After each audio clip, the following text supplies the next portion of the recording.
send it. Well, I'm facing the wrong way. I'm looking away. Oh. I'm distracted. What's over there? Oh, crap. Wait, hold up. Right. Just ignore that scene. Now we're actually set up correctly. There we go. What's up, Swede? We're doing a quick recording video today because I forgot to do it yesterday. Not exactly forgot. I wanted to go play a board game with a squid, so I postponed it tomorrow. I don't feel so good. I might have actually forgot to mention that. It's a short one. We're just gonna have a quickie here in the back alley. Ideally, no one comes by. We can't hear melt. Fuck. Damn it.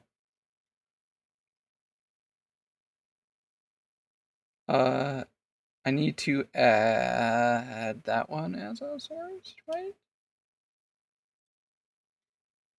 How do I do this? How did I do this? Let's go back over there. You just grab the layer. Maybe Control C, Control V. I think it's on the. Oh god, where is it? Actually, go back to the other one.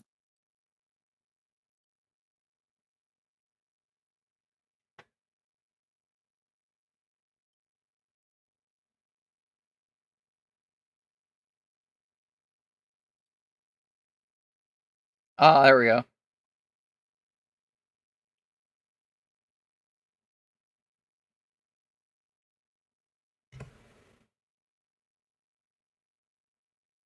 Oh, wait. Nope. That's not what it is. I finally just remembered. Because if I go back over here, it's not called that. Yes, this is Discord chat because of my annoying thing. All right. Hold up. Loading, please wait. Control. This is definitely not scuffed. So I have to add new. Yep. Where is the audio?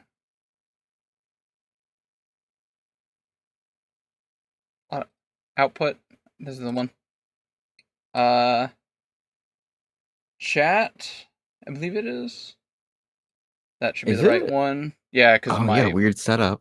Yeah, it's very well too much. To be honest. There we go. Now they should hear. Yep.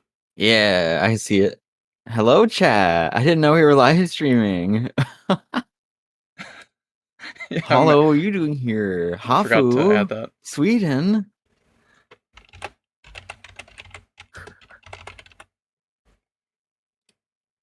I'm giant. I'm not usually this big. Ooh. You might be a little loud. Let me do a quick test. Be. I think I'm slightly louder than yours. Or louder than you. Maybe just turn it down manually yeah. a little bit. Okay, quick recording. Hey, I'm gonna say all the stuff in the things. Quick, right? Go ahead and talk. Is this PG-13? This is not PG-13. We actually have to say cock. Wait, otherwise I can't monetize this. Oh, it is PG-13. I thought you said yes. It's not. Okay. You have to be able to monetize this. All right, end recording. All right, everybody, shut the hell up! I need to watch the video. Shut the hell up.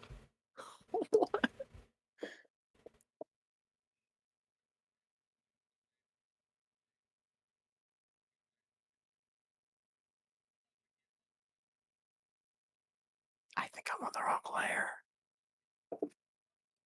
Your audio is so much better than mine. I mean, it might be my mic. I don't know. It probably is. Do you use a aux cable? I don't know. I don't know anything about the mic I use. Kind of same. I think it's USB. You are actually Mel. I love spending 30 minutes trying to pay for washing. What? Like one of those like laundromat places you could go to?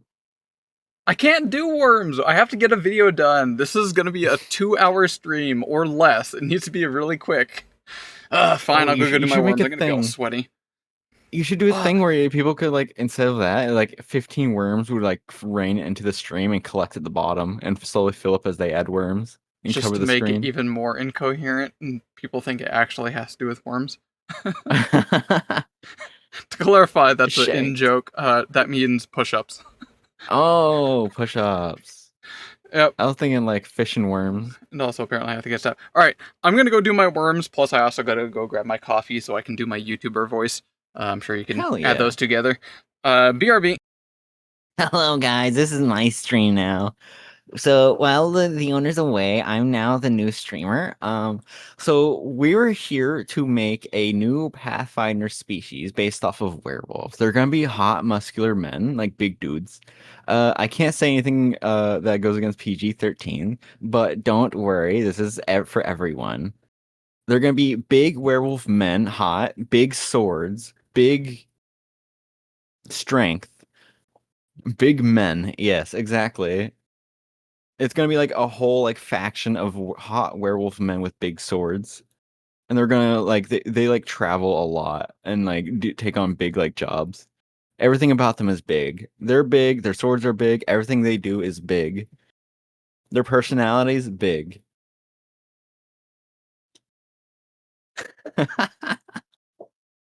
Big swords that are organic. No, don't say that. Big swords are good. Big swords are awesome. Maybe even some of them dual wield big swords. I always like the idea of that in RPG games where there's a class you can have like two great swords. You do like dual wield them. I think that'd be really cool. More games need to do that sort of thing. Dual wielding. Damn, yeah.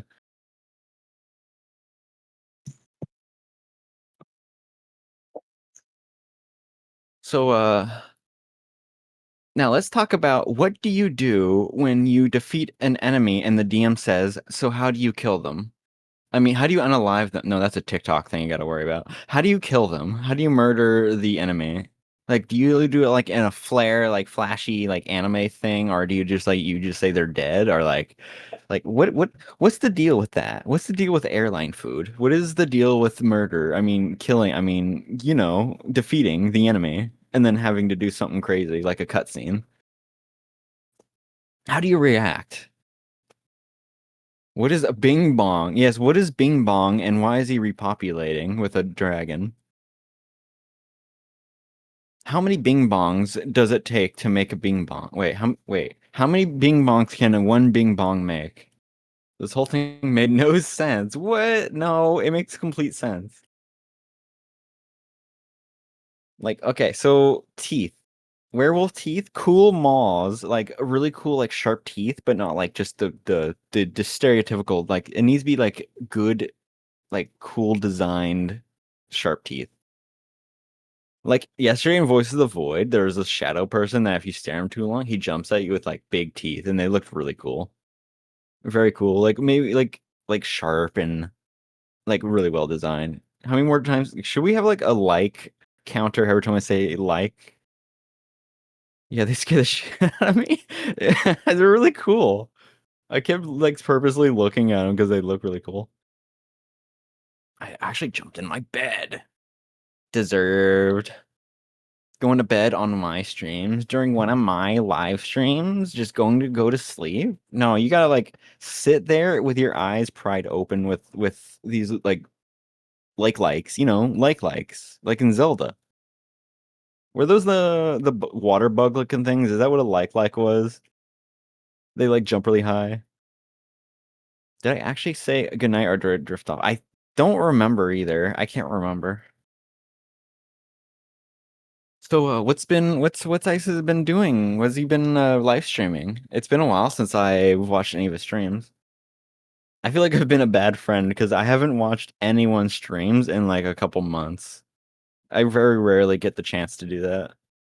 I'm just so busy working on like ideas and things behind the scenes, cleaning the house IRL, streaming myself for hours on end, usually like 6 to 8 hours, and then sometimes 11 hours.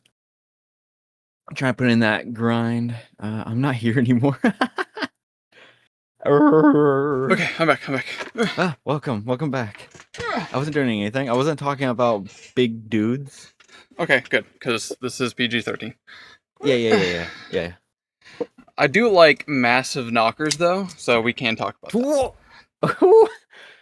You cleaned the house IRL. I mean, we never see that part, so it actually happened. I cleaned the back like 2 days ago, or was that yesterday? Like the patio. Not Alright, my own gotta room though. That's make my sure my neck. spine is correct. Looks good. Nice spine. I think we should go ahead and just frickin' send it right now. Rawr. Where are we sending? What's going on? What's this lingo? It's fine. Not your own So room, just the patio. remember, So, everyone in chat, you have to keep it very PG-13, otherwise I cannot monetize this video. yeah, Also, you I hear that, just chat? realized you're Stay with the hiding script. chat. Stay with the Yeah. script. I was mentioning earlier that I was on the wrong layer. I have to be underneath that layer. Who are you? Yeah, that one. And then, yeah. There we go. Hello, chat. Usually for chat, I would like have a transparent background behind them that's like dark but see-through. So that anything behind it doesn't like, like the white circle on my clothes, it doesn't cover the Oh, white good call. text. Yeah, Let me see here. it helps out. Fun. What is PG-13? I don't fully understand it. I just accept there's no cursing, no saying other crazy things. What is PG-13? Oh, chat is gonna be visible on the recording. I believe so, maybe. If he has that layer showing for it. Violence, realism, intensity, persistence, strong language, brief or partial nudity. Oh, so we can be naked, apparently. Oh, well, you already have your clothes off. Drug use, sexual situations, terror or frightening situations. All right. Wait, so you could So, say dong? yeah, we can just tell each other to fuck off. We could use probably like racist words while smoking weed and just be jerking off the whole time, and it's only PG-13. So kids Oh can my watch god. Whoa. Nice. Thank you, Well, no, AI. actually, I had a good idea. Oh my goodness. That was I the can AI have good overview. ideas. Thank you, AI. So how do I put a thing behind that? I love schmeat. Meat is delicious. I haven't had a good steak like actually cooked over a real fire in a long time. I used to do that a lot when I was camping with my dad during like guys camping trips, where all the dudes get together for like a week out in the middle of the woods, go hunting, fishing, right by the river, in a campsite area. A lot of good memories. It's been a while since I've gone camping. The house I used to live in, we actually like dug a hole out in the backyard. Um, and the house that we moved into, someone left behind this like very large iron wheelbarrow, and we Oh, buried it kind of halfway into the ground. So that way we could use it as like a fire pit to put like stones and giant logs of wood and whatnot. oh, Basically, that's I had like awesome. a small bonfire in our large backyard. I love it when people like use things like that. Go to a house and you see some weird things that look cobbled together, but it looks really nice. I don't like it when things look new and like too purposeful. I like it when things are scrapped together. It has a really good vibe. Very homely. It reminds me of living with my dad. In Florida? Yeah, in Florida. Well, those were at, like near Alabama. The Mississippi River is what it's next to, is where we went for guys camping trips. How do you put the border behind? I know I've done that before. Is that Stream Elements? Yeah. Oh, I don't know how to use that thing. I touched it once. I haven't used it in a long time. It's hard to grab the things directly on the right side without accidentally grabbing the wrong thing. It bugs me. It irks me. My bed is made out of pallets. That's awesome. The Panhandle of Florida. Yeah. Oh, here it is, background color. All right. What kind of background color y'all want? Black. That's what I usually go with. It's probably a good idea. rather than That doing way, if thematic. anything's too bright, you can still see chat. Anything gets too dark, you can see chat's lettering still. Oh, I don't think that is. That's just gonna be a Uh-oh. black cube. Yep, nope, that's not it. Alternatively, is you can create a black square image and then do an image layer in OBS, put it behind that layer, and then like make it transparent. I've done that once. I think it'll Wait, let me work if I actually take a do picture. shadows. I'm expecting Hollow to actually have real palettes and not just something that's called a palette in this country. Like the kind you would see tossed out behind Walmart or something. Alright, I gave your... Oh, Jesus, that's not... I gave Yeah. your text shadows. That should at least improve visibility. I think I tried doing that and I didn't like the way it looked.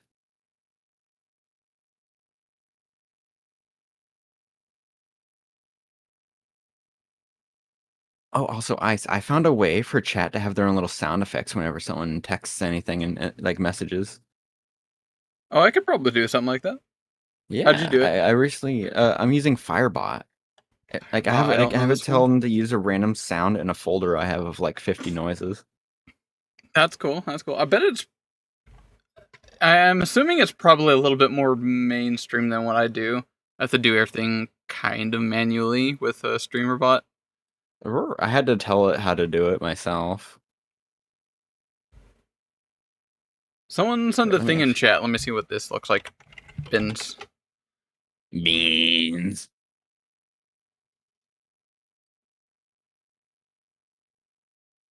I think it'll be fine because the sites that I'm gonna be on are gonna be like darker colors or this color, and they're still gonna show up.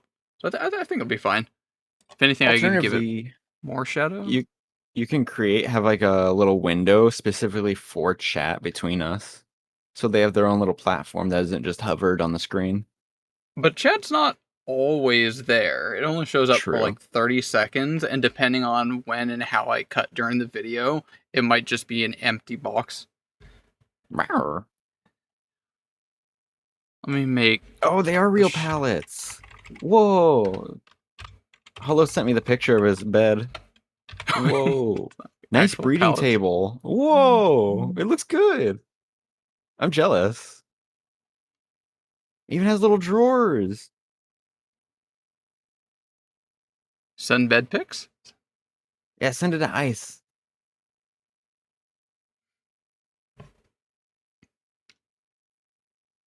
My father made them. He's a good woodworker. He put that together really well. Well, I don't get a bed pic. Hafu. There's 2 chats now, says Hafu. There's 2? Oh, wow. What's this in the It's actually center? it's higher quality than I expected. On the side, you can definitely see that it's definitely made out of pallets, but from the front, it looks like really nice. What's the metal part? The metal part. Wait, let me look at that thing again. Metal part. In the center. I almost thought that was like a plug-in.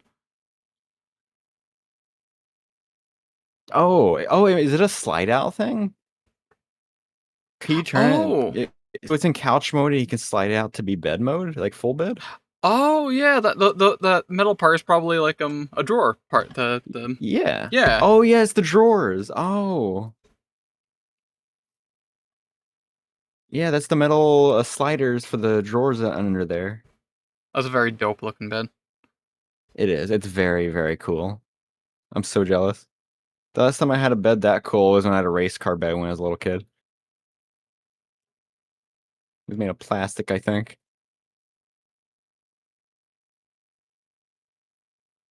Alright.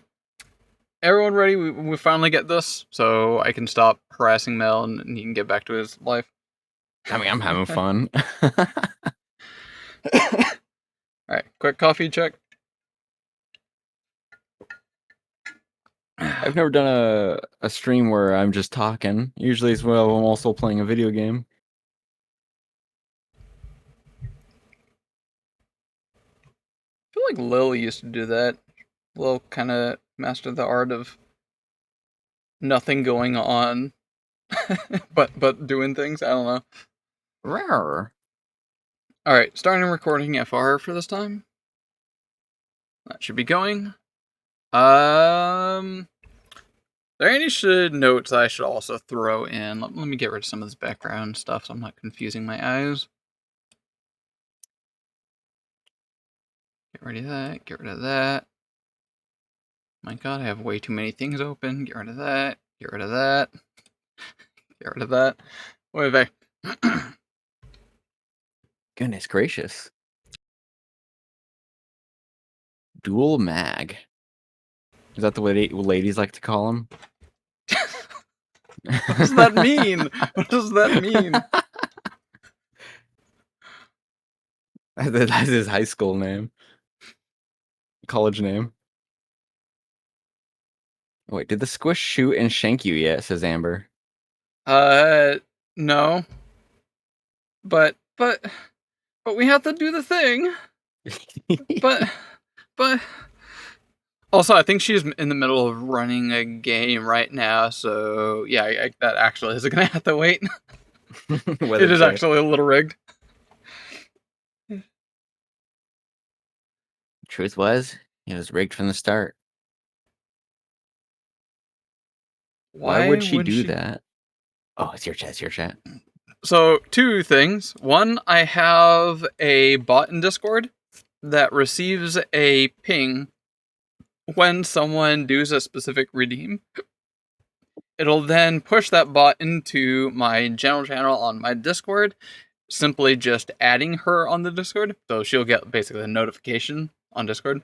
And if she does see it and looks at it in time, she'll see that on my Discord there is a bot that says, somebody wants to stab me.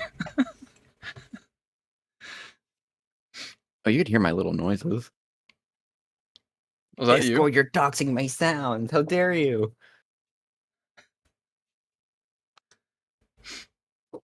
Oh, you can hear that too. That's my neck. Damn, yeah, I was hearing that. Wait, can you... If I do this?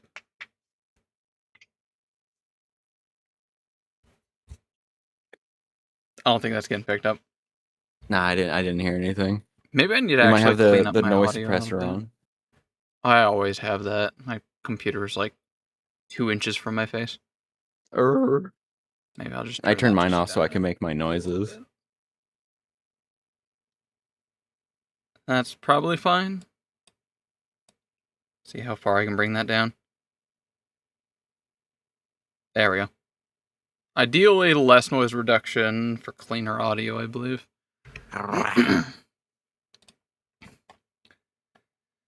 Wait, were they talking about guns? The gun one sounds very ominous. What does he mean? I have gun sound effects too. I set up some, like, if you, was it gun? Did you just say gun? How does that work? Does anyone remember how my bot works? Ooh, I made some things like that too, where if you type something in chat, it'll make a sound. I added it last night. Oh, jeez. After stream. That actually made me jump. I was not expecting was it that. loud? It just threw me off. See, that's a redeem which I have proccing off of sound effects. But I do have some that just look out for certain words. And if it is only that word, then it goes off. Like, for example, I have a channel that I wrote all this stuff in.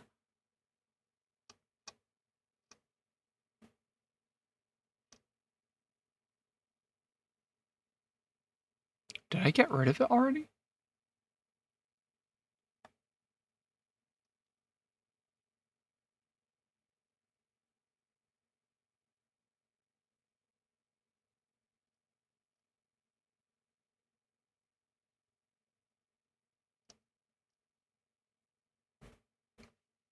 I think I got rid of it already. Where is it? Uh-oh. Done lost it.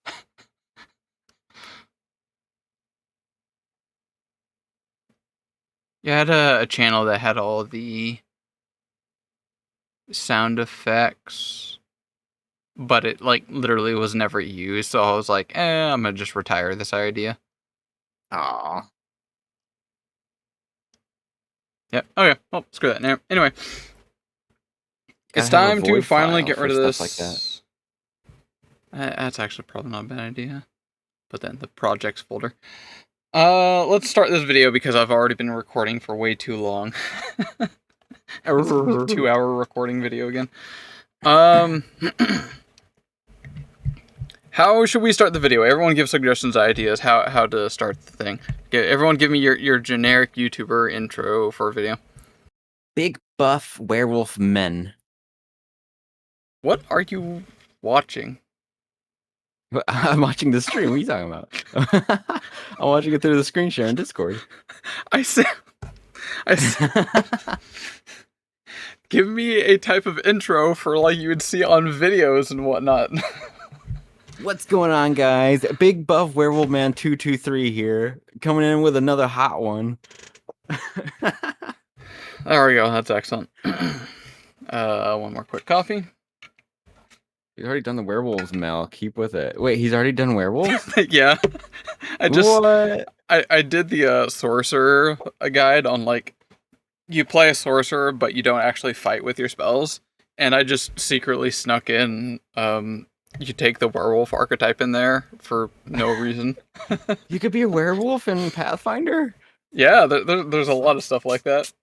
I know what my next character should be. Like for example, Werewolf dad. zombie. Yeah. You're like 2 weeks late. No, I missed it. So, for example, because in the Shades of Blood game, we just hit level 2, if you want, you could take this archetype along with 200 other archetypes. Zombie. Prerequisite, you died and were animated as a husk. So in order to take this archetype, you have to die. Or have already died. Do they have a picture of the werewolf on the archetype? I think they have on that one, but it's like, an overview type one, because Is it like full on werewolf, or is it more like human with weird like cringy werewolf shapes on them? The were creature dedication says requirements: you were born into a lineage of true were creatures or were affected with the curse of a were creature. And then you get to choose like which kind were you. We got a bat, a bear, boar, crocodile, a moose, a rat, a shark, tiger, and a wolf. You can come up with more if you wanted, because, you know, don't let this list stop you. It doesn't look like there's an official art for this archetype, but Every are archetype needs a picture. were creatures. Let me see here. Where's the? I need my pictures in my books. How am I supposed to enjoy a book if there's no pictures? Less reading, more pictures, please. Where Foxes. Ooh. Here you go. Were creatures. Here's a whole bunch. Ratkin guard. No art. Ratkin. Romy Bracken. Romy? Oh, that's a long description. Oh, it's a NPC. Werebat. Oh, there's art for a werebat. Smash. Smash. Yeah, smash. Spoiler. Close I enough. feel like we might encounter this in the Shades of Blood. That's only speculation. Oh. I don't think that's a spoiler. That's me Werebat speculating. boyfriend win. What else do we have? Yeah. See, even Hafo agrees. And Hollow, see? Bat warrior. Werebear. Ooh. Oh. Here's your bear. Damn. That's a female. Yep. I love that. I love Paizo's Weremom. arts. So good. Wereboar. Oh, That- Berserker. This reminds me of World of Warcraft. Wait, was it Berserker or was it like Demon Hunter? Demon Slayer, not Demon Hunter. Pass 2. This is awful. Pass. Maybe for me. It's a maybe. Were crocodile. Smash. Oh, I love this one. This Are was they all females? Or is that This a is a dude? noble. Like this Oh, that's person cool. used to be like high class society, and then unfortunately got affected with were creature. Wait, what do you mean? Unfortunately, Well, this would absolutely screw over their like societal standards and whatnot. just open a business with it. Were creatures don't have the best standing within the lore of Galarian. That would be causing problems, most likely. If you squint your eyes, it looks like a snake from the head directly to the tail. If you ignore the torso and the limbs. I don't. I think that's more of a lizard. Well, I mean, a That's not a snake is like a snack. lizard. It's got the scales and stuff. On the next one, what was that? Smash or pass? That was a pass? Smash for me. Zoom back in. Lizard. Were moose. Smash. Beef. A lot of beef. Damn, that was a quick pass, Hafu. Definitely a pass. Were rat? Does it have art? Too buff. Does. Maybe. I'm closer to a pass than a Very smash. intense. Yeah. Rat folk, yes, but were rat, not quite. Yeah, they're saying pass too. It is also worth mentioning, I think these are going to use an assumption that they're off of rats, but any kind of human, any kind of creature can accrue the were curse. So you could be like, give me some examples, people. Rat folk with werewolfism. Yeah. Part rat, part wolf, kind of. Yeah. A rolf. There's the rat, were shark. Love it. What is that? He looks like a thumb. They did him dirty. Holy shit. Oh my god. He is a hole of consumption. I have to say pass to this. This is the embodiment of eating. They did him dirty. I love it. He's got no neck. It's a shark. What do you expect? Yeah, I've seen other shark like iterations Smash. of Anthro. 110% smash. Easy. I'm ready to die. Maybe. We're ready to die. Pass? If male smash? Love it. Oh, and the traditional werewolf. Fine. He looks so gangly or like also like I don't know how to describe it. I'd still smash. Yeah, it's still a smash. I think you're looking for the Shuni specifically. Yeah, I want to see more rad, scary looking dudes. This is what you're looking for, right? Ew! Shuni? No! Ew! Abominations!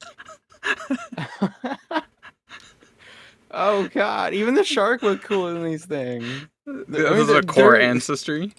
This right? is definitely like ugly cute. Who doesn't love the Shuni? Urgh. All right. This recording is gonna get way too damn long. Oy vey. What is it called again?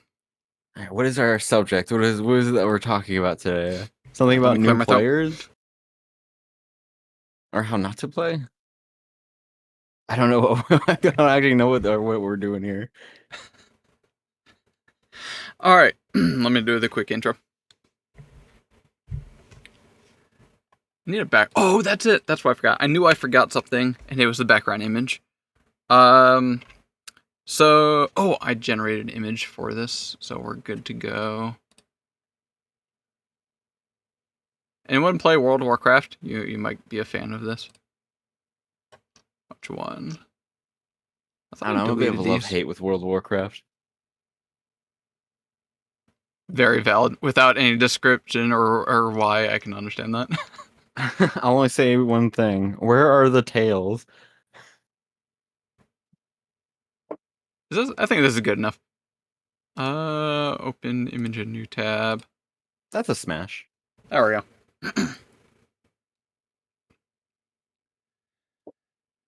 Alright. How do I want an intro? Pass? What? Is it because female? Oh yeah, it is female? Yeah. There's a lot of female picture ones.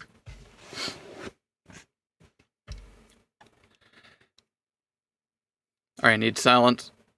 Everyone, wave your hands in the air. This is where I can cut to and start the recording.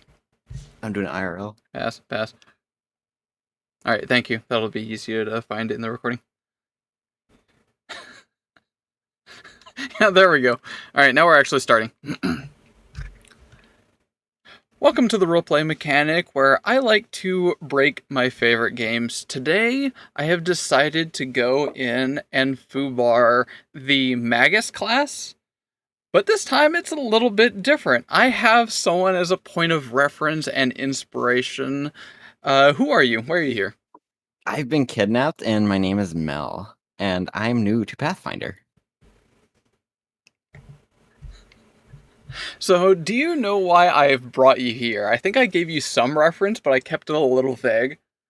I don't know why I'm here other than something about beginners. So, this started kind of as a bit of a joke, but trust me, it is very lighthearted and also might be a bit of a fun one to show you. Also, okay. I'm going to cut all this part out. When I'm editing my video, I often take out like or just blank thoughts. I kind of stutter here and there, try taking second takes, cut all that kind of stuff out. Yeah, that's good. I was so surprised. I say the word so way too often. I say like too much.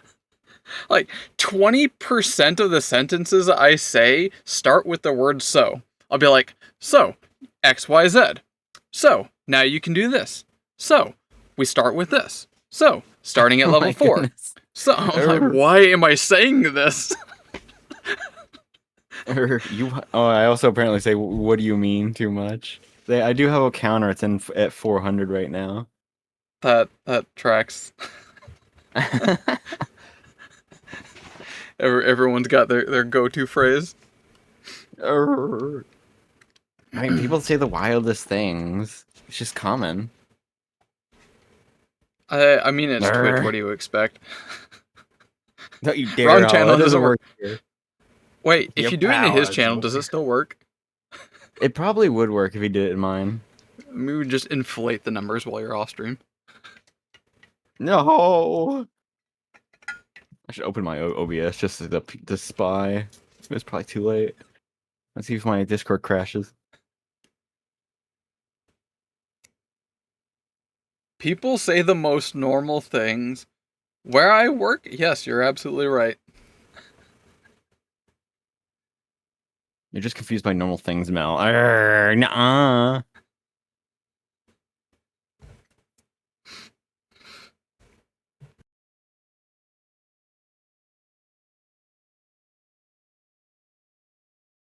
So, what are we doing? Are you gonna be asking me questions as a new player, or like, is it like? So I brought you on for a little bit of a change in pace in the last couple weeks. So far, I have...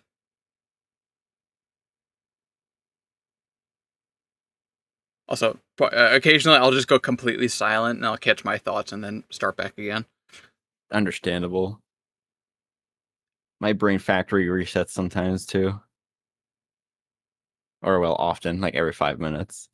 It's better when I go back to edit and then just, instead of continuing on a sentence, like a ramble-on sentence, it's better if I just stop, collect my thoughts, and then start back from the beginning, because I can just cut, all the other junk. If I ramble and I forget something, I could just talk about something else and keep rambling. Changing the subject every 2 sentences. I don't know how well that would work on a YouTube video. 5-hour ramble nonstop talking session on YouTube. That's Twitch material, not YouTube material. I don't know. Some people might like it for when they're falling asleep. It might be for one of those things. If people want to fall asleep, they go to Twitch. What? I mean, there's like 12-hour long YouTube videos for falling asleep of the craziest stuff. I have Like seen parents arguing in the next room kind of thing, or What? like rain. I believe you on that, but who's watching that? Yeah, I think they're kind of popular. I don't know. I probably I don't know. I could see myself listening to rain or just weather, like heavy weather, but like Oh, I do like it dim those. down, like as if you're on inside of a building or something. But I don't think I would go through the effort of trying to set that up or have it set in the background. No, I don't listen to that stuff either. I have an IRL fan I use for background noise when I'm trying to sleep.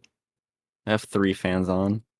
Kind of same. I have a air conditioner that kind of like sits above my bed, even though it's like 50 degrees outside. I'll turn on the AC unit just to have it be kind of relatively quite cold, so I can bundle under my blanket as well as just have that kind of humming just above me.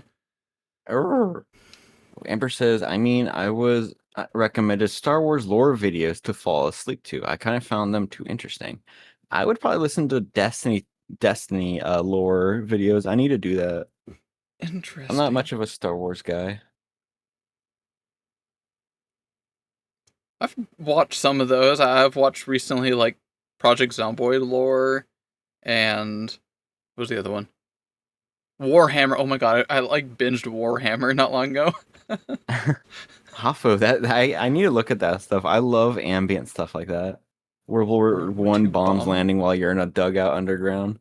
That sounds amazing. Unironically makes me think of my dad. I don't know if you would like that or not. Err. All right, where did we stop off at? Oh god, I hope there's a coherent transition to here. Who needs transitions? Grab. Need clearer Just do it water. raw. I need to do research on World War One, World War Two stuff. It's for a project I'm working on. Project? Yeah, secret project. It's probably gonna take a couple of years before I can show anything, or at least 1 year. I mean, obviously it's a Minecraft thing, right? No, unrelated to Minecraft. Really? Color me surprised. Yeah, I'm gonna step away from Minecraft for a little bit. I got too much on my plate to work with at the same time. What you been working on, by the way? Like stream stuff. I recently yesterday did a stream where I have a new thing where every time someone chats, chat makes a sound effect of some kind, and I just expanded on it after stream. Is it like on a per user basis, or is it like certain commands? No commands. You just text something in chat as a chatter like normal, and it just makes a noise whenever someone says something. Okay. Yeah, it randomizes between like 50 different noises I have in a folder. And then for moderation stuff, when someone gets like banned, I have it where a gun appears and makes a firing noise. And then stuff like that, like timeout too, and message deleting and chat cleared out. I kind of almost like that. Like every time when a bot pops into chat. Yeah, you can have one where bot makes its own specific noises whenever it says something. I mean, like the only people I would ever really bother banning would be the the bots that are trying to sell me all the Yeah, stuff in the but things. I think it's nice to have some sort of like ADHD like sounds going on. That's not for me. For me, there's like usually too much silence, but it could get chaotic if there's too many people talking at once and things going on.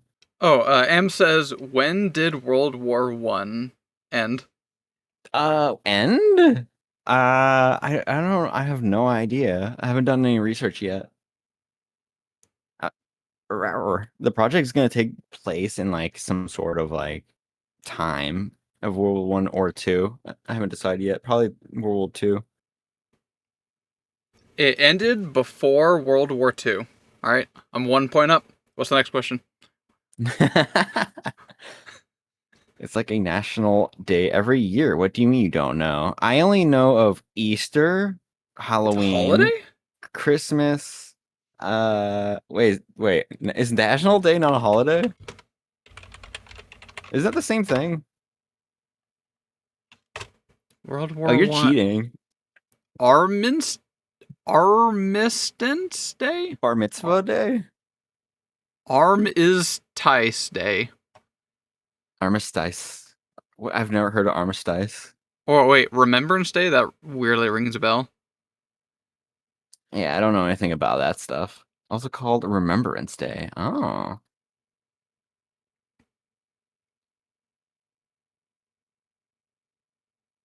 Dumb Americans everywhere. It's just I never but listen to like history class. I never cared for the stuff. My head was November always in the 11th. clouds. Apparently it's in like a week. Oh dang.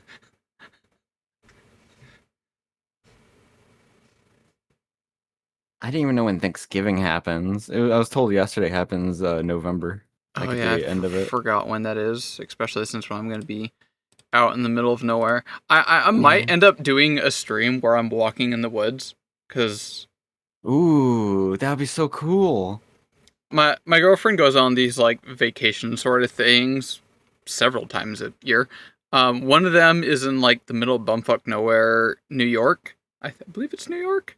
I think. As I like to say, the house probably has internet. Probably. I was thinking it'd be really cool to have a GoPro attached to your chest and just walk around like a city. You can check your phone for comments. That's what I meant to do. I might actually set that up. Like all you have to do is just walk go? and do your usual thing and talk to a chat. Is that what it's called? A GoPro? How much is Yeah. one? I might actually get me one. I need to get one day. I would love to do that sort of thing. Just walk in the woods with a GoPro, live streaming. Whoa. Yeah, because I'm going to be literally walking around. I'll probably just do a walkie stream. Spoiler. That might be coming in a couple weeks. Me just walking in the middle of the wilderness. I'm going to be jealous. We'll do like a survival game, but it's actually IRL. Oh my.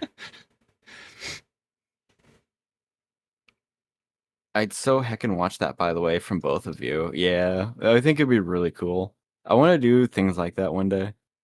I would absolutely need to do preparation, because otherwise it's just going to be me walking in the woods.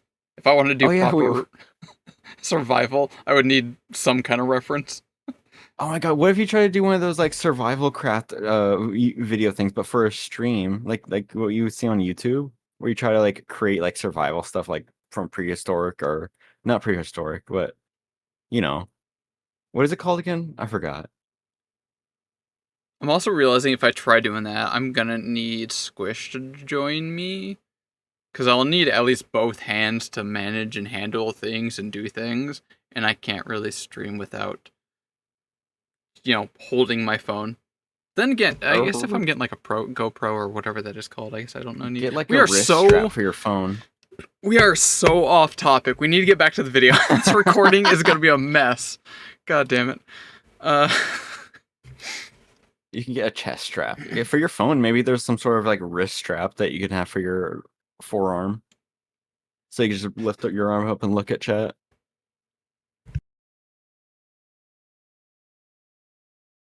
Alright, everyone pay attention. We're about Pathfinder here. Yes. Back on target. The game that one person only knows and loves, everyone else doesn't know what he's talking about. Remember. Alright, he's back on his Pathfinder again. Alright. I feel like I need to do new take. Take two. Take two, yeah. Let me close that one out. So, for this video, see that I did again. I started with saying so. Did you hear that? It's just your style. Just let it be. Let it naturally happen. I'm so tilted with my own phrasing.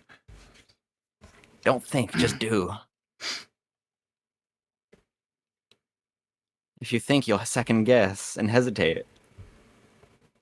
See, I turn my brain off, so I don't think. I'm gonna start back from the beginning, and if I do a better opening, I'll take this out or cut it out. We'll see how it starts. What is that? Yeah, what is that? I keep seeing that. That's like the third time. I don't think your emote is working. Yeah, I think it is an emote. Magus 23 reverse no you. Oh, it's this one. Oh, it's an Uno reverse card for everything. Why doesn't it work? It works for you.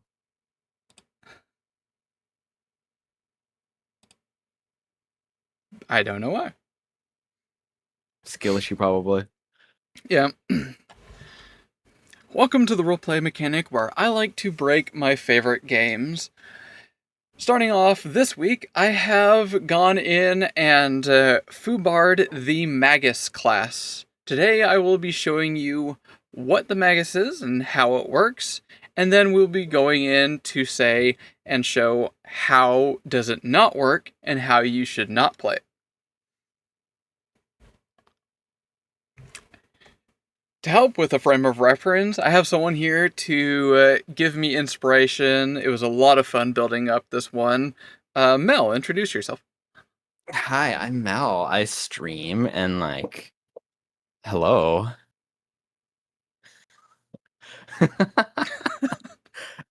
I don't know what else to say. I've run out of words. That's a great intro. How would you describe yourself? Why have I brought you here? What do you have reference on Magus? Well, if it means anything, I've had a year's experience with D&D 5e, and I am new to Pathfinder. I've so far done total of maybe 6 sessions, if you count the first one with where played. I had a lot of fun with that one too. It was a lot of fun. Oh, raid! Ah, Raid. Hello. I forgot there's the whole thing. That part's probably gonna have to be cut out. What's up, Mage? Hello, raiders. Welcome. How's it going? How's it going? We're doing a recording here, and apparently it's going to be 2 or 3 hours long, and I'm going to be a sweaty try-hard for the rest of the trying to edit this video down. Oofed. Did you have... It says Raider from on Hollow. Did you have both of our streams up at the same time? Can you do that? Yokai. Hey, yo. Hot Yokai Magus Edge Parquet? Hello, Magister. How's your stream going? I totally wasn't. You're cheating on us, Hollow? What? How dare?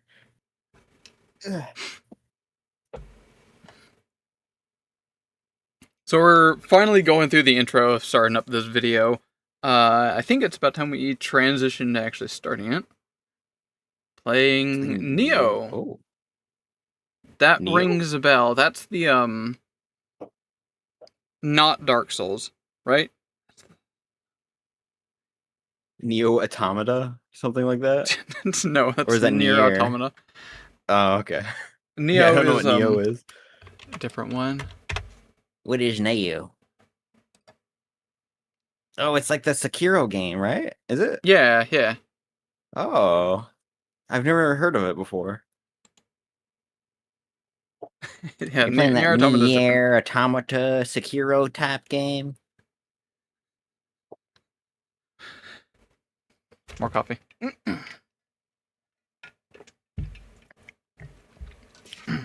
There's not But enough yeah, ice in that. I'm new to Pathfinder, and I'm trying to remember how to play my class. It's a Magus class thing. I forgot what it's fully called, or if it was just called Magus.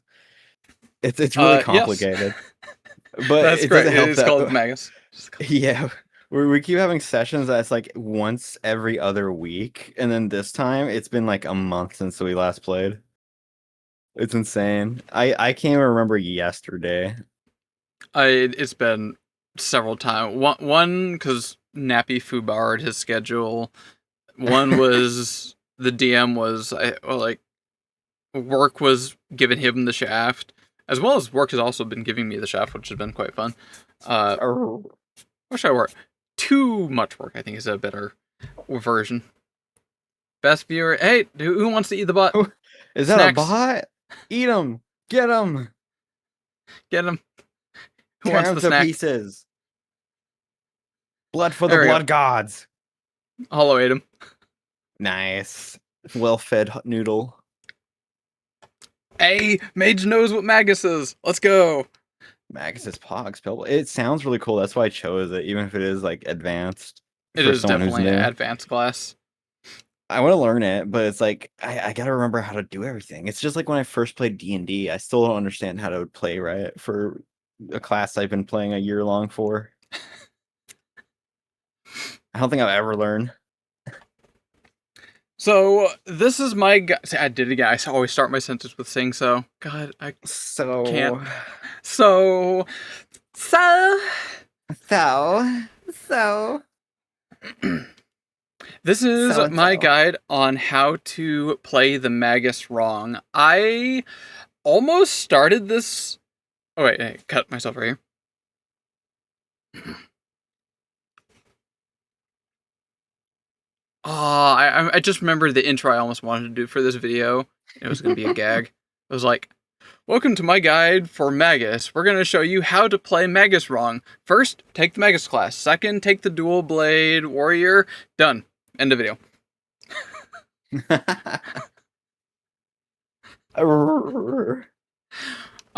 No. So, in these videos, I often use the same phrase, saying, in order to know how to do something wrong, we have to know how to do something right.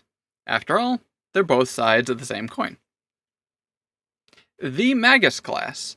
You are a half martial, half spellcaster. Most notably, you are also a...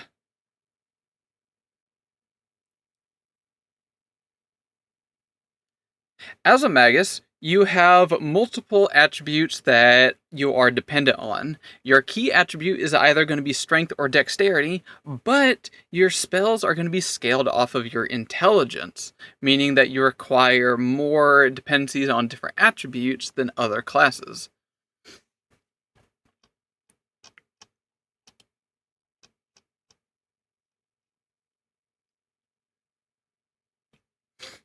As a Magus, you have two unique core features that make up your class. Namely, the most important ability that a Magus should be using almost every turn is called Spell Strike.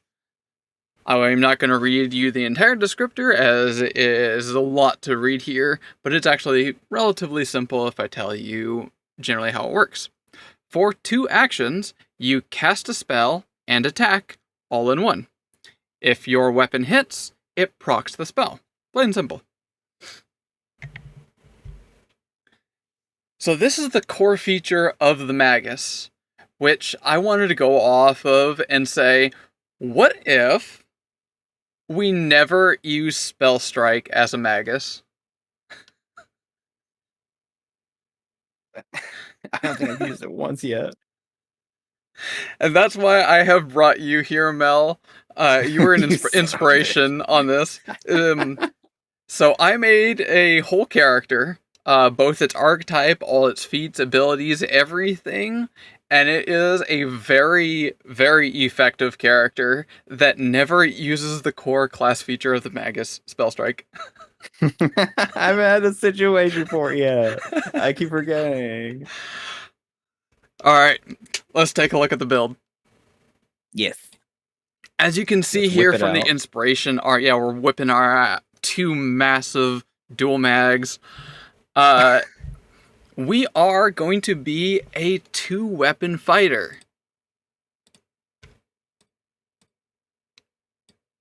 At level 2, we will be picking our dedication, the dual weapon warrior. I mean, I'm trying to make sure you're not, like, covering up this part here. I have a little bit.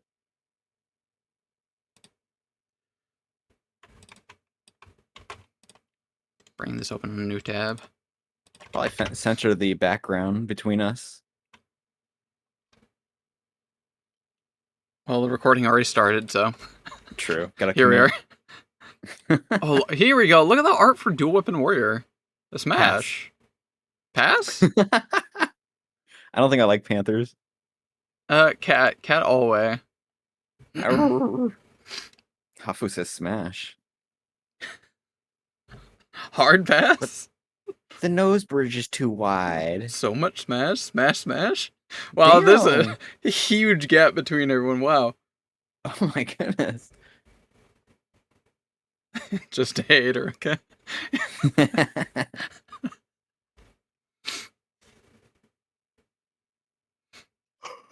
Oh. So the reason why we will be picking...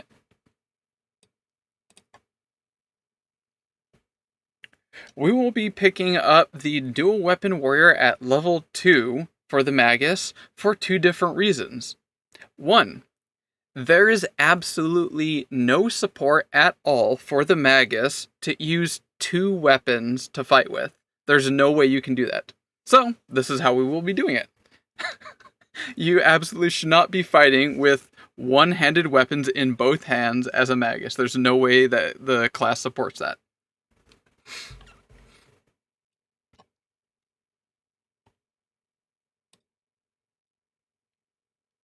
You're telling me I could have 2 blades and not cast a spell?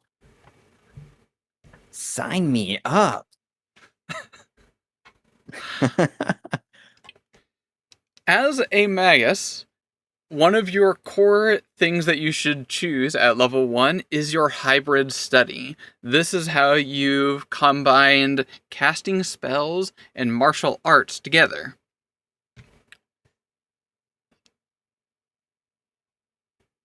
Two of these hybrid studies involve you wielding one weapon and an empty hand. One of them requires you to be wielding a large two-handed weapon. One of them requires you to be unarmed. One of them is all about using a shield.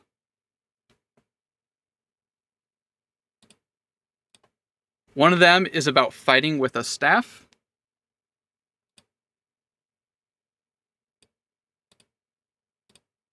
And one of them is about fighting with ranged weapons. All of these do not support fighting with 2 weapons. So, if I'm not mistaken, what kind of hybrid study our core feature doesn't matter because we can't use any features from this. So, there's 2 options here that you can take. Either talk with your DM, say, hey, can we just ignore the prerequisites of what weapon I'm using? Or you can just ignore this, because the other stuff that we're going to be getting from our Magus class, combined with our dedication that we're picking up, the 2-weapon warrior, can actually make a very effective character. So, either talk with the DM or ignore your hybrid study, your core feature. Dual-wielding greatsword werewolf magus. Great. I don't... Oh, I got my brain thinking on that one. It would be very rad and scary.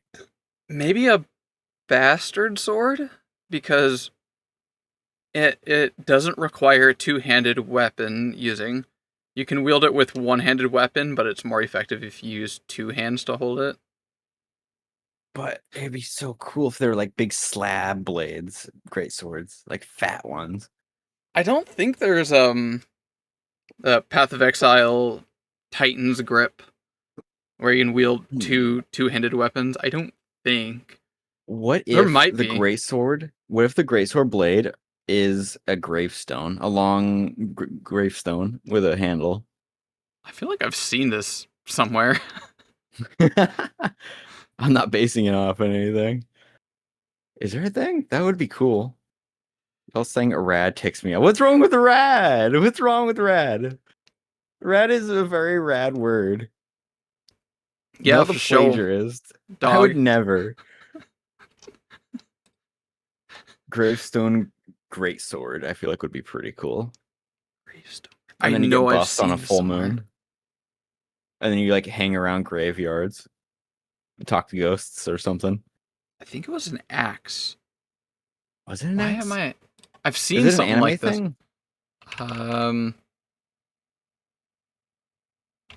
Gravestone axe.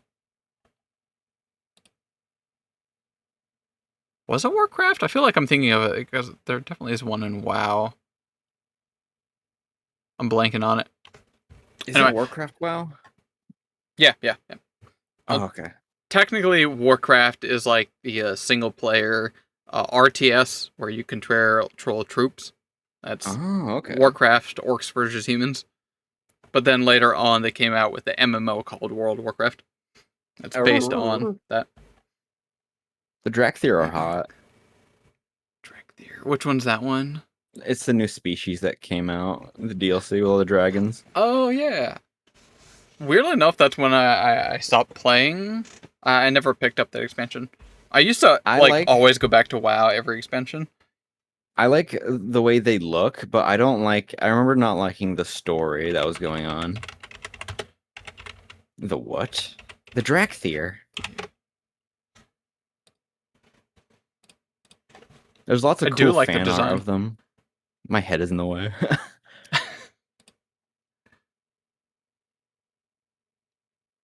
I'm mad that you don't get to play as like a full-on dragon. Is there a thing where you can transform into a big dragon and fly around, or am I just hallucinating that part? I know there's mount. I don't know. Maybe for like.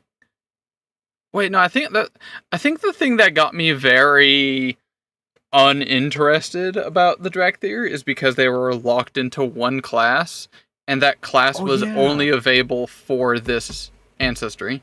And I was locked into 3 classes, I remember, and you can't wear any armor except for the racial made armor. I just didn't like it. I was like, that feels too. What's the right term? Limited, yeah, like a mobile game kind of thing. I hated that. That was such a dumb idea. They never did it with any other race, I don't think, because I don't know much about WoW. But it didn't look like any other race was locked in that way. I do like the art design, like definitely Smash, but I do too, yeah. Mechanical design, I was just very not interested. The art team did a very good job at creating them.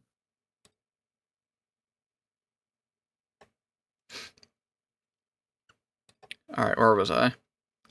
Okay, what were we doing again? Oh yeah. Need to keep clearing my throat.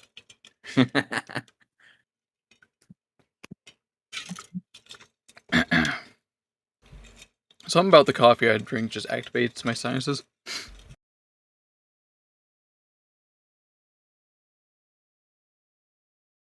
Alright.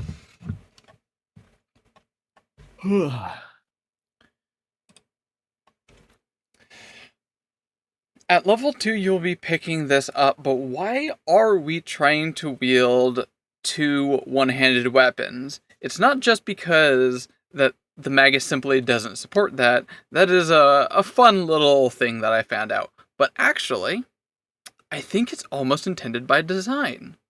Because we are secretly going to be using another core feature of the Magus. Unfortunately, this does mean we will be playing the Magus correctly, but let's not focus on that. let's just pretend that we still are playing the Magus incorrectly. So another feature of the Magus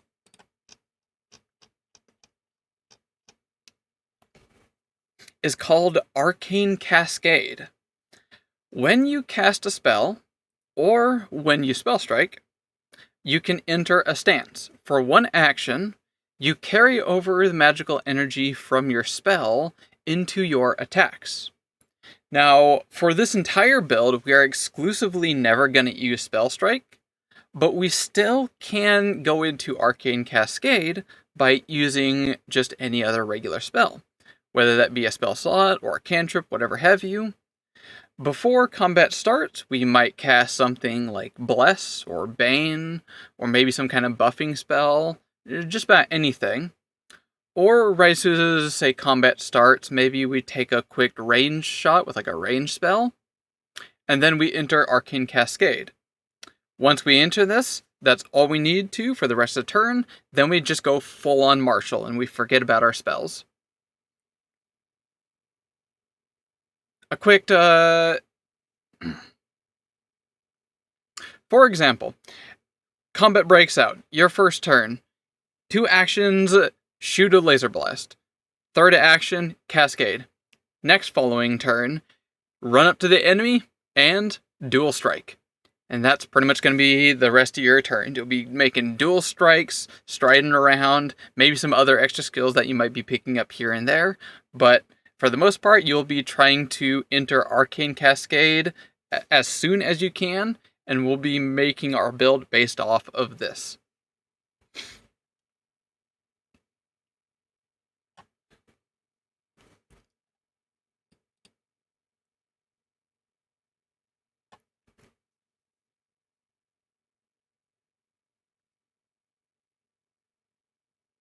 I'm going to take a pretty good guess, Mel. You don't know what Arcane Cascade is, do you? I don't know what any of this is. That's why I kind of blank out.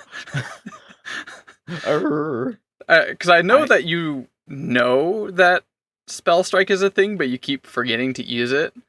Yes. I don't even know what Magus is, really. I just know it's my class. I just assume that you probably never even heard of Arcane Cascade. It doesn't help that it's like every other week or longer. My brain it has been way too long. Is it this week? Yeah. I think so, yeah. I think it is, yeah. This Wednesday? Yeah. We're going to do all the stuff. I guess we could try leveling up your character if you have extra free time. It's been already way too long. Holy shit, the recording's going to be so long. Let's hurry this up. He's asleep right now, and probably for the next couple hours. That's no problem. We can just do yours or what have you. True. But first, I want to finish this, and then I'm going to have to edit it down and hopefully have it out by today. So how does the 2-weapon warrior and the spell...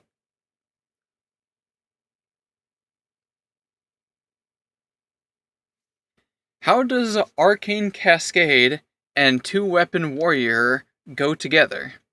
Well, you see, after you have entered your Arcane Cascade, each of your attacks will cause additional damage based on your spell proccing your Cascade stance.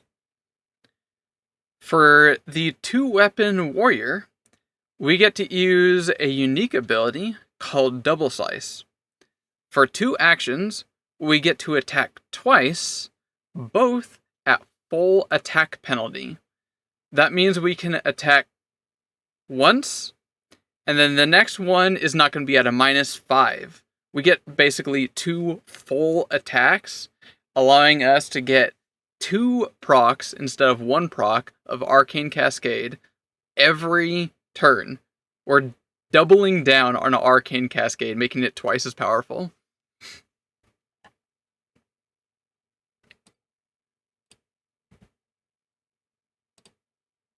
Should probably show it on screen here.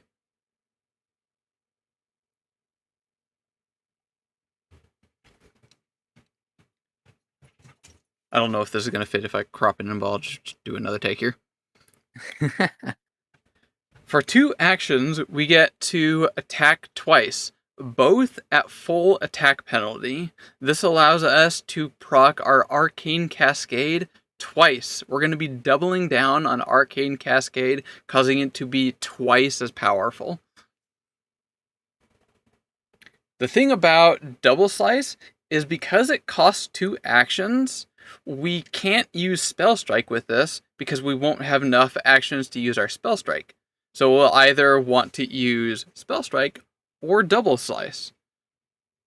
Hence, the build here, we are straight up going to ignore our Spell Strike.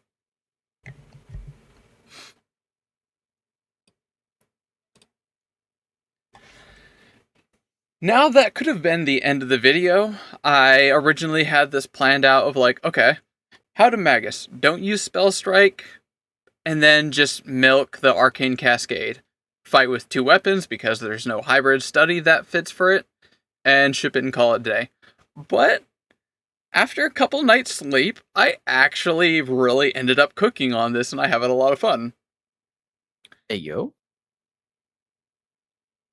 So, kind of like the last video, I added a lot of roleplay mechanics to fit the theme. Last video was how to play a gunslinger. You play a stealth archer elf. So for this one, we are a shaman from World of Warcraft. We do wield 2 light hammers, specifically. And we have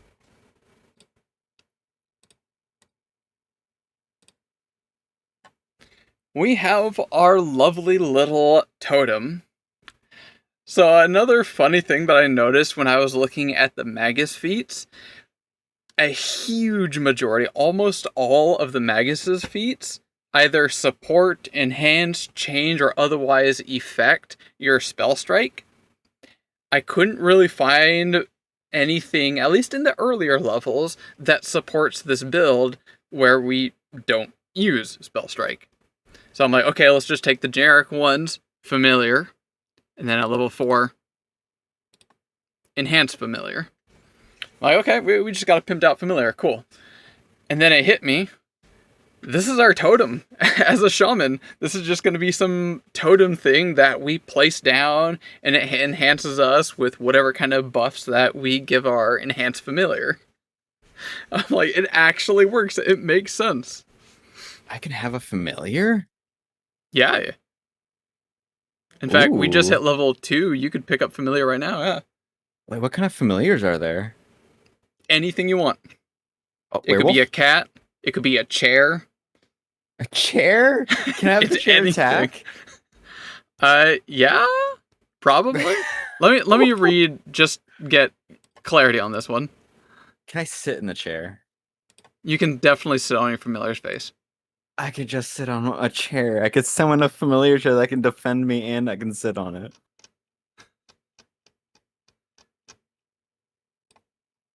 It makes me think one of those side-scroller fighter games where you could just whip out a chair and just use it as a weapon. I think there's a character called Beowulf or something like that in one of them. Beowulf. That rings a bell. I can't remember what the game was called. Something to do with the word skulls? Skull? I don't remember at all. Skulltula? Maybe? No. Well, I don't know. That's a Nintendo Skullgirls. reference. Is that what it's called? Skullgirls? Yeah, maybe. What? Is it Skullgirls? Let me Google this. Yeah, you can Google it. Skullgirls. Is it? No, I'm thinking of a game, a video game. Is it? Wait, yeah, that looks like it might be that. Yeah.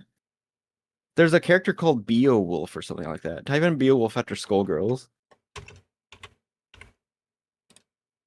Yeah, this. Yeah. Oh wait, is that actually is that a chair on his back?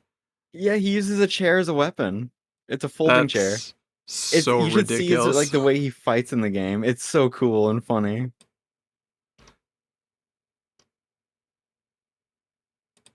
What a pose. Funny grappler, yeah. I haven't seen any clips in a while on YouTube. So for a familiar, or at least the feat here, you make a pact with a creature that serves you and assists your spell casting. You gain a familiar. So let's go to familiar. I can't have my chair companion. Wait. Familiars are mystically bonded creatures tied to your magic. Your familiars were originally animals, though the ritual of becoming a familiar makes them something more. You gain the pet general feat, except that your pet has special abilities. Common choices for familiars include bats, cats, foxes, ravens, and snakes, who just seppuku'd themselves. It was Amber. Nice.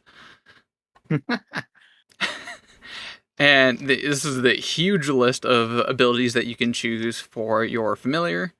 There's also master abilities where your familiar does things for you or with you. Including... Oh my god, imagine having a companion that's a mimic who's a suit of armor. Yep, here it is. Construct. Your familiar has the construct trait instead of animal. So it's no longer an animal, it is a construct. Oh. Is immune to death effects, disease, doom, drain, fatigue, healing, non-lethal, Paralyzed, poisoned, sickened, spirit, unconscious, vitality, and void. Your familiar must have the tough pet ability to select it. Okay, so it has to select this other one. But yeah, it becomes a inanimate object, a construct. So if you want a chair, here's your chair familiar. Or a broom or whatever. And it can actually move and stuff? Yeah, it should have a core stats that everything is based off of. Yep, here it is. Familiars are missing, yada yada yada. I want my chair to move around like a spider. This is what its armor class is. It uses perception, acrobatics, and stealth. You can have your familiar use your spellcasting attribute. This is how you can communicate. This is how you select your familiar abilities. Imagine tag teaming an enemy with your chair. Your chair, you do attack. Your chair does attack. You grab your chair and hit them with the chair, like a combo. That almost kind of works because you could like command your pet to assist you into an attack. I feel like this could be a whole class thing. Oh yeah, there's a archetype called like the Familiar Master, or something like that. Make a Magus grappler. Are we gonna recreate Beowulf from the Skullgirls game? I think that'd be so cool. That actually would be very easier. I think that's the hybrid study. Unfurling brocade. So you have a key infused fabric. Yeah, you basically just have some fabric that you fight with. Oh, that's cool. This is a really good character idea for another Pathfinder thing. You know, all kinds of things that your scarf has. You can use it to disarm with. Your fabric gains the grapple trait. If you succeed in an athletic check to grapple using your fabric, you can spend a single action immediately afterward to pull the creature 5 feet towards you. Oh my goodness. When you attempt a trip a foe with your fabric, the target can be 2 sizes larger instead of just 1, so you can trip like gigantic things. I love that that's what you know Beowulf from, and not the original character. There's an original character? Who's the original character? Yeah, whomst. Beowulf weirdly rings a bell.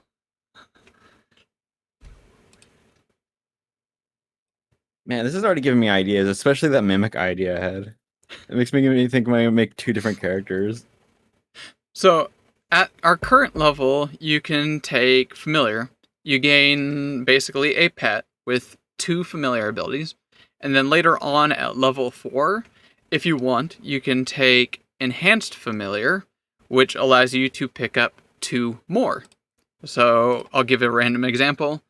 At level 2, where did it go?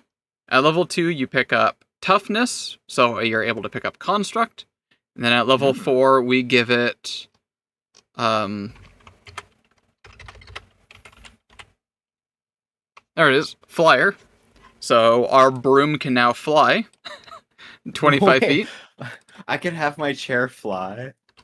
And then here's dragon if we want a dragon familiar. Elemental. Dragon chair. There's so many. Levitator. What would fit for a broom? I'm gonna go with like stereotypical one. Plant form. Scent. We can give our chair scent. Imagine if the chair could grapple with its legs. Speech. Do the chair legs bend? Your familiar understands and can speak a language you know, so we can make our chair speak. Ooh, what level is that? These are all under the same thing. These are all familiar abilities that we can choose, starting at level 2 when we pick it up. But at level 4, we can take enhanced familiar, allowing to pick 4 instead of only 2. Oh my. Beowulf is a 1,000-odd-year-old poem or folklore legend. There's loads of movies and a few TV shows on him. I don't think I've ever heard of any of that. That would be why I ring a bell. I think my brother read a book about it. What happens if I show it up or Google it? Does he actually beat the shit out of people with chairs? I don't think so, no. I'm gonna pretend he does in the lore. Yeah, it's It's an iconic, like, classic, No, I he's guess. a monster hunter. He's a monster hunter? I thought he was a werewolf. He's not actually a werewolf? When is the original? I like my headcanon more. No. Oh, he's just a dude that can do cool things. The date and composition is a matter of contend among scholars. The only certain dating is for the manuscript, which was produced in the year around 1000. So it was like over 1,000 years ago it was written. Whoa. That's like 100 generations of people or something like that. So it's basically like a folklore name. Arrgh. So I yeah, like so him my fighting with the headcanon. chair is I think what they call creative dissonance. Freedom? What? Creative freedom. There you go. Arrgh. That's I like their own it. iteration. It's such a style. All right, let's hurry up and finish up this video. I think we've got plenty of content farmed today. So we will be playing. Jesus Christ, I have too many tabs here. Close that, close that, close that, close that. We'll be playing a Magus by entering Arcane Cascade, having a totem familiar be standing by to buff us or debuff us. Some additional cool things that I did not notice that would end up being in this class is that we can also throw our hammers. We can proc our Arcane Cascade with melee attacks, throwing our hammers. Additionally, if you do plan on being a throwing type build, I strongly recommend picking up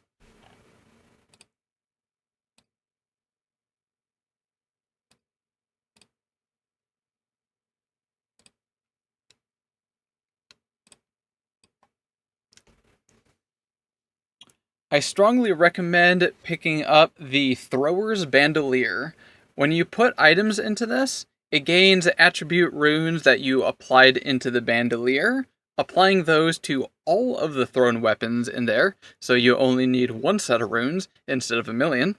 As well as whenever you throw a weapon from the bandolier, it automatically respawns back into your bandolier, so you do not need to catch all your thrown weapons, you do not need to find them, you can just throw to your heart's content.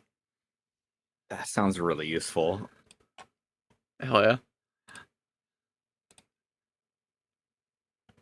What else went into this shaman build? Does The the bandolier familiar- only work with weapons? That's a weird idea. I assume so. Imagine a scenario where you have a quarter in there, and then you could put it in a vending machine and get the quarter back. Or some other crazy things. Yo, that's so funny. Wait, hold up. I gotta actually go find on that. We're gonna have so much content for him today. How useful is this bandolier? What can I get away with? Can I get away How with? creative can I be? That's Pathfinder in a nutshell. What can I get away with? Bandolier. How do you spell bandolier? BAN ban DA the banda bandor banda. I was right about the first part. Oh. Bandolier, bandolier, bandolier. I mean, obviously, Band of liars. it depends on your dungeon master. True. But I'll read what specifically it says. This bandolier is covered in straps and pouches capable of holding up to 2 bulk of one-handed thrown weapons. Okay, first sentence, it does explicitly say it contains up to 2 bulk of one-handed thrown weapons. So if this were like a video game, for example, then it would only allow you to drag and drop thrown weapon items into this pouch, if you will. Obviously, this is not a video game, so I'm sure your DM might allow you to get away with doing whatever you want. what counts as a thrown weapon? What's written in the book is a thrown weapon, or what's considered a thrown weapon? I turn around and throw a coin at someone. Yeah. That's a thrown weapon now. My class is coin tosser. I'm very dangerous with coins. A thrower's bandolier has a +1 weapon potency rune etched into it, and it can be etched with runes as though it were a one-handed thrown weapon. When you invest the thrower's bandolier, you can attune it to all of the weapons sheathed into it. This ends any previous attachment modes with the bandolier. When you draw a weapon from the bandolier's runes are replicated onto the weapon. Any runes already on the weapon are suppressed, and any runes previously replicated to a different weapon in this way are removed, returning it to normal. 2 actions. All weapon attuned to the bandolier, not including the weapons, are currently wielding, return to the bandolier. Oh, okay, I was slightly wrong. I was just a tiny bit. So once you throw the weapons, like you just start chucking weapons out of your bandolier, you will eventually run out of weapons. And then you have to use 2 actions to teleport all of the, say, daggers, for example, back into it. Okay, That so you being have said, to reload. It says up to 2 bulk, which, let's say if you're using either a light hammer or daggers, which are a weight of light, 1 light is equal to, or should I say, 10 lights are equal to 1 bulk. So you can effectively have 20 daggers in this. There's probably a pretty good chance you're not going to use 20 daggers into single combat, so you probably don't need to really reload. Daggermancer! I Hell cast yeah, dagger! brother. I cast dagger! I cast dagger! Can I throw a greatsword? It says Amber. Can you throw a greatsword? Rules as written, I assume one-handed. it does not have the thrown property. That being said, you could probably get away with some weird thrown weapons. Let me curiously check. What's your skill? Daggers.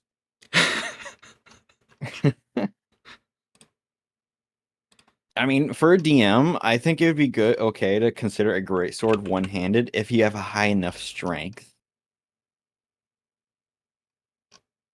But that depends on the DM.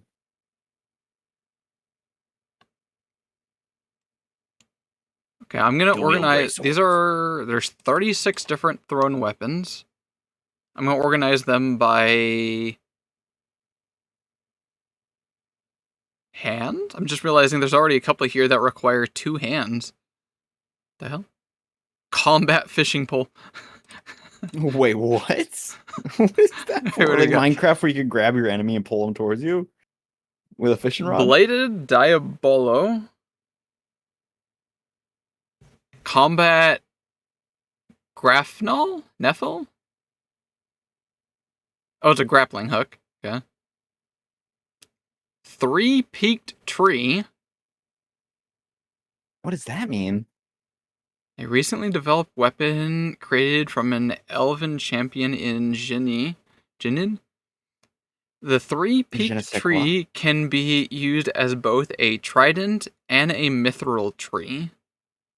A 3-peaked tree has a length of silken rope attached to the butt of its haft, allowing it to be quickly retrieved after thrown.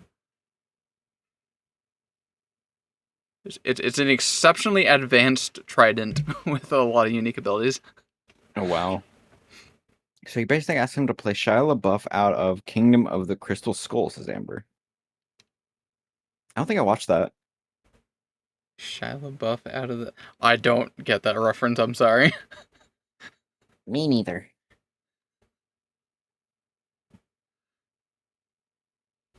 What's the heaviest? Heaviest is 2 here, which was that one. Yeah, you could put just about all of these. You could have harpoons, which have a light bulk, so you could only have 2 harpoons in the bandolier. Darn. How are good harpoons compared to arrows? Is it worth it? I guess it depends on your build. Yeah, that's the best word on that one. Because for a bow and arrow, that requires a dexterity attack roll. Whereas a thrown weapon, you can either choose to use strength to attack with or dex to attack with. And if it hits, you get to add your strength modifier to the damage. Oh, okay.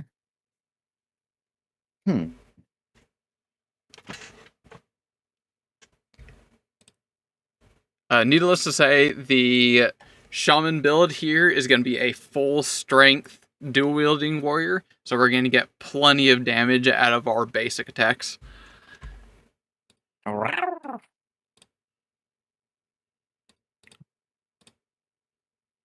Oh, okay, sorry. Almost done. There's a couple more things. The roleplay aspect, hence the name of the YouTube channel. What was the name of my YouTube channel? I don't know. What was it called? The roleplay mechanic, where I love to Yeah. create and work with mechanics for you to roleplay with.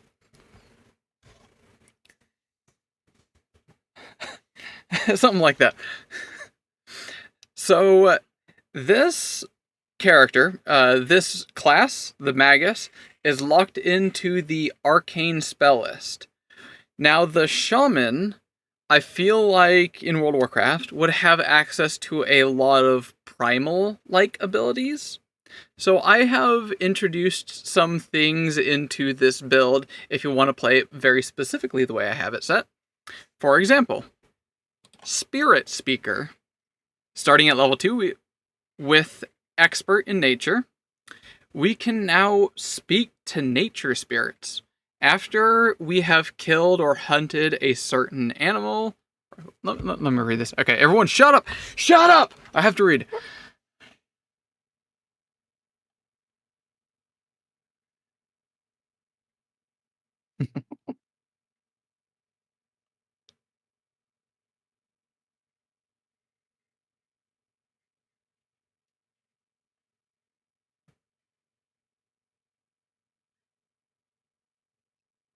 He's reading.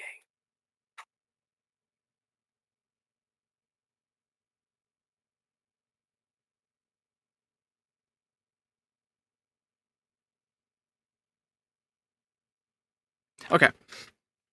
So starting at level 2, we can pick up Spirit Speaker, which allows us to, after killing an animal or beast of any sort, we can make a nature check to resurrect the spirit of the animal and ask it a question. This could potentially give us a lot of very helpful information with just about any kind of environment we are, and it really leans into the aesthetic, the vibe of who the shaman is. Moreover, at level 4, we will be then picking up Trick Magic item, so that way we can now use Druid items, Druid spells, staves, wands, all that good stuff, and we can really lean into a more nature kind of feel, even if we are locked into the arcane spell list because of the Magus.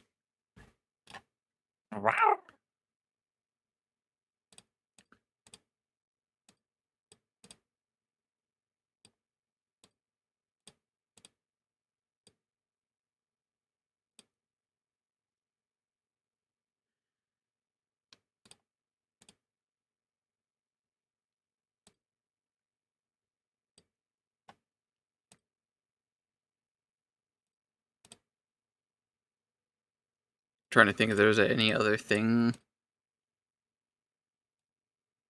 No, I think I farmed enough content for the video. All right, we need an outro now. Oh God, how do you do outros?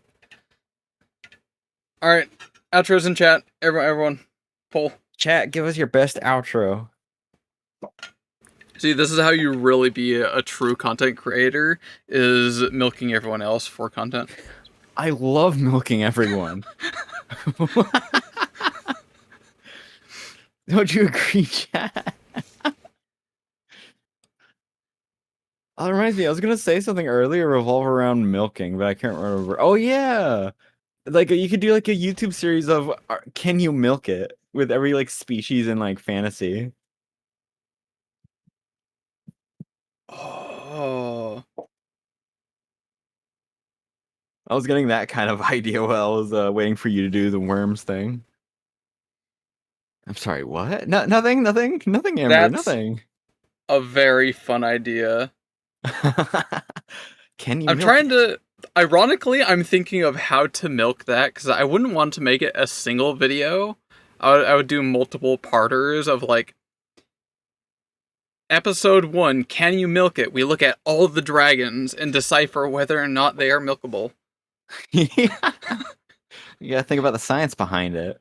Episode 2, Undead. We know for a fact that most of these, if not all undead, probably cannot be milked. But you wouldn't believe who might actually be milked. Stick around to the end. Yeah. Dead milk? Dude, that's a good What idea. flavor? Hold up. I have a text file in here somewhere where I put in ideas. I would rather not. See, you're not adventurous. You gotta be adventurous with this sort of thing. Do not want to milk the undead. What are they gonna do? Complain about it? All they do is moan. New. Okay, I need to make a new text file. YouTube. What is it? What's the name of the channel again? What did you? Wait, what's that? I'm gonna call it RM Video Ideas. Okay. Can you milk it? Question mark. I would probably actually watch that if you made a YouTube series off of it. It'd be wacky enough. What are they called? Creature types? Question mark. Dragon, comma, undead, comma, humanoid, comma. It doesn't even have to be human, like it's anything in fantasy.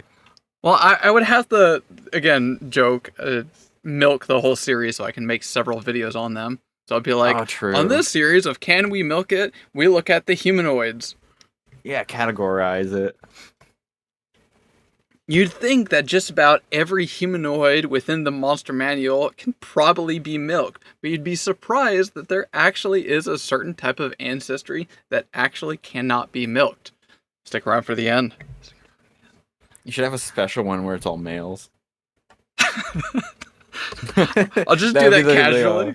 Oh, be for that one, but like never show any like female characters. Just all that'd the be a Patreon. All right, that's good enough. That's good enough. Control save.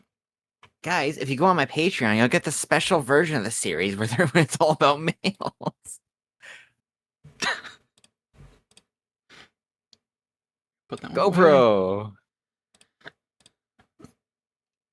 All right, we need a real outro now. Oh god, I don't know how to do outros. Usually it's just a goodbye. Mages do not want to milk the undead. I don't know. Like look at this. Look at this. Hold your thoughts for a second. Hold your judgments, judgmental assholes, and look at Will it blend? Will it blend? Will it what's the compactor one? Compactor? Yeah, the one where they just like use a hydraulic press. Will it hydraulic press? Yeah. I think there's a series of that stuff. Your mother was a hamster, your mother was a hamster, and your father smelt of elderberries. Where is that one from? It's the Monty Python Holy Grail. Really? It's the only Monty Python I've ever seen. I've never seen his other stuff. I used to watch it a lot as a kid. My dad would play it a lot. Our family would. Not French enough. I don't think I could do. I don't know how to do a French accent. I haven't heard it enough. There are 415 stat blocks that have the undead trait. You cannot look me in the nostrils and say that there is not a single one of those undead that cannot be undead. Like, what does that mean? What do you mean? Look me in the fetus and say that you can't milk at least one out of 400 entities. There's got to be at least one of them. Oh yeah, or at least a couple. That's a lot. Like I'm gonna try finding some that have art. Like Ghost, probably not. Okay, I'm gonna. You know what? Trim it down. In the intro of the series at the start, you should have it where there's an empty shelf for episode 1. And at the end of the episode, you add a vial of the milk that you got from the creature with a logo, the picture. And then over the episodes, you could add more bottles of Willet milk. just slowly builds up over time. That's a fun idea. Yeah. Have like different like sample. bottles, different like liquids inside of them. Yeah. Okay, here we go. Arboreal snag. It has art. Oh, look at that. That pass. might be able to be milked. You can't say that doesn't produce some kind of liquid that you can suckle on. Maybe sap? Would that be considered milk? See? Syrup? And I only clicked on one stat block. Yeah, there's sap in there. Sap I bet in you that, there's see? sap. Look at that. Boom. Content. There's a video waiting to be made there. Maybe at the beginning there could be a ruling on the classification of what what could be considered milk. Okay, we need to actually stop milking this because the recording's probably going to be like 3 hours long and I'm going to cry when editing this. It's only been an hour and 47 minutes. Let's finish the outro really quick. Yeah. Is sap milk, though?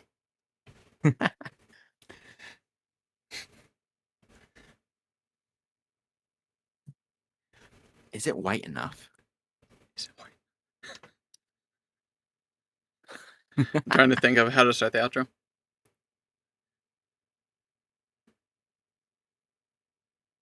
See you next time on How to Not Play Pathfinder. So this was how to not play the Magus. I had legitimately a lot of fun with this after I had started. At first, I was thinking it wasn't quite gonna work. It was like, okay, we do Magus, do 2-weapon, and then just ship its ending, whatever. But then when I realized, I'm like, wait a minute, this is practically a shaman from Warcraft, and then I really started cooking. We pick up Talk with Spirits. We have like a totem familiar. It was a lot of fun. And obviously, this is definitely not how you should play a Magus. Do not use this build, even though it's very effective. Yeah, definitely don't have a lot of fun with this build. Keep on finding your path, finders. I kind of like that one. I hate you. I think that's perfect. Okay, end the recording there. That was actually a great ending. That was terrible, but also great. I think it should be a reoccurring ending. No. It's cheesy enough. It's cheesy enough for me entertainment. Okay, so that is going to be a very different format of video than what I've already done for the past 3. What I have liked doing in the previous videos is finding like dumb fun moments and then like cropping them and throwing them at the end of the video. I don't know if I can do that with this because there was just a lot of ridiculousness the whole time. It's going to be a tough one to edit. I like talking about random weird things. It's very fun. It seems to be very your brand. Alright, let's move it back somewhere more comfortable. There we go. Now you turned around and you're super tiny. I'm tiny. What's over here? I'm looking away. Oh, I forgot to do the call to action. That's the other one. I need to put a call to action. What? What's that? Wait, what is that? What's a call to action? It's the YouTuber thing. Basically, you have to make a statement that prompts the listener to perform an action. The common one is, don't forget to like, subscribe, write a comment, that kind of stuff. Usually, listen here, fools. Like and subscribe now. else you'll not get milked. It's usually more subtle than the classic like and subscribe bullshit. Listen But the fuck up. I keep forgetting to add call to action. Oh well. I mean, that would get attention I'll probably. add it in post with like a AI voiceover. Listen up, finders. I need you to pass right to like and subscribe. No. Just no. What should I do this week? I've been trying to like force myself to make something every week. Just so I can. There's a reason. I have reasons. I have to do Looks something like- every week. No, Amber, no, I'm no. subscribing so I don't get milked. Thank you for that. You're welcome, Hollow. I'm happy you can enjoy us. I think it'd be a good idea to come up with ideas for that whole the can it be milk thing. I really like the idea of that. I would love a series to exist. I'm wondering how much effort and time I would put into that. Like, that would probably know. be one I would do slowly over time. Like, have multiple recordings and build up over time. Rawr. I feel like it would be a pretty entertaining. Oh yeah, it would be a lot of fun. I'm just thinking of what would be the best way to try recording that. Alternatively, maybe like a series where you come up with weird, quirky like species for Pathfinder. Something lightweight so it doesn't take too long. I would never do that personally. There's over 3,000 stat blocks in the game. There's way too much creativity. It's like, if you just whip open the monster manual and choose a random creature, like, you get some insane, weird stuff, especially once you start reading the lore of some things. Like, let me go to the creatures here. I mean, I was more thinking along the lines of making something visually, not thinking about the stat blocks or any of the logic. Just something fun, like an idea. That's my fun. That's how I work. Hell yeah. It might even go alongside with your idea of how to play classes the wrong way. Like create broken creatures that wouldn't work or something. There's something like that. Or, oh, no. I don't. There's a lot of yes and no on that. Cause like, Oh my god, you could have a special version of Can You Milk That for it too. no. Okay, here we go. First thing that has art. What the hell is this thing? Yo, that's kind of cool. Like, what is it? It's CR12 creature? So this would be... It's a monitor and Aeon. Okay. It's a sperm ball who's a little handsy. Balance life. As a reaction, if a creature within 100 feet of it is about to attempt a recovery check. Okay, so if someone's dying, if someone's about to die, or doing a dying check, this thing chooses to make the result a success or failure, but not a creature... Oh, not a crit or fail, okay. This effect gains the fortune trait. Anytime when something is about to die, this basically says, no, you're actually going to live, or no, you should die. Oh, it gives the opposite of what you would get. Well, it literally, it's a reaction. Within 100 feet, if someone... Okay, let me tell you how the mechanics go. If your character hits 0 hit points, they then get moved within a certain location within the initiative. When your turn comes up, at the start of your turn, you are now unconscious. You need to make a recovery check. You are currently dying 1.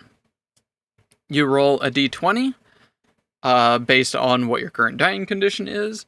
And if you succeed, your dying condition goes down. And if you fail, it goes up. So if you are dying... If you are dying 1... a death saving throws kind of thing. So if you succeed at 1, it goes down to 0. You're no longer dying, and then you just stay there unconscious. If you fail, you go down to dying 2. And then it repeats. Back on next turn, you succeed again. You were at 2, you go back up to 1. If you fail, you go down to 3, etc. until you finally hit 4. At dying 4, boom, you're dead. This thing, as a reaction, can say, no, you're not rolling, instead you succeed. Or say, no, you're not rolling, instead you fail. So it chooses whether or not you get to live or die when you're unconscious. Okay, that's interesting. And it has the harm and heal spells, peaceful rest, stabilize, vitality, void. It's like the in-between of life and death here. Reclaim life.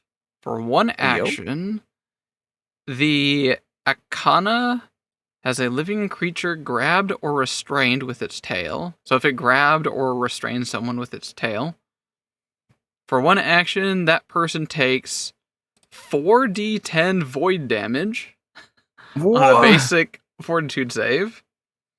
On a failed save, it is also doomed. So if you fail the save, you become doomed. I love the doom condition. It's so much fun. What happened? What was the doom condition? If you become doomed 1, that reduces what you... Wait, let me double check on that.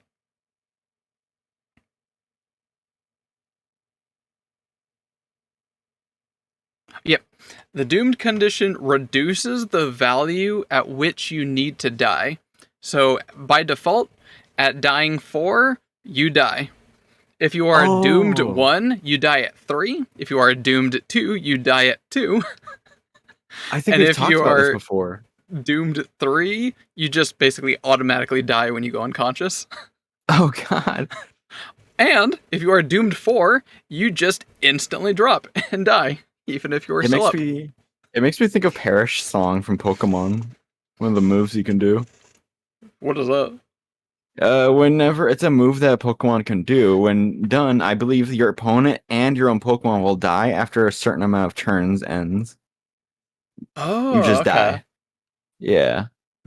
It's pretty much like guaranteed to kill the other team unless they switch out, I think, or something. But wait, there's more. So after it uses this thing, after you're grabbed, it does a bunch of void damage, and if you fail, you become doomed, basically increasing the chance that you're going to die. If you do die from this ability, your soul is now trapped inside of it, and its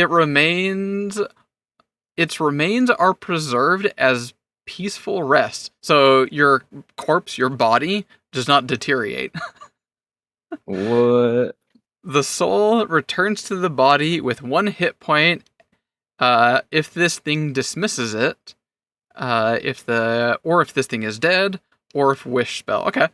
So, this is such a good plot hook. So this thing goes in, steals the soul out of like some MacGuffin character, and now has the soul of that person in them, and you now have to either A, try finding this creature and try slaying it, or B, bargain with this creature to try getting the soul back so it can release it. Ooh, imagine a creature just like that has that, and every time it has steals a soul, it gains another arm. Imagine the monsters looking creature after 1,000 souls, 1,000 arms. I could almost see that. You could probably just word that in here, however you like. That sounds horrifying. That'd be so cool. What does that actually say? They are massive eyes formed of cosmic matter that monitor the balance of birth and death. They understand the profound influence living things have on the cosmos and silently perform their duties of supporting and spurring life. Ankas seem utterly unconcerned by the fate of souls after death, often leaving undead in their wake and attracting daemon scavengers. Psychopomps often despair over Anka's cryptic actions, forced to clear out sudden backlogs of souls, or even battle the Aeons directly. Their tail, air quotes, is a twisting column of cosmic energy that can drain vitality from creatures and seal their fate. Anyway, so this is just a creature that I randomly clicked on, and there's like a whole like story hook. We can make an adventure based on this. And that's just one thing. You can do a lot with that. That sounds really good. And again, there's over 3,000 stat block creatures out there. It's fun to just open the monster manual and just point at something and go, what I do? What I do? What is that? Looks like an Amorite or whatever it's called. Oh, it's owls. What is that? Are they owls? Are they? They look like owls, like barn owls. It's a psychopomp like the last one, a monitor. Algae, protect and sometimes retrieve souls at risk of being claimed by other entities, particularly spellcasters who dabble with otherworldly forces but never officially pledge their souls. Ooh, nice dry hair. This is weirdly very in tandem with the previous creature. Yeah, I was just thinking about that. Would they be like hating each other? Like this one would take away the souls and the other one would be collecting the souls?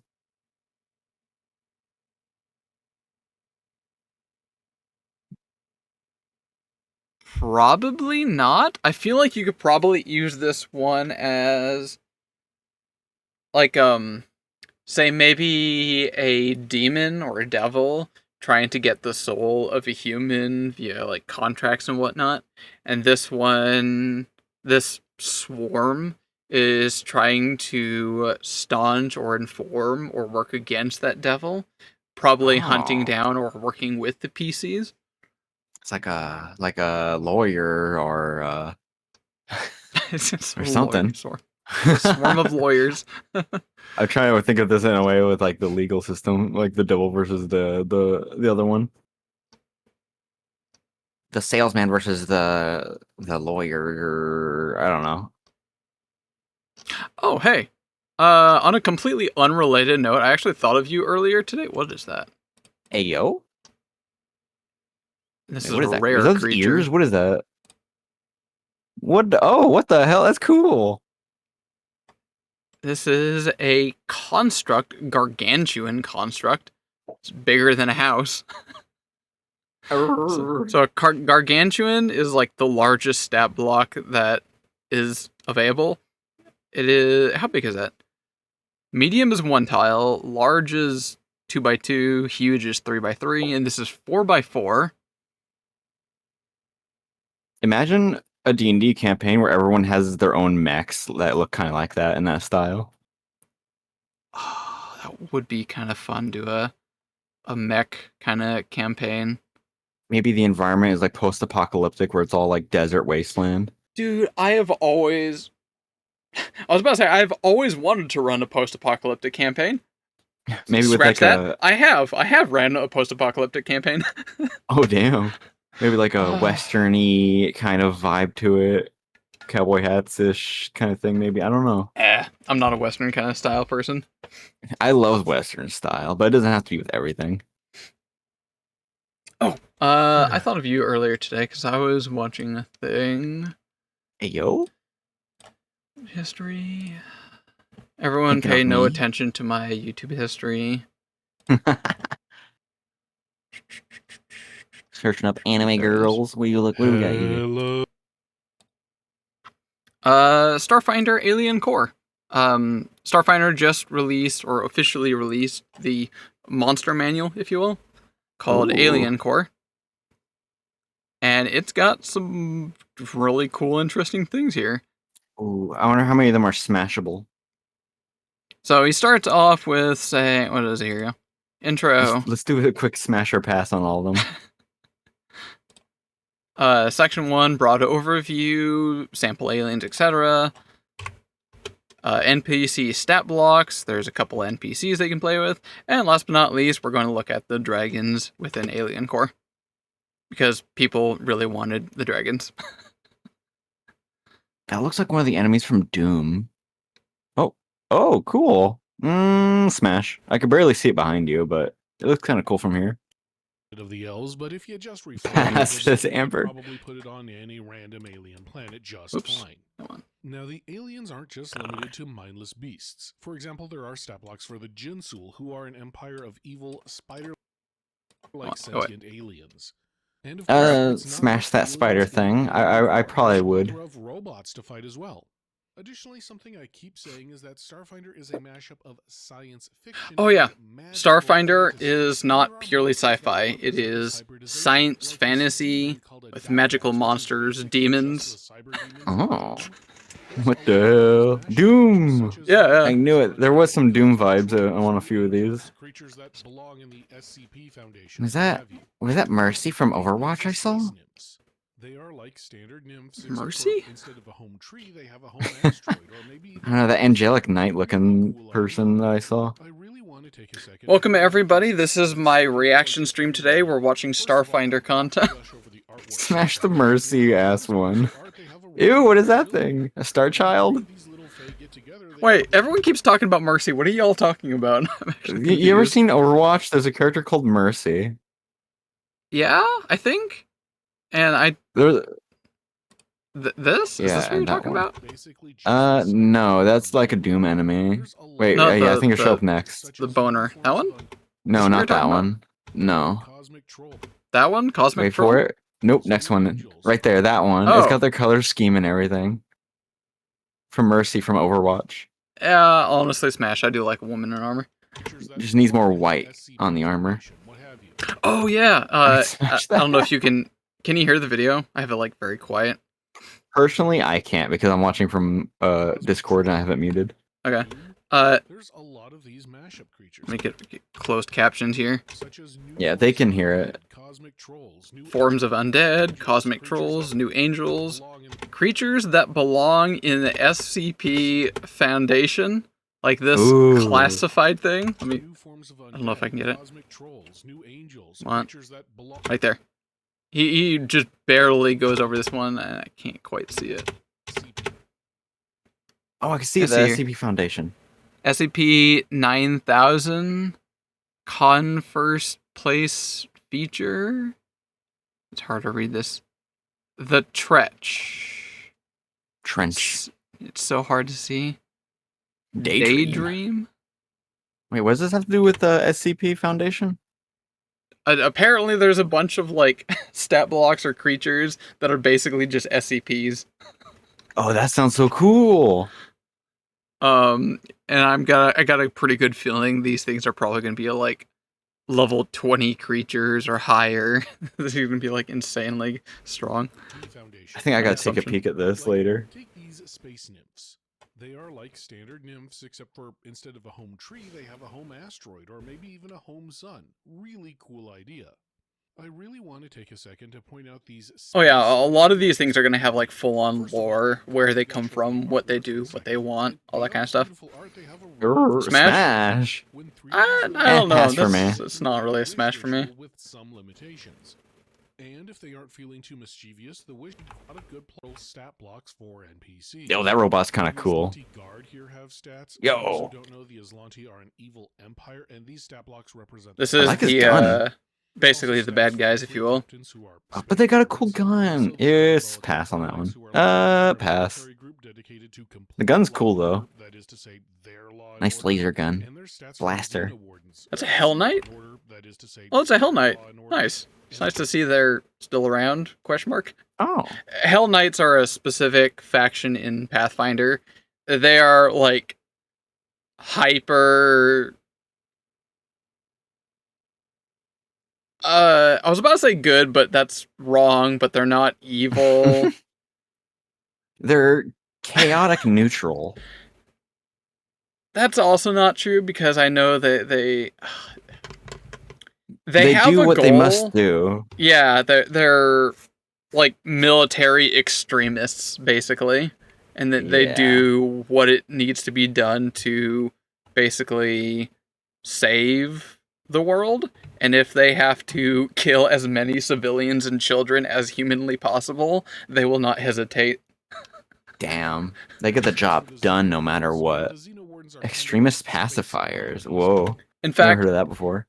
if someone's caught wearing a Hell Knight's uniform or outfit, and they are not actually a Hell Knight, they will be executed and killed as soon as possible. They Whoa. are very particular about their gear. Anyway, while there are only a few Smash. slot slots for NPCs, you could easily reflavor them in a pinch. The Aslanti shock troops could be Vesk shock troops. It's got such a sharp beard on this person. Yeah, is that horns or something? It's easy to change Yep. them up without too much Huh. trouble. I don't remember what ancestry that is. Whoa, maybe this isn't that thing is a maybe for me. Whoa, smash. A while ago, Paizo's design philosophy for each dragon is to Smash. represent a type of magic. So there are They're dragons, I can't say no. Extremist pacifier? Yeah, mage. There are 4 new dragons here, one for What each is magic that? type. Additionally, I speculated The leg there with the eyes is really cool. Sort of personifies a trope about dragons. So each of the dragons kind of have some kind of trope about dragon tropes.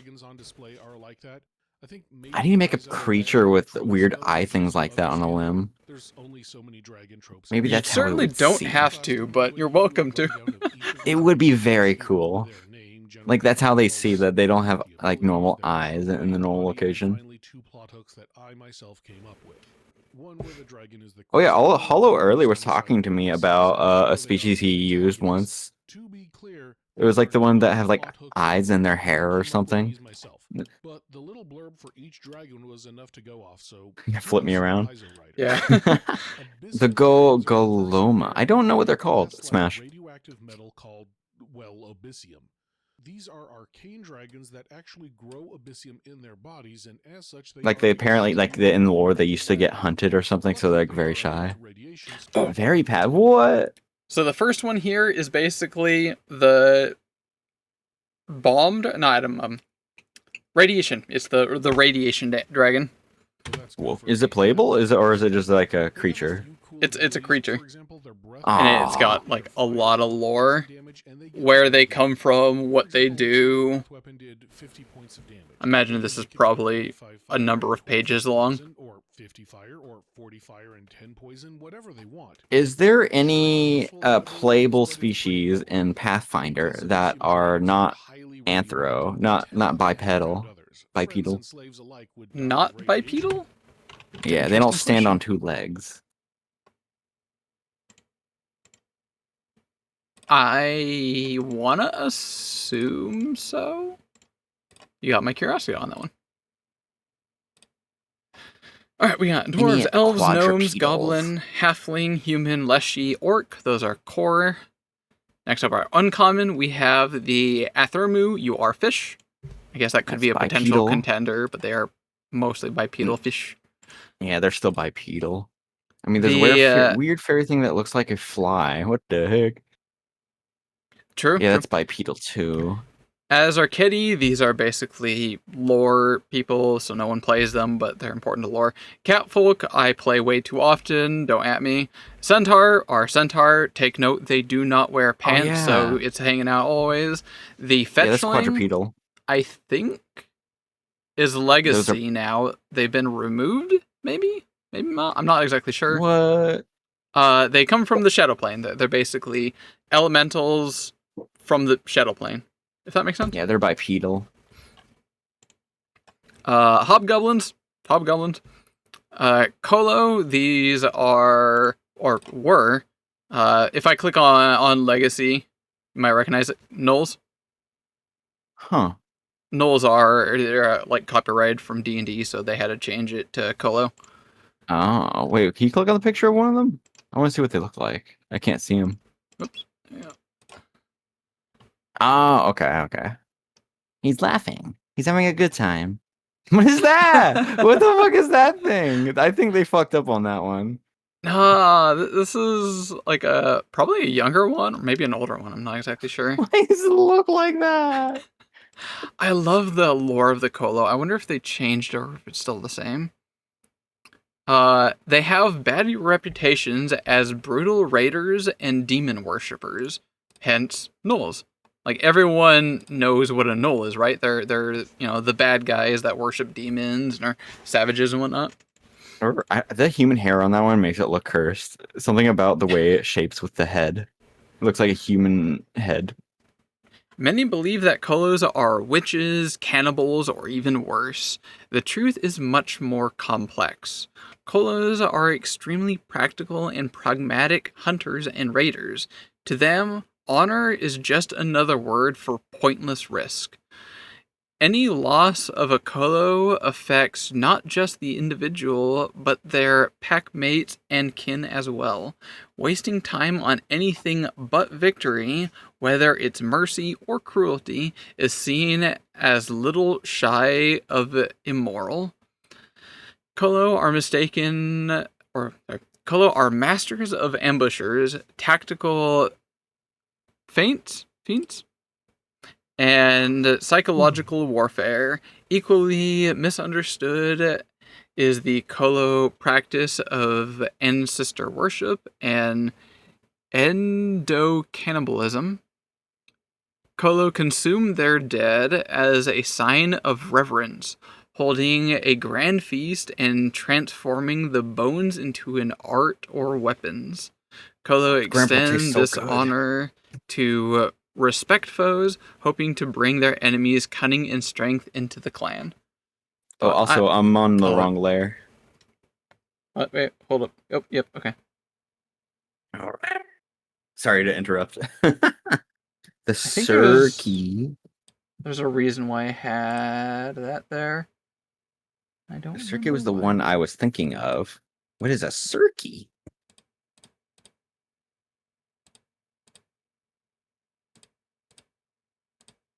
I don't know if I can fix that. I don't know if I can fix You that. can't grab me and drag me down? I mean, I can, but then it fucks with some other things, I think. You might be able to ignore or something. You could probably put me right next to you in the, not like visually, but like in the load order there. No, because of I primarily work with like the Pathfinder overlay. This one here, it needs to Right. be in like a certain order. Okay. Uh, Rawr. but then that's not good. I'm gonna fix that. I'll fix that all later. That's off stream stuff. Yeah, don't worry Anyway, about it. It's all good. what were we looking for again? We're looking for non-bipedal. Non-bipedal, quadrupedal, on 4 legs. Kitsune, exactly what you think. Kobolds, lizard folk, fish, oh wait, hold up. Merfolk? Some of them are like that. Does that count? Personally, I don't think so, but they might. I don't know. They stand like they're bipedal. That's a siren. That's what the sailors love to dream about. Merfolk, oh my god. They look like snake men from Dark Souls. I need to play Elden Ring one day. Minotaur, Nagi. Nagai range randomly. There's something about their ancestry where they can look like one thing, look like another thing. That they Call them it's snake like- folk if they don't have the tail body. Well, there's multiple types. Like, for example, you could have upper human and lower snake. You could be like snake humanoid, Smash. or even these ones. I What don't the hell is remember what that? these are. Basically, like there's a very strong connection with their deity on how and why they form in different formats. What's above the... Oh, never mind. What? I was gonna say, what is the picture of the one that was above the last one you opened? This one? Yeah, that one. Oh, I Friend. like that one. Smash. It's got friend energy. Yeah, smash. Yeah, definitely companion. Rat folk, exactly what you think it is. Samaran, this is one of the Tianxia, like, there's a lot of stuff in Tianxia that are based off of Chinese folklore. I don't really know very much of these. So, like, for Me example, neither. you have, like that, Whoa, with that's kind of cool. what is it called? The thing on the face. Yeah, I forget can't what it's remember called. either. Not kanji. I haven't played Okami in a long time. think they We got have something like that on there Tanuki. too. Their giant testicles, Tengu, Burbs, Frog. Ribbit. We have monkeys. I don't like monkeys. Wei Yang. This is another like Chinese folklore kind of person. I don't remember. I don't really know what these are. Those are the twinks. Now, rare ancestries. These things are rarely ever seen within Galarian. The Anati, which Wait, I what guess kind of might be. What's that bottom picture? So, a Anati are people are reclusive, pun not intended, sapient spiders who hail from the jungle of southern Gorund. Though they act in many ways like natural-born shapeshifters, their twin forms actually stem from carefully developed magic. So what you see on here is one character. This is the same person. This is their humanoid form, and this is their normal form. This is cute. Wait, how big is that thing? Size of a human. Oh my god. That's kind of terrifying and very cute at the same time. I love jumping spiders. And society hates spiders, and they have learned that society hates them. So much so that they have practiced and worked with their natural magic to try blending in with society so people don't actually know who they really are. Because people don't like the way they look. Why did they choose a picture that looked like it's an actual real photo? It looks like it's actually real. The spider one. Paizo's artists are just absolutely goated. Why? It's kind of cute that they made it look real. But look at him holding his ribbon here. Is that the same ribbon? I don't think so. Maybe? No, they're different. Okay, maybe these are two different people, but nonetheless, you get it. They need to make him the same person. They should have. It's me. It was me all along. See here, my scarf. One action change shape allows you to go from your spider form to human form. So I guess this kind of counts, even though, you know, one of your forms is human, the other one's spider. What else do we got? Android, because there are androids within Galarian.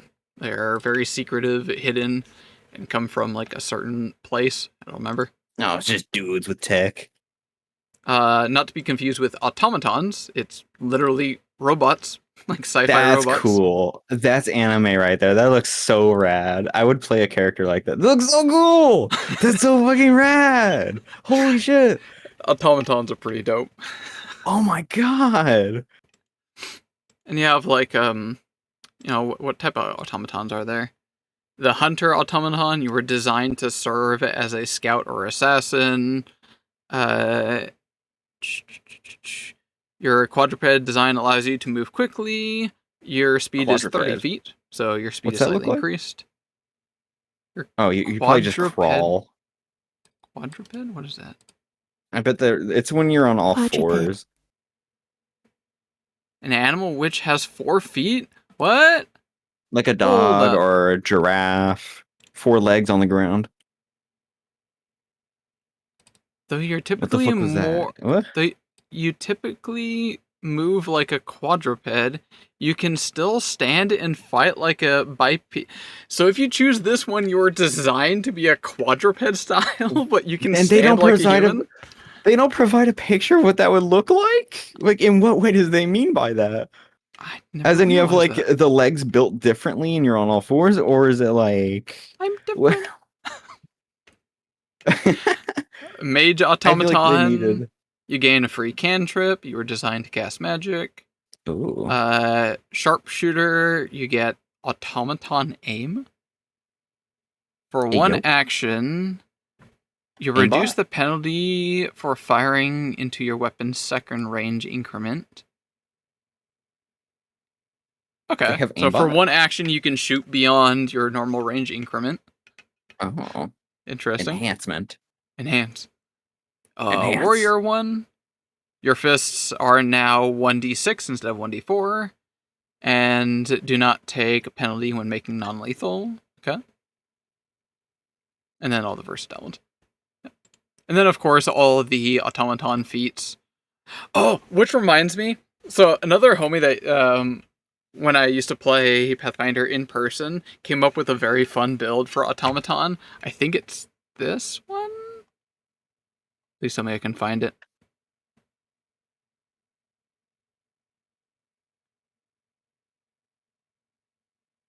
Is it not Imagine that your one? automaton Here it is. works like a transformer and you turn into a rifle. You can't even shoot yourself. You have to have your ally pick you up and use you. So the fun part about this feat that you can take at level 1 is the rules as written kind of stuff here. Energy beam.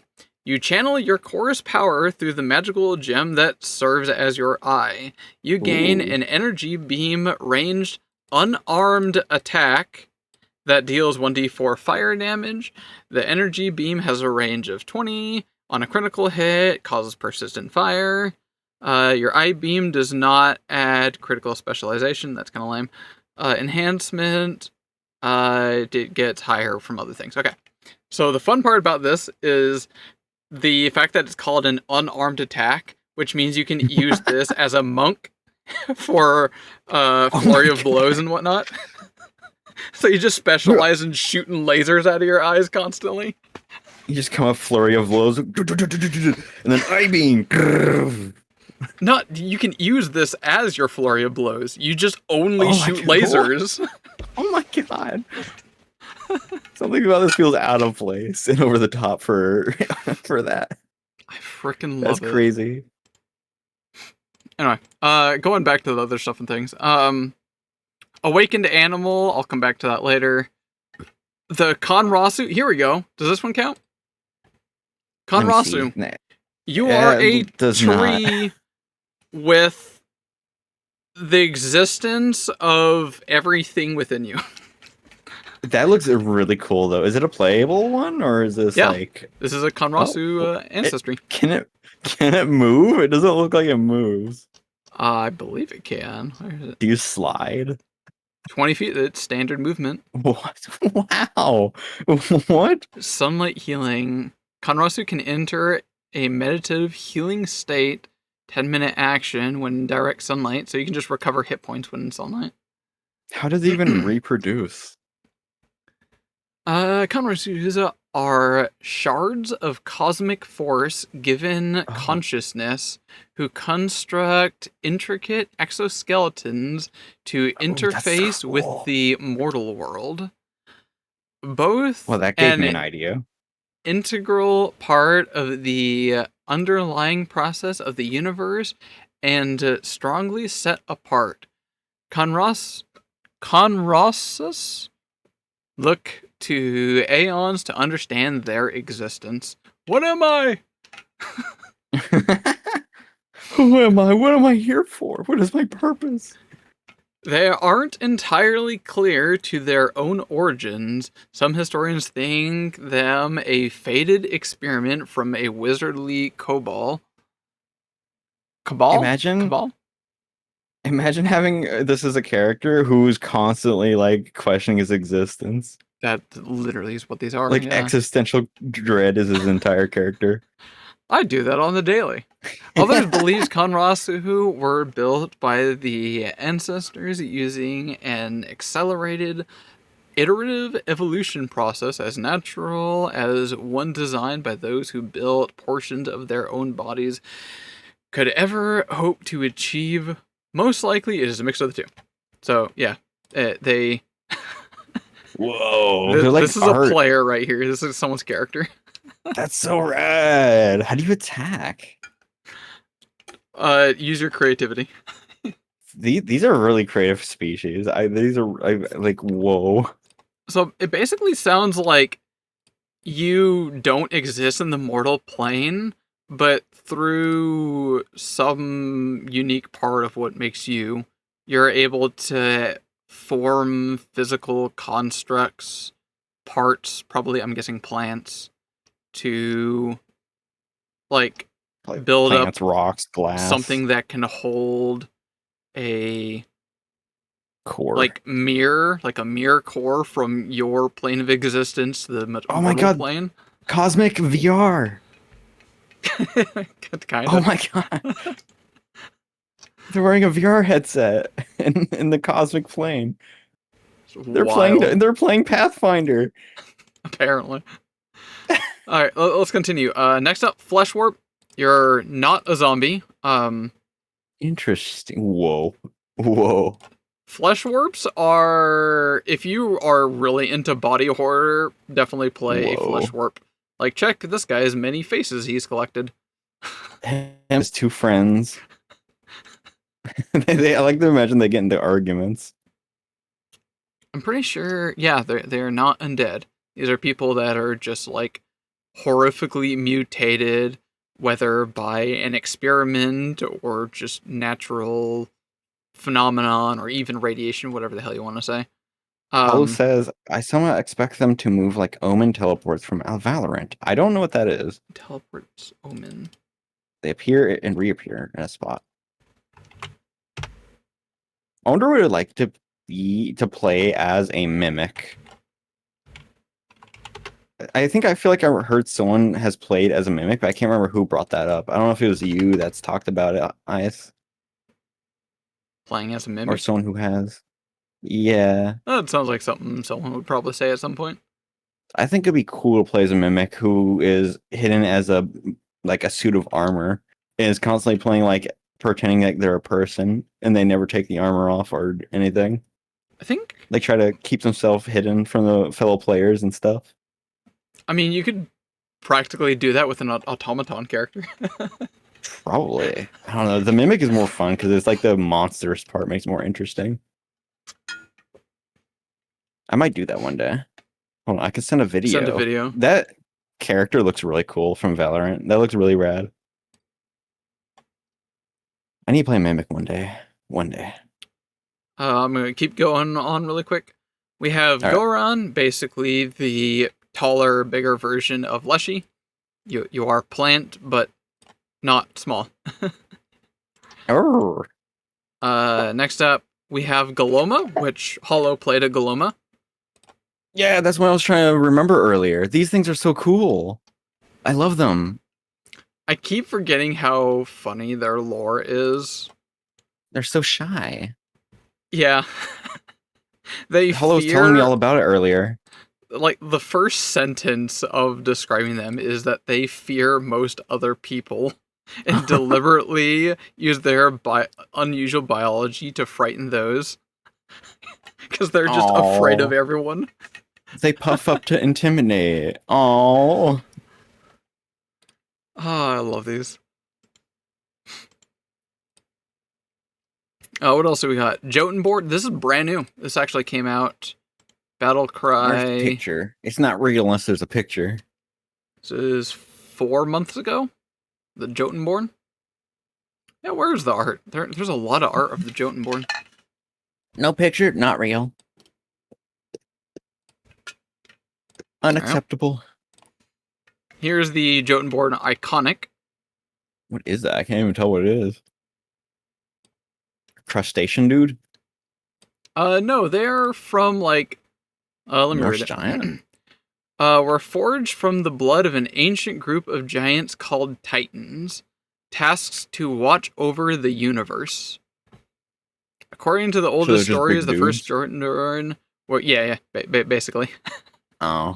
They were forged basically by Titans to watch over the universe. They got strong Thanos energy. That's kind of cool. And yeah, they have little stubby legs. They have big, friend energy. Like, if you're playing a Jotunborn who's not cuddleable, you're playing a Jotunborn wrong. Oh my god, someone should play an elderly wizard who's built just like that wizard right there. Strength high. Muscular wizard. He doesn't wear shirts. And the other most important thing about them is somehow he loses his robe every combat. How do you pronounce that? Livlar? Livlar? Kevlar weaving. Finer threads produced by creatures called that is woven into your skin. As you can see, all of the tattoos or threads that are woven into them. This thread glows with a dim light of 10-foot emanation. You can sustain or extinguish, retrieve, or adjust the coloration of the light. So yeah, there's this thread that's woven into your body. And I think there's probably like other like feats or heritage or whatever that interact with the thread within you. Rawr. Imagine getting unwoven by grandma with her like, what are those two things? They have RGB lighting built in. Yeah, that's what the Titans use. They use the RGB threads. Do they come with a PC I'd order? Judging by how he's built, probably. He's the one who delivers the PC by hand. He's the delivery guy. Next up, we have the Kashrishi. What is that? What the hell is that? What the more friend energy. Hell no! So, the thing Not about friend these energy. people No! they are psionics. They have very powerful minds and can manipulate the world around them. They look like the one enemy species from Destiny. From the Red Destiny. War or whatever it's called. I was thinking Halo. Halo? I don't remember anything about Halo looking like that. The triangle Maybe not mouth that looking thick. dudes from Destiny. What Are you else do thinking we of Shang got? Haley? Maybe? The elites? Yeah. Oh, nah, I It's don't been see like it. 20 years since I played Halo, I should say. I'd smash a Sang Haley. Puppet, it's exactly what you think. Puppet. You're a puppet. Oh, puppet? Puppet? Yep. Doll? Doll. Wait, You're a these doll. are actually playable? Yep. What the hell do you do as one of them? What the fuck? What? I mean, well, first off, you are a construct, which can bring a lot of Whoa. helpful things, like being I imagine you're unaffected tiny. by death. Are you I tiny? think you're small. Like doll size? Small, not tiny, small. Small. Oh, rat size maybe. Despite being small, still regular speed. Oh, you are fast. Holy shit. Oh my god. I mean, you're a you're just demon. a soul that's, animating a physical object. So you're not really constrained to flesh. Oh my god, give him orange hair and a kitchen knife and you're Chucky. You're flammable. I didn't know that. You have a Oh my weakness to God. fire. Whoa. I didn't know that. That's cool. Imagine meeting like a big group of these in the forest and they're like a cult. Blood sacrifices and shit. Demons. The ghost puppet gain resistance to negative damage. Stuffed puppet? Stuffed puppet. You Yo! have little inside you other than cotton, sawdust, and dried leaves. You take no damage from fall damage. Oh, I think I know a furry community that will love that one. Yeah, kind of same. Oh, shit. Toy puppet. There's a long descriptor on this one. Whoa. Lots of stuff on that one.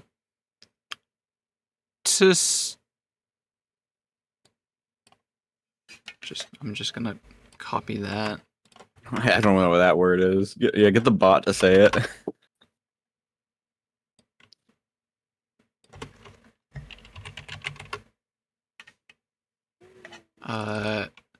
Translate. I can't see it.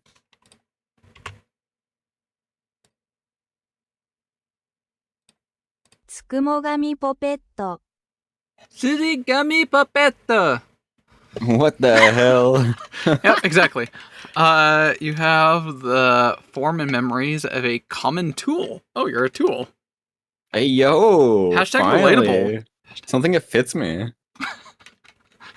A wind-up puppet, so you can be like a wind-up Ooh. toy. I Tin can or crank silver? him. Oh my god. Yeah. You can crank your friend in Pathfinder. And a wishbone puppet? What does Can that you mean? crank yourself? What was the wishbone? Such as tin, silver, and your life force dwells with an exceptional array of clockwork deep in your body. Cranking that Provided shit. you wind metal tabs on your body a few times each day. You don't Whoa. need food or water to survive. You must still Yo. breathe to ventilate your internal mechanisms and sleep to give your mechanism rest, just like any other puppets. Ooh, But yeah, that yeah, reminds me. you're actually right. You do have to crank yourself every day to live. Yo, it's just like real life. Glad the recording's done. It should have been. No, no. Quick, turn on the recorder so I can say it again. Going on, we have the It's so realistic. Sharinge. What is that? Oh, this is another Chinese folklore. Oh, ox dudes. Why are they so? I don't know. Some of these art styles throw me off a little bit. Those legs are too thin a little bit, I think. I don't know what these are. A lot of the stuff, bulkier. the TNZ stuff is quite foreign to me, Ox as it should be because it's Chinese. Team Auxiliary. The Shisk, they have like these bone things that come out of them. The Sonic people. Sonic people. They got the quills. Everyone's favorite, the Shuni. Shuni? Oh, I hate him. I hate him. I love him and hate him at the same time. It's the cute, ugly thing. Skeleton, if you want to play Boner. Oh, you boner. Welcome to the bone zone.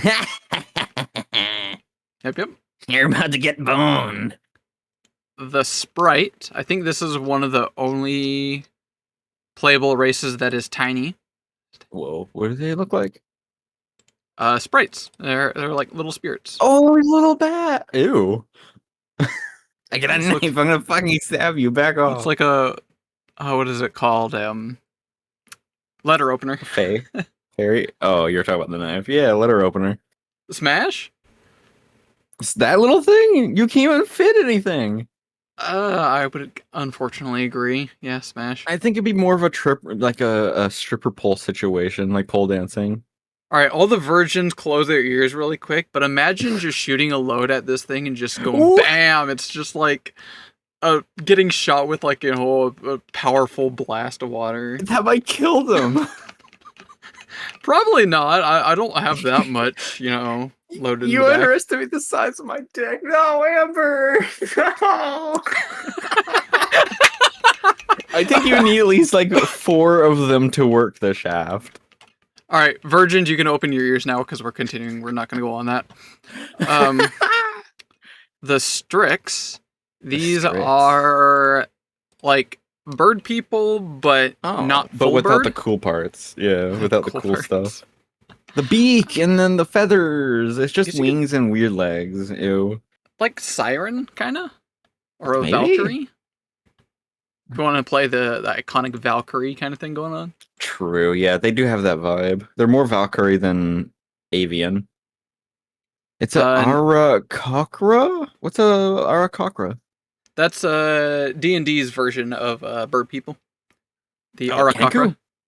Not Kenku. That's Birdfolk? Yes, basically bird folk. Oh, I never remember the avian names. Yep. Smash. Yeah, but at least in D&D, you actually get the bird looks. It looks cool. Sunki? What is that? Cop out. Wait, what is that? Cirky? What the fuck is that? I don't know. Amber said I don't know this one. Oh, I think I know what you're talking about. Okay, we'll get to that. Actually, yeah, we're literally getting to that. The Cirky. Turkey. This one I tried to learn about because I was kind of Wait, what is that? fascinated. Wait, either this is gonna be the really cool looking or not. What is this? Whoa! Are they constructs? Or are they? Oh, they're bug people. Oh, that's so cool. Oh my It god! is a humanoid Cirky. Rare, definitely rare. Definitely French shaped. Those look like someone I would love to have as a companion. Holy Dark shit! vision. Smash. Magiphage? The various nodes through your body draw the latent magic from the world around you. You don't need to eat or drink unless you're in an especially magic-poor environment. Wait, is this literally a Valkyrie? Hey, yo, wait, can I borrow one of these? Use as a base? You don't need to eat or such drink. as- You don't Yo, need it to eat or does! drink unless you're in Oh a my magic God. poor environment such as the mana wastes. What? Choose what tradition of magic you most consumed as a larva. What magic you consumed when you were a larva? That is rad. I should have used this as a base. This type Damn, I of was ripped magic. off Paizo. This type of magic has become so integral to your body that it changes the tradition of all Suki spells and magical actions that you get. Whoa. I have to look Fascinating. deeper into this one. Can you send me a link to this? Yeah, let me just drop So this. I can look at it over later. here. Thank you. And I'll send it over to you as well. Yes, thank you. I'll read a little bit of this. Cirques are only now emerging from the subterranean darklands in a generational dig to the surface. Okay. So these are, I'm guessing, like brand new to the They're like cicadas, I kind think. of. So Pathfinder / Golarion has a very long lore with different eras going on, and the recent era that was, all the new lore, all the new things going on, the whole new like world, the new year, like what's going on and whatnot, is called Lost Omens. In fact, if you look at books like maybe Abomination Falls, let me try doing one. Let's try Treasure Trove. I butchered that hardcore. Thank you. Nope, not that one. Let me just search Lost Omens. There we go. So a lot of the videos, or at least the adventure paths, are going to say Lost Omens on it, and then like whatever the adventure path is. That's the name of the current era of Golarion. It's called the Era of Lost Omens, because what should have happened within the timeline was going to be a new era of prosperous, a new era of, there was a word for it. Basically, the world was going to be saved. There was a lot of really bad things that were going on that people were slowly trying to work with, fix, or get around and whatnot. Just a lot of, horrific things going on. Great for adventures, But in Pathfinder 2nd edition, when they come out with this, they're like, okay, let's move the timeline much more forward. We're going to choose which adventure paths are canonical, what types of things happen within all that kind of stuff. And a lot of people that played Pathfinder, whatnot, actually kind of affected what canonically happened within the timeline of Golarion.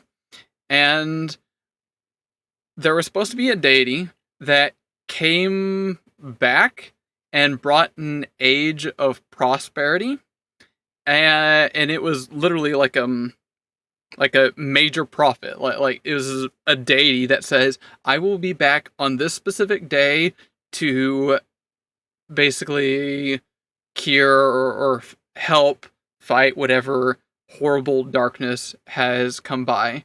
And yeah, that deity basically died / left and went back to the heavens. It was prophesied that he was about to come back. I'm like very generalizing this because there's a lot more to go on. It's like someone trying to generalize Warhammer lore. Anyway, TLDR, deity was supposed to come back, bring prosperity, and he did not. The deity just disappeared, and no one knows where this deity is. Nobody's capable of communing with this deity. He's just gone. As well as many other prophecies that were also supposed to happen, like minor prophecies, like, hey, your child is going to be born very prosperous. It's going to be a male and work as a high-end football player. I don't know. And that never happened. Your child ends up being female and becomes, I don't know, a hobo. Basically, anything that was supposed to happen didn't happen. And that's what the new age in Golarion / Pathfinder is called, is Lost Omens. You know, an idea I came up with. They should make a book that has like, like a normal Pathfinder book, except that it has all this like pictures and descriptions of all their species, like dongs, and then like the name of the book could be Dong Finder. I would pay for a book like Is that. that like a connect the dots kind of thing? Like which one is which? That's not a bad idea. You try like look at the dong and try to guess which species it's from. I feel like I've seen something like this before. Or it might have been just like an image, like a series of images. I feel like every species should have their own canonical dong. I love to find some dongs. I think it would sell really well. Alright, what is the Circe? So they lived underground for who knows how long, and now with the lost age of omens, they are now re-emerging to the surface from the Darklands. This insectile and highly metamorphic species subsists on the latent magic in the world around them. Once they have refined enough, Circes are capable of developing unique adaptations that allow them to protect magic in diverse ways. And digging claws to energized wings. Oh, that's literally like just pure energy claws kind of things. Or they have like That's energy the thing I wanted wings. for. That's what I wanted for the Valkyries with our magic blade thing I was talking about. Oh, You this so is ripped off bullshit. Suki's. No, I need to make a version 2 of our Valkyries for Pathfinder based off of this. This is bullshit. I'm 100% here for that. That is so tea. It's all here too. Everything I wanted. God damn it! It's like 1-to-1 almost. Oh, it's beautiful. I love it. It's like the gag books we talked about, Mel. Like the empty 50 Shades of Grey book. Yeah. The thing we were talking about before. 50 Shades of the dongs. When we were talking about dongs. I feel like that's all the dong time. finder. I'm not missing something. You might. Yeah, me and Hall were talking earlier. So all the ancestries have these things of like you might or others might. Like for example, if I look at You always talk about dongs, Mel. It's literally my hobby. I love dongs. It's your hobby. It is. I love it specialize that in much. They're so cool. There's so many different designs. As a catfolk, you might demonstrate genuine interest by asking a lot of enthusiastic questions, just like me, being autistic. Or you might avoid interpretational conflict by giving someone a cold shoulder or by simply leaving the area. Others probably think you monopolize conversations with your incessant queries or opinions. Others probably ascribe more emotion than you feel to your involuntary purrs or growling. I love it. Oh my god. So, Circes, you might feel a very strong connection to the world around you, sensing the latent magic in everything. Yes, that's exactly what I wanted for the Valkyries. We have You might be driven to travel far to learn as much as you can about your home. That's what I wanted for the Valkyries. But we go out in the world for knowledge and bring it to the castle. No! You might pay particular attention to the way others live in environments unfamiliar to you. That's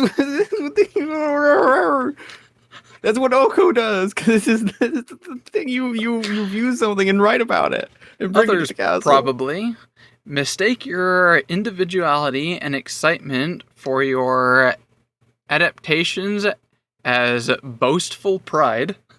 Whoa. Maybe, I don't know. Others probably find your excitement for new people, places, and things endearing and inspirational. That's kind of hard. I like that. These are a little too, like, characteristic. I don't know. Maybe it's like a general species thing, but I don't think all players are going to be doing that with the species. Others probably trust your magical senses over their own maps in tight situations. Yeah. Like magic-centered things like that. Like, interesting. Okay. Damn it. Oh, wow. Oh, their heritages are very different. Like Valkyries are completely made out of magic. Circes emerge from their larval stage with some adaptations already placed in place. Though not all are the same, those represented below are among the most common. This is interesting, implying that you can make your own. Circe heritages have multiple possible evolutions, which are accessed by taking the Grand Metamorphosis feat. So this is at level 9. Or I guess you just evolve into something different. So you can be you take that a back. breaker Suki. Ooh, muscular? I mean, big boy. Your Girthy. claws are especially hard and can break through earth and predators alike. You gain a claw unarmed attack with 1d4 slashing. Your claws are in the brawling group, yada yada. Evolution. Your wrist nodes project magic into a durable digging wedge. You can spend an interact action to increase your claw unarmed attacks to a 1d6, gaining all those traits, and remove the agile trait. You can spend another action to deactivate. Okay, so you have like a toggleable wedge claw. I'm gonna end up making the Valkyrie like 80% copy of this stuff. Oh my god. Evolution. Your ankle nodes. I like how they call these Ankle nodes nodes? on your body, or your wrist nodes, can emit grounding claw spikes of magic to hold you in place. If any effect would force you to move 10 feet or more, you can choose to move only half the distance.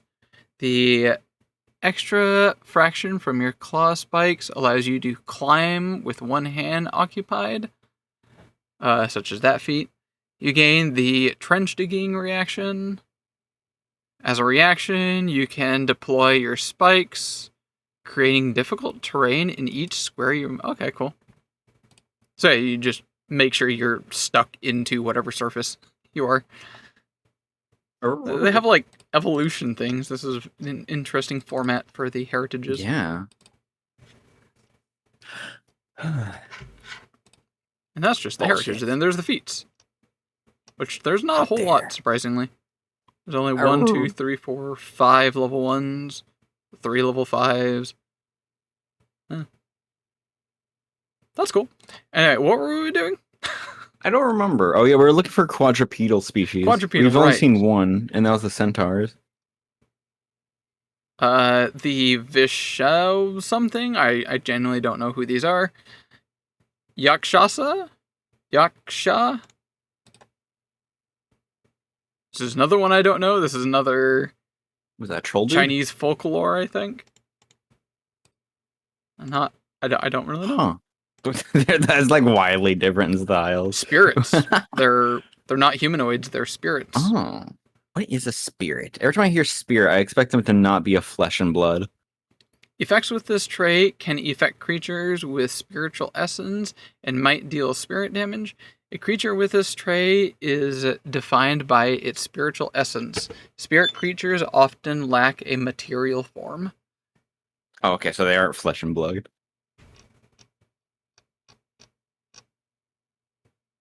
Interesting. He's a spirit. Their stat block doesn't have anything interesting. I'm guessing they get some cool stuff from their heritage. Additional edict. You vow... Well, let's say you swore a vow to something, and then they have like an additional edict. Okay. Man, they really cooked with Tianzi, a character guide. Goddamn. Next up, last one, the Yao Guai. I think this is the one that Amber was Yao mentioning Guai. earlier. Bears? What is that? I think that every time from Fallout. Yeah, from Fallout. That's the only this Yao I is know of. another Chinese folklore. Beings who usually begin their existence as simple animals, objects, or plants. They have found a means to transcend their original forms through the power of cultivation.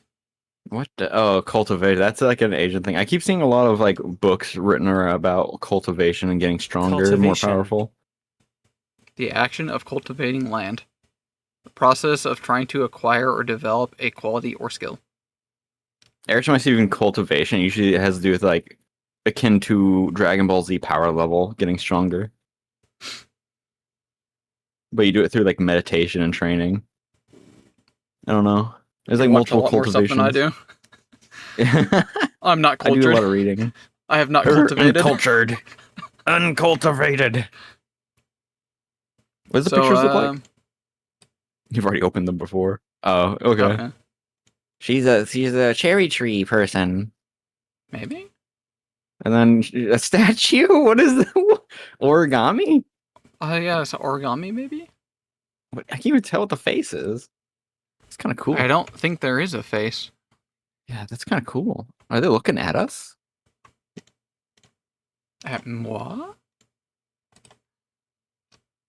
I like the bug people we were just talking about earlier. They look like it's like a drop of like religious like designs almost. I wonder if there's Circe stat blocks like creatures. I'm like really interested in these guys because these bug people actually look cool. Surely there's got to be at least a couple NPCs, right? Language, trait, feat, heritage. Archetype. Oh, wait, here we go. Creature. The unique, so this is like an NPC from Adventure Path. Oh. Do they have a... No, there's no art for this person. No art. What? How dare? Everything needs art. Apothecary bee? Why did that show up? Hey, yo. They work as the beekeeper where they collect the honey for you.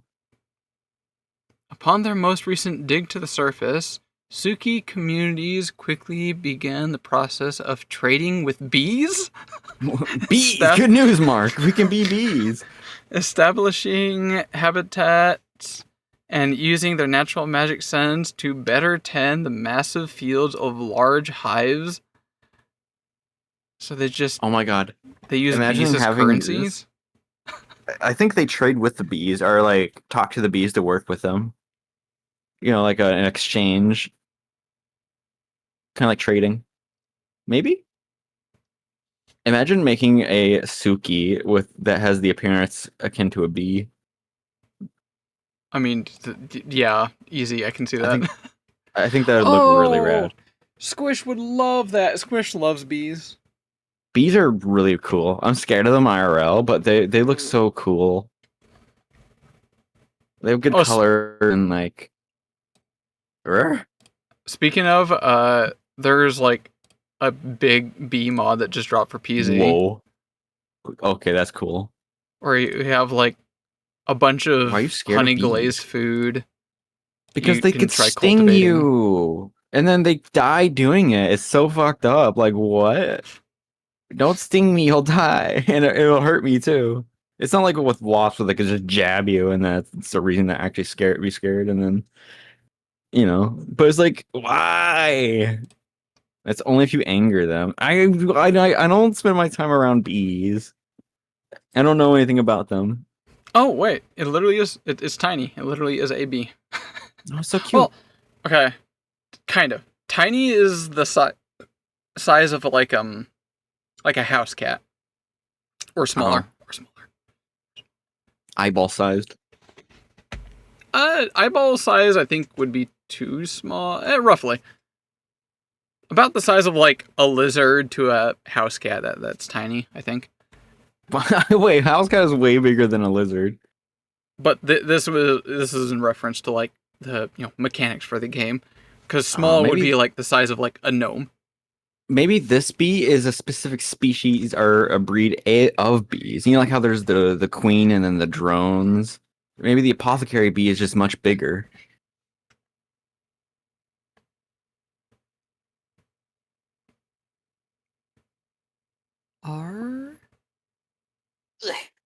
Because it says apothecary bee, else it would just be bee. I'm curiously looking around. Doesn't look like there's a follow-up. Huh. Hey, what's the purple in that picture? What is the picture? Touch purple. Oh, purple honey! Wait, what is that? Wait, is that poison? Wait, what is that? Wait, what's going on? What is that? It's not pollen. There's some pollen on its legs, but It's an apothecary. Apothecary, yeah. Internal cauldron with an What? appropriate diet. So if it has the right diet, an apothecary the purple bee is? will create a potion of 6th level or lower every 2 weeks. Whoa! It just spawns potions every 2 weeks. Can that be most my often- familiar? I mean, probably. Most often, this is a moderate healing potion. Each apothecary bee can store only 1 completed potion at a time. Unused potions can generally be harvested from the apothecary bee with a successful DC 23 nature or survival check. Oh my god. Oh my god. Health potion bee farm. Honey flavored healing potions. It is worth noting, it says most often, but I imagine you can change the diet of the bee to make other potions. That's cool. Apothecary definitely see bees' that as a complex farm. eyes let them see the auras of magical potions and instinctively identify potions of their level or lower. These auras are visible through mundane containers, though their eyes have no special ability to perceive or identify non-magical solutions such as alchemical elixirs. Can it speak? Can it? Perception. Or is it- Does it have its own bee language?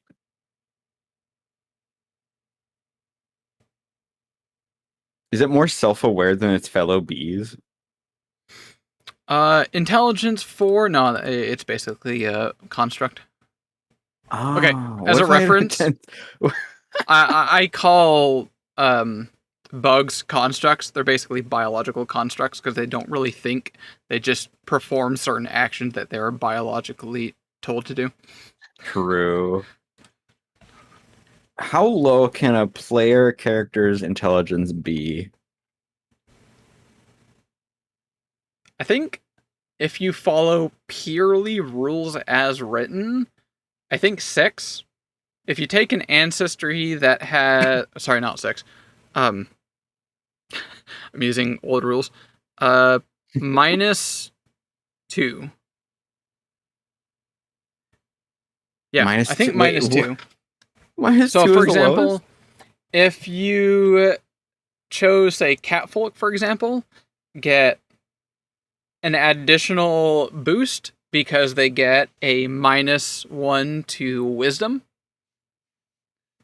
So that would be 1 minus there. And I believe there is a variant rule called Voluntary Flaw. Bet I can even find it too. Voluntary Flaw. You know what I'm looking for. How do you spell that? How do you spell voluntary? VOL Here it is. Optional. AN. Oh, it's a UN. Okay. Optional English voluntary is flaw. confusing. Sometimes it's fun to play a character with a major flaw, regardless of your ancestry. You can take additional attribute flaws when applying the attribute boost or attribute flaw from your ancestry. This is purely roleplay, heightened flawed characters. So yeah, I think with this right here, you can have an additional one. So if I played a catfolk with -1 to wisdom, I can take an additional -1 to wisdom.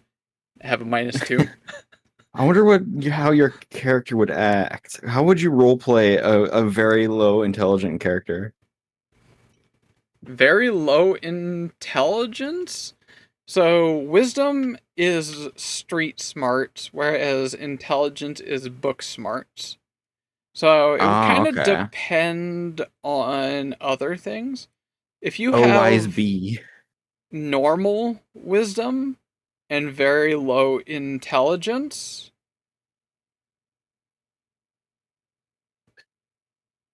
you would basically just be like the village idiot. It depends on other thing. Like I guess your background. Like you could be the traditional orc. Like I like Smash. I always find intelligence versus wisdom confusing because they sound kind of similar, but they are different. It's book smarts and street smarts. Yeah. A good way is to just generally just Google things like in balls in actually let's get creative. GPT. Give ChatGPT, me are you an example of a character with Oh, you fucked that up. low wisdom and high intelligence. This is going to be a good extreme because we could have low wisdom and no normal intelligence. And then the other way around. Is that it? What about low on both? Low on both? Then you're a lemon. I want to see what the dumbest character could possibly look like. We'll send it back after. Okay, here we go. That was fast. Like, I'm talking about on the level of being less so of that bee. The apothecary bee.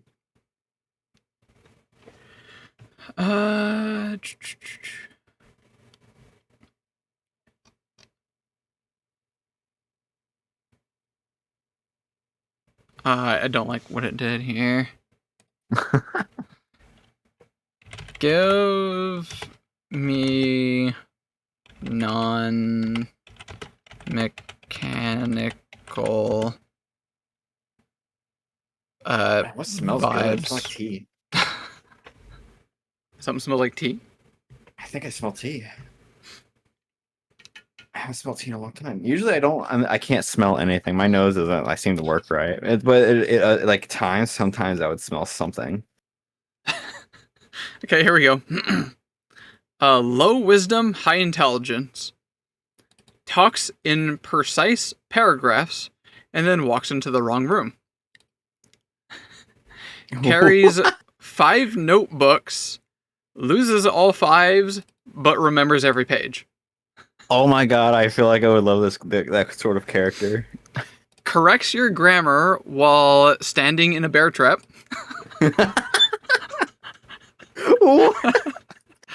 Treats feelings like puzzles. If A, then B, so you must be sad. This is literally me, IRL.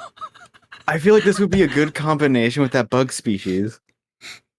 Oh my god, this is literally me, IRL. Oh wow. Sleep schedule is whenever the thesis grabs me. What the hell does that even mean? I think whenever you just fall asleep, when you just drop, there is no sleep schedule. Gives 10 brilliant plans, forgets to pack lunch or rope. Favorite smell, hot metal and burnt sugar. What does burnt sugar smell like? Malty, I guess. Huh. I don't know. Laughs at jokes a beat late after diagramming them. Let me figure out why that joke is funny. Okay, I see. Caramel. If you connect with that to that, that is a solid play on words. Well done. Very funny. And now, high wisdom but low intelligence. Caramel. I don't know what caramel smells like. Caramelly? I don't know. I've never actually smelled caramel before. Says little, but every word lands. Doesn't need to speak much, but everything is very, makes sense. Spots storm clouds in a friend's eye before they can cry. Ooh. So it can understand people before the other person even understands what's going on. Yeah, I with definitely themselves. love high wisdom characters, even with like low intelligence. They're usually like the most lovable ones. Those are most remembered. Knows which path is wrong by how the birds go quiet. They think. explains observant. life with kitchen metaphors and calloused hands. Calloused hands. Ah. Experienced hands that's been through a lot. Also, hello, Squish. Squish. How are you, Squid? You're tired and in a lot of pain? Okay. Good night, fish.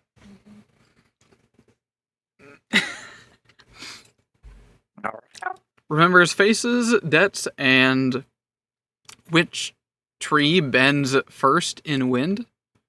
Oh, you should have a Hello Squish channel point redeem. Or What do I something. do with that? Good night, Squish. Oh, do you Good have night, one? Squish. Not really? Oh, okay. Wait, where's my BTT? Is that BTT. down? Oh, there we go. Yep, some seemed off. Prays, listens, then acts. Can't read the prayer book well.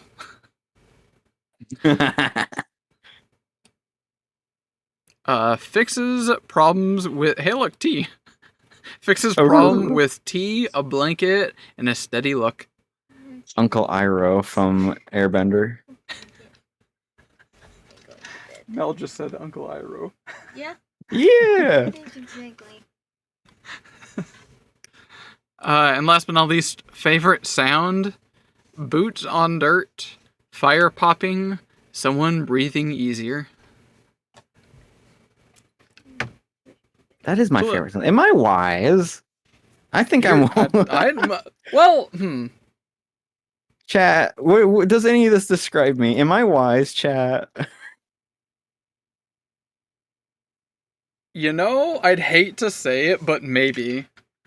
Hey, yo. Low Amber intelligence, says high no, wisdom. Which is also fair, but maybe. Whereas I am definitely the high intelligence, low wisdom kind of person. Oh my god, we're like opposites. Oh my god. Oh my god. Pass the pumpkin spice. I need Pass another the pumpkin shit. spice? More like pass your pumpkin to spice me. What? We need to end the stream. I'm gonna go eat food, I think. Alright, yeah, we should do it, yeah. Oh, I still gotta go edit. Hold up. How long is that video? Where is it? It's like an hour 41 minutes long. Is it Last that I one? looked at the time. Alright, that's the previous one. Delete that. It is 6 gigabytes. Ooh, I've had way bigger gigabytes on a recording. Actually, yeah, I guess that's not bad. It's only an hour and a Pointing at far half for this time. No, it gives me the wise person teaches vibes. Those are cool too. I just realized I forgot to add something in this. Uh-oh. Time to re-record. As a magus, you are half caster. I didn't go over what spells you should take if you're not going to be using them. Should have written it down. It's fine. Nobody really is going to watch these videos for intentional. I intend them to just be funny. That's why you gotta have a script, so things are fake and you get everything. Maybe. I'm not good with scripts. I'm so much more impromptu. What's the right word? Yeah. I'm trying to think of the word too. You do it as you go, but there's a word for it. Comedians do it all the time for like stand-up comedy. Or they like, what the fuck was it called? Off the cuff. No, it's a singular word.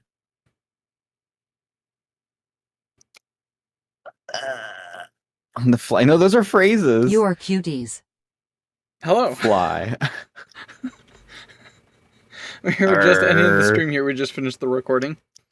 Nuh-uh, you Anki. Aniki. Doubt. It's not doubt, although I am often full of doubt. No. It's or you do it as you go. Comedians use the word. Oh my god.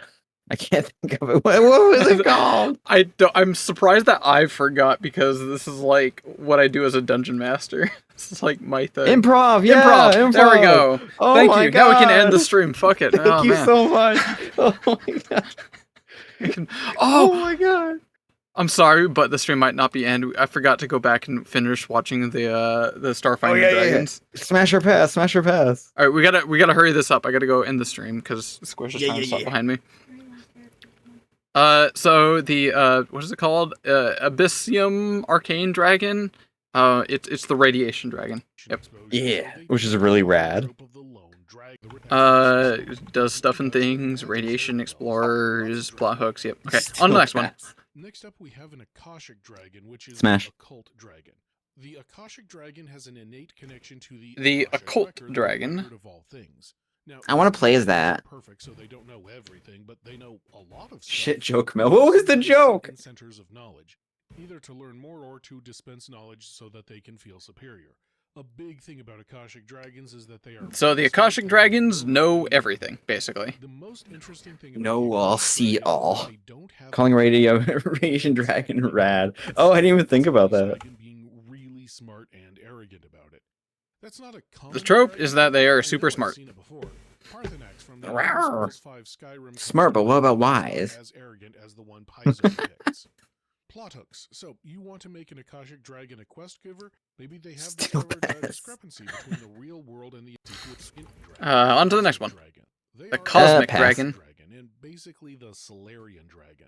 The This person one is great. is I the love Divine. Parthenax. Understanding of the cosmos and the life Divine? cycle of stars. Yep. While the Akashic Dragons are the Solarian, the dragon. That's his vibe. So Solarian is one of the classes in Starfinder, where you basically control the cosmos with, Huh. basically photons and neurons kind of thing, light and dark kind of stuff. Why do they have a And- vibe classification? Like a vibe check? That's what the YouTuber here is going over, like what you can expect, how you would roleplay this dragon, how it fits into the campaign. Wise, kindly good dragon trope, like Sisu from Raya and the Last Dragon.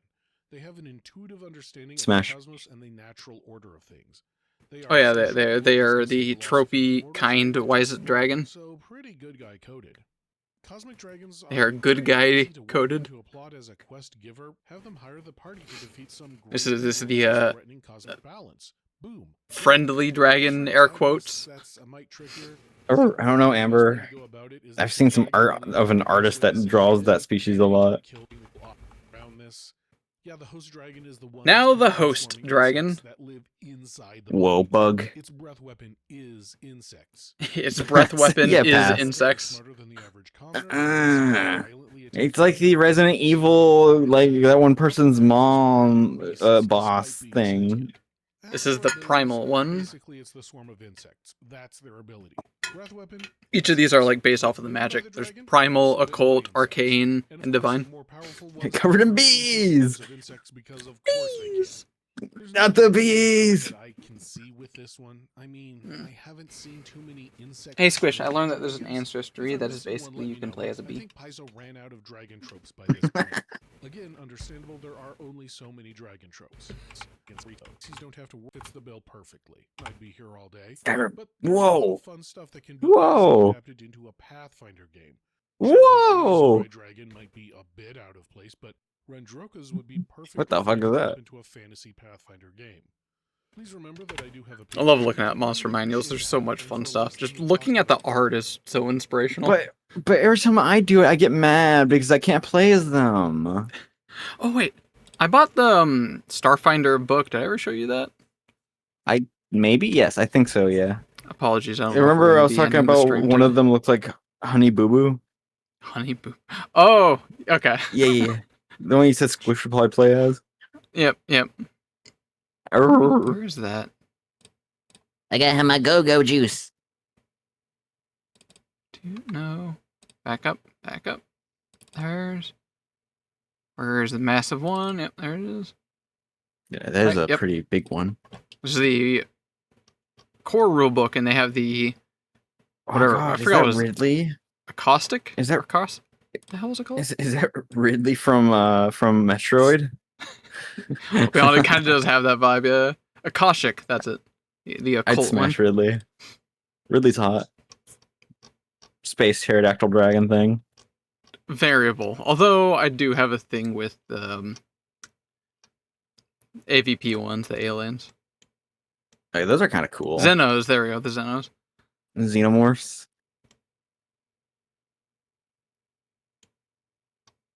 Whoa. I Whoa. love this one. Oh, is this what I think species it is? that? Space wolves? I think that's the Patra. That's more cat. That's a cat. That's a Patra. Patra, cat, feline? Yep, that's one of the ancestries, the Patras. Ah, I'm playing video games. If That's the future. I think this is actually one of the actions that you can do in exploration. Play video games. Yeah, I gotta find it. Where is it? Here's all the deities, I think. Have your Mountain Dew and Where is Cheetos it? playing Call of Duty while adventuring. All right, fast forward. Oh, here we go. Ancestries. Android, Barathu, Human, Kash, Human but weirder. Kasatha. That's it, Kasatha. Ancestries, the Lashunta, Patra, Sharon, and Skittermander. Yeah, Skittermander. I was gonna say something else. Vesk, and the Yasaki.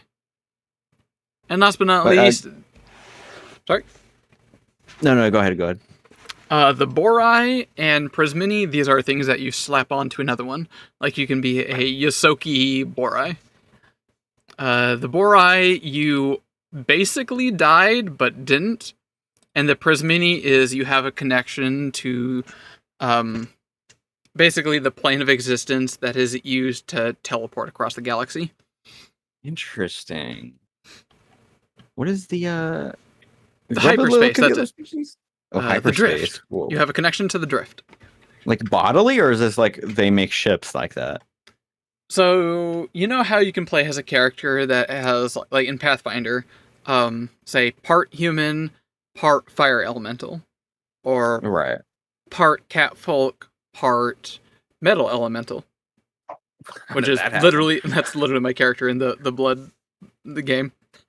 I am a catfolk with a versatile heritage of a metal elemental.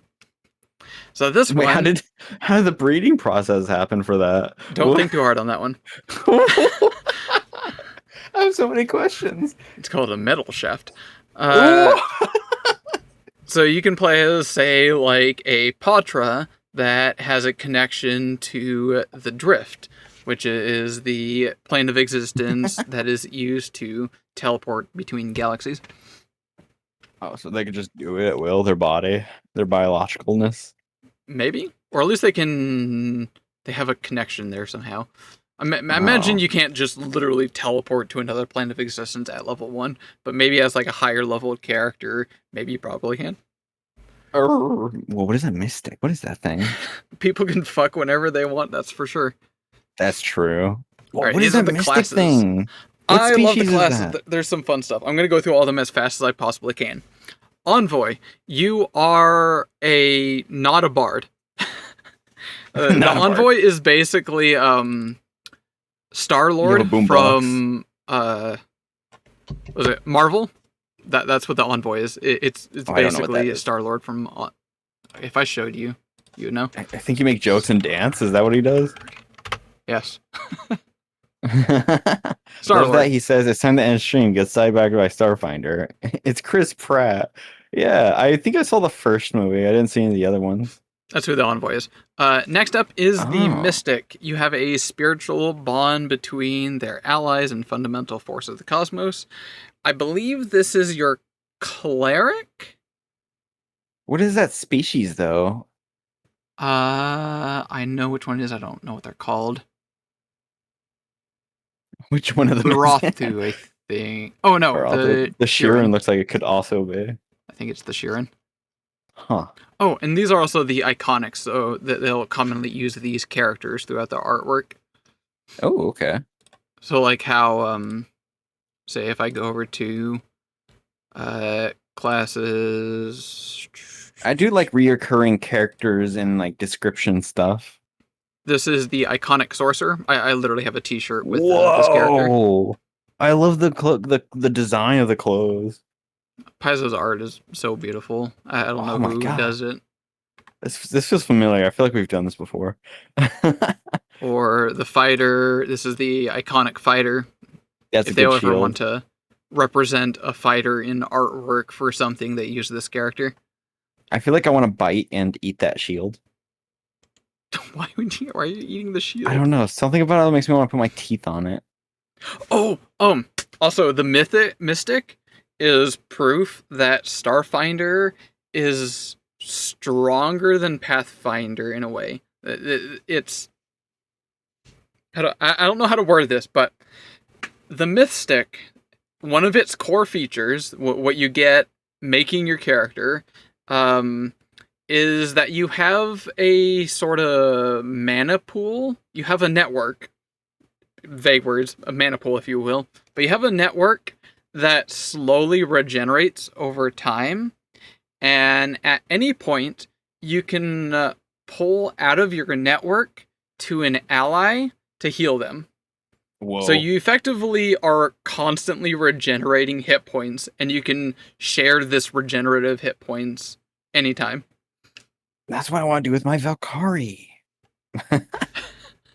But I think that'd be really this basically allows you to have infinite healing out of combat. So you're That's always crazy. fully healed before any extra fight. None of my friends would ever die. Well, not true. You can't Out of combat. immediately heal someone, but out of combat, you're Gucci if you got a mystic.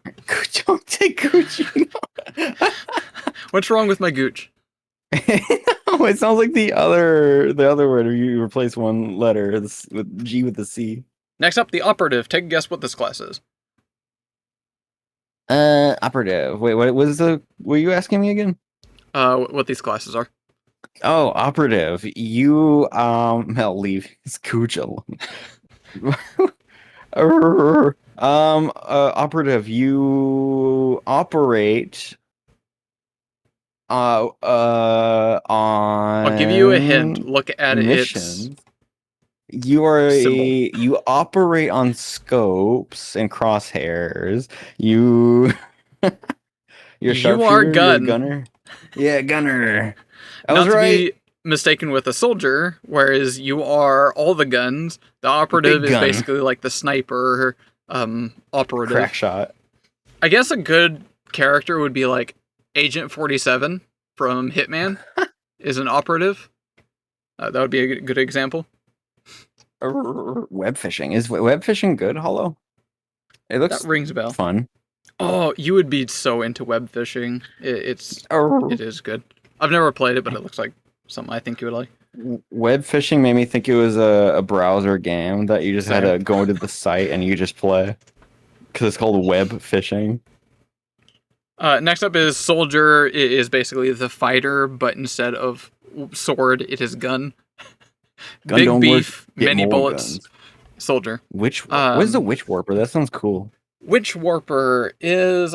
I don't know if I can make a worms. comparison that you recognize. Or I don't want to Worms. Worms. Fine. 15. It's my string now. See, this is what happens when we prolong.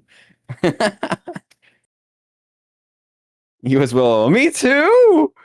Fine. It's push-ups, right? It's push-ups. Let me do some push-ups. 15 of them. Let's do them.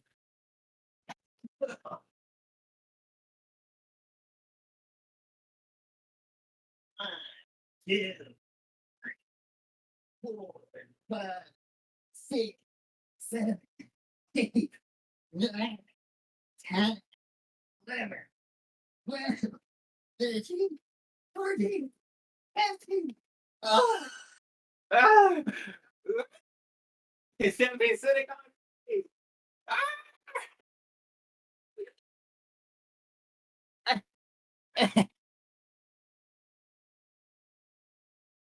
All right, that was 15 push-ups. You proud of me now?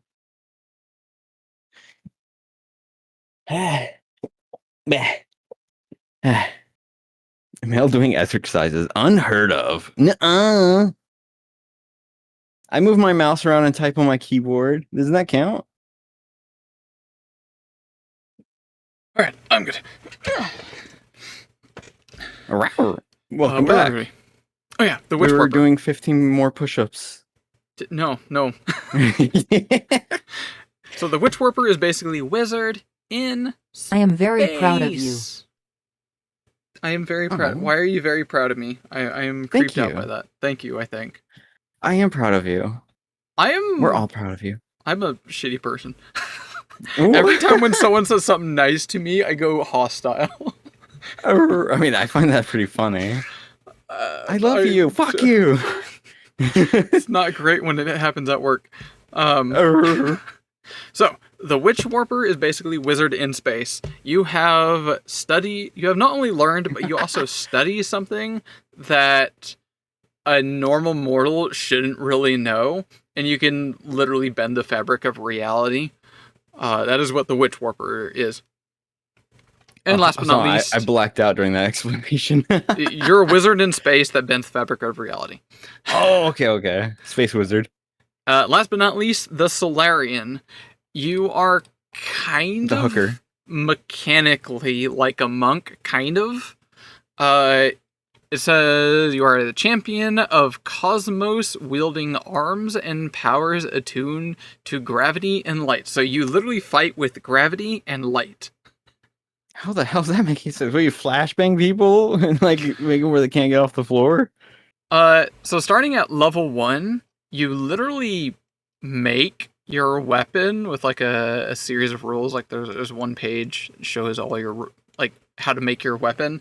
And it could be like a ball that you play like kickball with. It could be like a floating disc. It just use your creativity. You control gravity or light or both. So you choose what kind of attunement that you are.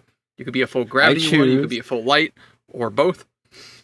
I choose to make my opponent float in the air rotating while I flashbang until he gets epilepsy. That's the Solarian.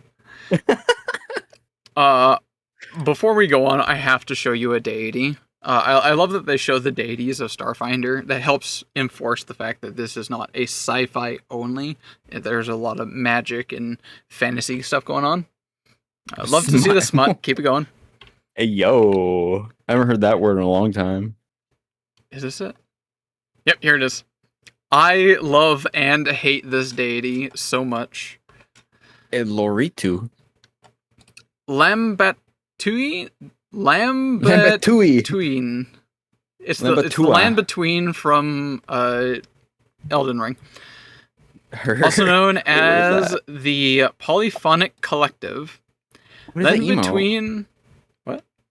What is that emo? Is that something on with a pizza on top? What is that? That's someone with It's pasta for a head. Oh, pasta for it. What? Pasta Don't question priest? What? So Land Between is a divine collective omnipresent. So it's not like a specific entity, but is an omnipresent in all infospheres who personify arguments, memes, and trends. This deity is all about arguments, memes, and trends. Whoa. Wait, they're meme? Wait, this is a meme lord. Areas of concern. It follows the infosphere, memes, and pop culture is what this deity is about. What? Edicts. If you were to worship as a divine... what are they called again? Not Witch Warper. Mystic. If you were a mystic, gaining your powers from a deity, this would be a deity that you could potentially choose. Or maybe if you're just like some casual low-rate streamer like me, this is also a deity you might try praying to. I cast a troll face. You must, this is what an edict is, you must explore the internet, try new things, so you have to be trying new things constantly, and you have to share your opinions. That is very important. You're a streamer. Anathema. These are things that if you do, the deity will shun you. You will no longer be able to have your divine powers if you are a mystic. You must never follow a stagnant routine. What is a The- stagnant routine? That means you constantly need to be changing things and never be predictable. Oh, never do the same thing again. You must never isolate yourself socially. You constantly but I have to do be that. talking to people. Nope, Oh wait, can't that's do different. that. Not allowed that. And you must never unplug from the infosphere for too long. You must always be connected to the internet. No. What else do we get? Okay. If you're a cleric, at first level, you get the delete spell. What do you mean the delete spell? It's a spell, level 1 spell called delete. There's an enemy I soldier don't coming feel our so way. Deletes them. What do you Delete. what enemy? What are you talking about? There's nothing there. It's gone. Just Second Gmod deletes level, them. skim data, and 4th level, telepathy. Divine font is either or, holy unholy. Your divine skill is computers. Domain is change, cities, creation, and knowledge. And your unique weapon is the polyglove. You have like a special glove that you can fight with. Oh, the So yeah. fister. There's a deity all about memes. That is insane. At ice. What are you adding? Why are we shooting me? I've done nothing wrong. Oh. Oh, look, more beautiful art here. Oh my god, it's so modern futuristic. Like the little family over here. Oh, it's a family of lizards. I love them. They're so cute. I love it. Oh, It's so weird seeing the mom lizard looking muscular and wearing a skirt, well, looking like really built. check out these people over here. These are just casual people. Sacks. These entities, this is one of the entities that you can play as. I don't remember which one they were called. So interesting thing about these entities is starting at level 0, if you play one of these things, they have a fly speed. Starting at level 0, you have an inherent fly speed, Ooh. which basically, while Starfinder and Pathfinder are both built on the same core system, and you can play some of this in the other system, or some of that into the other, or all of them, there will be a kind of a power differential, because in Pathfinder, if you're capable of flying, starting at levels 1 to 5, if you don't come across something ranged, you can easily shut down a lot of things. But in Starfinder, almost everyone has a gun. And quite often you're going to be in space, so people can just fly around it anyway. So they're like, you know what, fuck it, let's just have an ancestry that can fly at level 0, why not? I gotta blow my nose.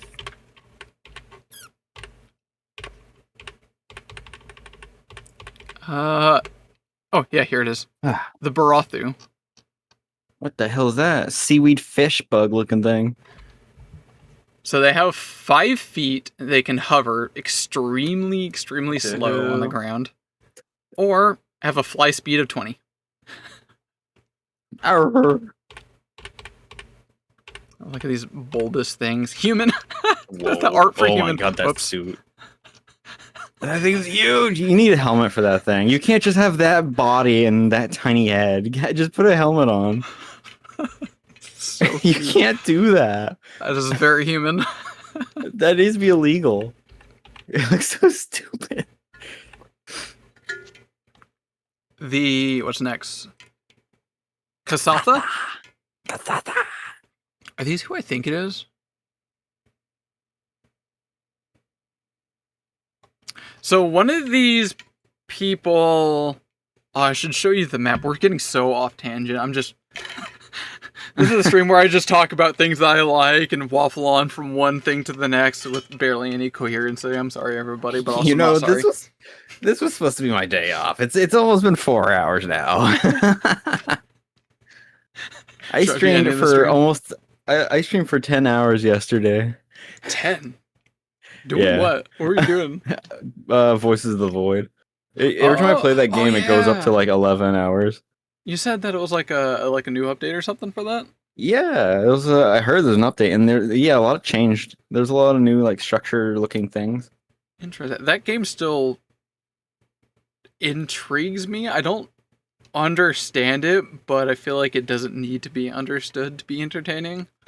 Yeah, you should go there not understanding anything. It's the perfect time to play it when you So don't know weird. anything. I probably won't. I've got such an insane backlog of things I need / want to do. You need to play Paranoia Simulator. No. No, I get plenty of that in my day-to-day life. Voice of the voice, perfect. So, I don't remember, again, me starting with the sentencing, so, I don't remember if it's this one or another one. One of these ancestries basically lived on a planet, I hope I'm getting this lore correct. They lived on a planet, and another ancestry came by, saw them being, like, inferior in technology and whatnot, and... Oh, okay, I'm not going to go over the lore. I think I'm actually butchering it. Basically, they were like, well, we're fucked, and just left the planet. Or they were like, yeah, we're not going to fight. We can't win. But there was also another one that I found very entertaining. That might have actually been it. The one where they're like, well, we're fucked, so they just left the planet. And they built a planet-sized ship that got bigger over time. They kept, basically built like a Death Star. Not literally, it doesn't look like that, but basically it's that. And they did this because a deity omnipresent thing told them, like, hey, you need to build effectively an ark, like, religion ark kind of thing, to save your society, otherwise you're all gonna die. And they're like, all right, we're going to take full faith in you, and built this just planet-sized spaceship. And at the space of, like, I don't know, 1 mile per hour across the cosmos, basically the ship didn't move, but did. It was insanely slow. Slowly drifted across the cosmos to fly to another planet that the deity told them to go to. And it took so long that effectively, I don't know if it was literally thousands of years, but it went through generations after generations after generations to where they pretty much just forgot where they're from, kind of. Oh, God. And by the time the, like, super planet, what is it, every 15 minutes I come by and say penis. All right, good, keep it up. Eventually, after like thousands of years, the spaceship finally got to the planet that they were told to go to, and they were like, we've lived in this planet for literally thousands of years. Why would we bother leaving our ship to live on this other planet? I think if you have a ship that big and it's lasted for that many years without problem, I don't think you need a planet anymore. Well, they kept on building on it. Like, it got bigger and bigger, and they just made it better and better over time. I think at that point, it's fully self-sustainable, like a planet is. Starfinder. You don't need a planet. You already have one. Why would you just move and start over? If I remember correctly, Starfinder map. Let's zoom in here. Can I not zoom in on this? That's a desk map. Don't miss out. Take 10% off of your first. Oh. This one? No. Oh. That's the image I want.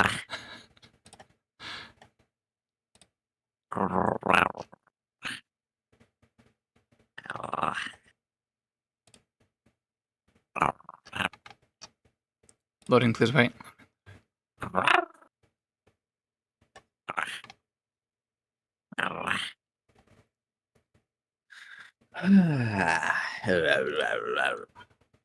I don't know if I can zoom in on this. We're just going to have like a really blurry image. Deal with it. The Pact World System. This is basically where Starfinder generally takes place. This is all the important planets where it's insanely thick with lore. Absalom Station. Mel, does that ring a bell? No. Absalom is one of the... Sorry. It is the most important city within Pathfinder. This is basically Absalom from Galarian Pathfinder. I don't know what a Galarium is. That's Pathfinder's planet. Oh, okay. So this is the city on a space station. The entire planet is gone. Oh my. It's the island And and no city one knows that why. Otar's on next to. I don't know what that is either, Amber. Wait, where's it's on- Galarium? It's not on the map. It's not real. Yeah, but which This- planet is Galarium. Galarium? So in Pathfinder, say the Shades of Blood campaign that we're in, we are, if you can see my mouse, right there. Yeah, I See see all it. these tiny little islands? We are right Yeah. there. And this is the entire planet, like world planet. Wait, what's the This- planet called? Galarian. Wait. But the planet map. There was no Galarium. That you, if you looked at a planet map of Earth, it's not going to say Earth on it. Is it not? No, yeah, it does. Map of world. It's gonna say Earth. No, I'm not talking about a map. I'm talking about. Tell the me where it planet says map. Earth on this. No, you don't understand. That's not what I'm talking about. I'm saying, okay, so this is Earth. Go to the other map that showed the planets. Okay. No, the other one. Which other one? Oh, this The- one. Yeah, the planet map. Yeah. Yep. Which one is this Galarium? Galarian Where does is not it? exist. What? Where is it? It does not exist. What do you mean it doesn't exist? You just showed me the map. What? So between Pathfinder and Starfinder is a era of time called the Gap, where something happened. Literally no one in existence, including the deities themselves, know not what had happened. And now we're here. Oh, it was that. This map is okay. Okay, this is from Starfinder. The other one was Pathfinder. Okay. But coincidentally, the main colossal superstation happens to be called Absalom, and is also very similar in architecture and layout. Wait, what does the name have to do with that's important? Absalom, located right here, That's a is basically location? like the most important city within Pathfinder's lore. Oh, so Absalom still exists. It's part of the planet that's its own station now. That's weird. It's like having a town that's a space station. Yep. That came from a planet. And no one knows where Galarian was. In fact, I don't think anyone even knows what Galarian is. Something wonder- happened that caused this city to still exist, and the rest of the planet is gone, and nobody knows what happens. Weird. I wonder if during that event they built the space station around Absalom, and then the planet disappeared, and now it's just floating, like some sort of like safety thing. Well, I was trying to mention this right here. This, if I zoom in, Idaho. yeah, Idaho. You can see that's a ship. Yeah, look, it's Idaho. That's the ship that people built, and it's right next to a planet somewhere. I don't know if it's this one or if it like shadows the planet that it's next to. And they just Weird. live on this planet or they live on this ship that's right next to a planet, and they just kind of ignore the planet and live on the ship. Oh, weird. I wonder if one day they'll hint at what happened. I think there might be. I'm not exactly sure. Because Starfinder Like has been existence around already. for almost as long as Pathfinder. Like IRL, it came out like 10 years ago. So there's a lot of Wait. lore. You earlier were saying that there was this god who promised that they'll come back and fix everything. In Pathfinder, there was a deity that said, "Hey, I'm going to be coming back. I will bring out an age of wonder, an age of prosperity, and smite down basically the omnipresent shadow and horrors that infest the world." And no one knows what they're talking about. This deity is basically saying, a very long time from now, really bad things are going to happen, and I will come back when that bad shit happens. Until I wonder then, if that has you guys are anything to do probably with fine. this. I wonder if it's connected to this. Not exactly, no, because as I was saying, in our current campaign, the Blood one, we are now in the age of Lost Omens. The deity already should have came by. That day has already passed. He said, on this date that has already passed, he should have been here already.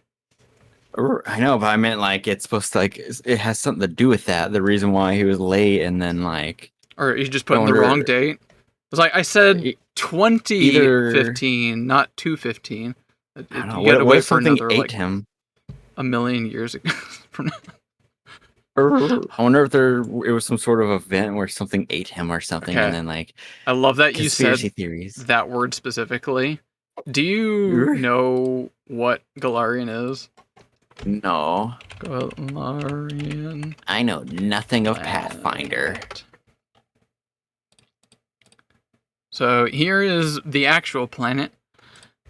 So I'm gonna really shorten down some lore. H.P. Lovecraft. Wait, what? Before this planet existed, some deities were doing some stuff and things. They learned about, or at least some of the deities learned about the concept of creation, of creating like living entities, and they're like, hey, look at these toys we make. They're sentient and they create things and they do stuff and things, and it's fun to interact with them.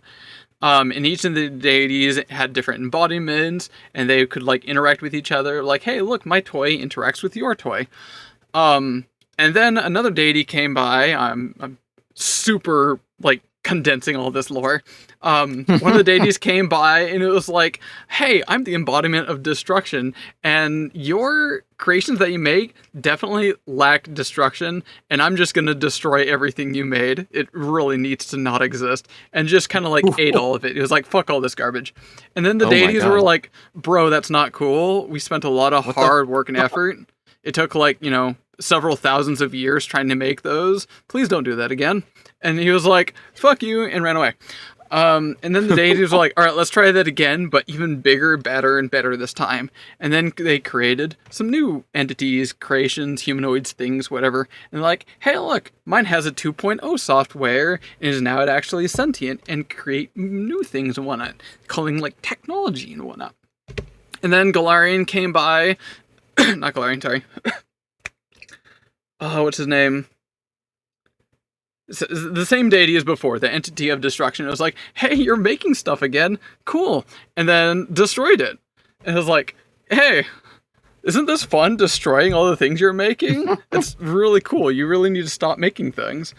Fuck you, Francis, away haphazardly. Exactly. And then the other deities are like, dude, what the actual fuck? Those things have been existed for a long time. They were evolving. They were getting better. There was like an actual lore and story going on with these entities. Why would you just destroy literally millions of years of effort? And they got so pissed off at him that they took all of matter within existence and just like crammed it around him. And just put him in this, like, imprisonment of a planet-sized. And slowly over time, that planet became Galarian.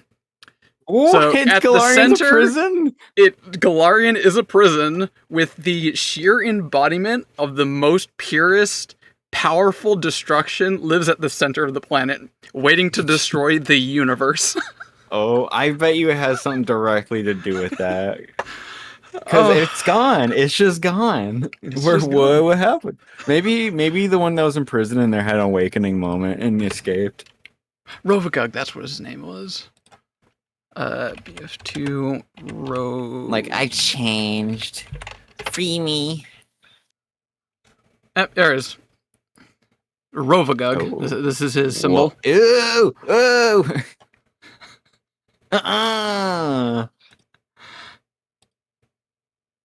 How does he float through space?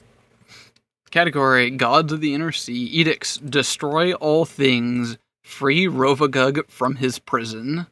Oh. Wonder if they found out Anathema: how. if you praise Rovagug, you must never create something new. Do not create anything. Oh, he's pure evil. Oh no. You It's also like must Tolkien let said. material ties restrain you. And you also must torture a victim or otherwise delay its destruction. You must torture people. Do not purely destroy things. Let people be horrified by your acts. That's awesome. The most evil of evil. Yep. Oh, Rovagug, love it. Anyway, going back to this. Can I call him Glug Glug for short? Yes, you may. Then there's the Diaspora, which I think is actually new to Starfinder 2nd edition. The diarrhea? Yeah, this used to be, I think, 2 other planets back in Starfinder 1st edition. And apparently they, like, collided and just blew up, and now it created this, Whoa. like, belt. 2 planets? Yeah, something happened here where, like, 2 planets just, boom, just destroyed. That's crazy. Oh, there was okay, I'm gonna waffle on some random stuff. Last thing I'm gonna waffle on, then we really need to end the stream. So each of these planets have some kind of interesting gimmick. Otherwise, honestly, space is very boring if you don't have a gimmick. I believe True. it's either Aposte or Architurn. I don't remember which one. Where on this planet, on the surface, it is almost barren. It basically looks like a moon. There's like nothing on the top, except for very small settlements and cities that basically require things from sort of the outside to live. So it relies on trade from other planets. The question is, why are they living on this pure barren of a planet? Because within the center, or sorry, inside, again, planet, you know how big Earth is, right? And then there's also other planets that are much bigger than Earth. Like, it's a little bit large. It's pretty big. There's a lot of square footage to try walking. Yeah, it's got some distance and diameter. Inside this barren planet is a dungeon. What? It is Dungeon planet? It is a dungeon planet. It is basically infinite dungeons. Who did it? Who made it? Why? I have no idea. Why? What lives in there? Is it just empty halls, or is it like things live in there? Just things. It's just infinite dungeons. What's their existence like? Are they blind, or what are they? I mean, I could probably find more, but it's basically the summarize of one of those planets. I want to know what one of their species look like. What I imagine creatures live just in about dungeons? anything. What? Maybe I can find it. Starfinder. What are the name of the planets? Octurne. Aposte. Oh, I think I was looking at the wrong planet the whole time. Who dat? What's he doing? He's holding up a board. So this is Starfinder 1st edition, but I think they're still relevant. It is a rocky planetoid. Hello, Nappy. I got milked. Can you milk that? Valkyrie edition.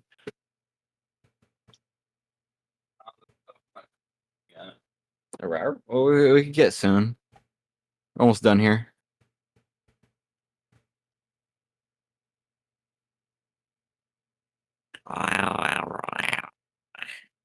I'm starving. This one might be it.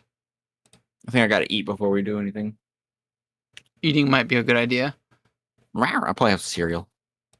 Oh, I haven't had cereal in so long. I love Crave, but we got mini wheat. I think I know which one's Crave. Is that the... Looks like cat food? Kinda. They're shaped like little tiny pillows, but there's like a little chocolate in the middle. Yeah, like little cat treats. Yeah. Yeah. They're delicious. You can eat them with milk and without milk. They're delicious. I love them. I'm addicted. I crave the crave. It's not that one. I crave the crave. Why does it smell like a restaurant in this house? What is going on? Oh, hey, look. There's a image of it. Ooh, It's like a poste. cityscape. Oh, look at that. That's what it. Oh, that's not a dungeon. That's a party Well, place. that's top side. This is the people that basically live Oh. on the top side, and beneath them is infinite dungeon. And like, What you know, the hell? tons of people will try going down into the dungeons, see what they can find, either fame, fortune, glory, or just death. And then try coming back to the top side to sell off all their like relics that they might find within the planet. Whoa. Dungeons implies that there's history. What kind of history that has that much dungeons of length? A small planetoid that happened? orbits the sun of the Pact Worlds has a highly ecliptic orbit, almost perpendicular to the Absalom Station. It is generally believed that the apostate originated somewhere beyond the system and was caught in the sun's gravity thousands of years before the gap. But whatever's natural occurrence is now initially placed. It is unknown. Okay. Apostate is not an actual planet.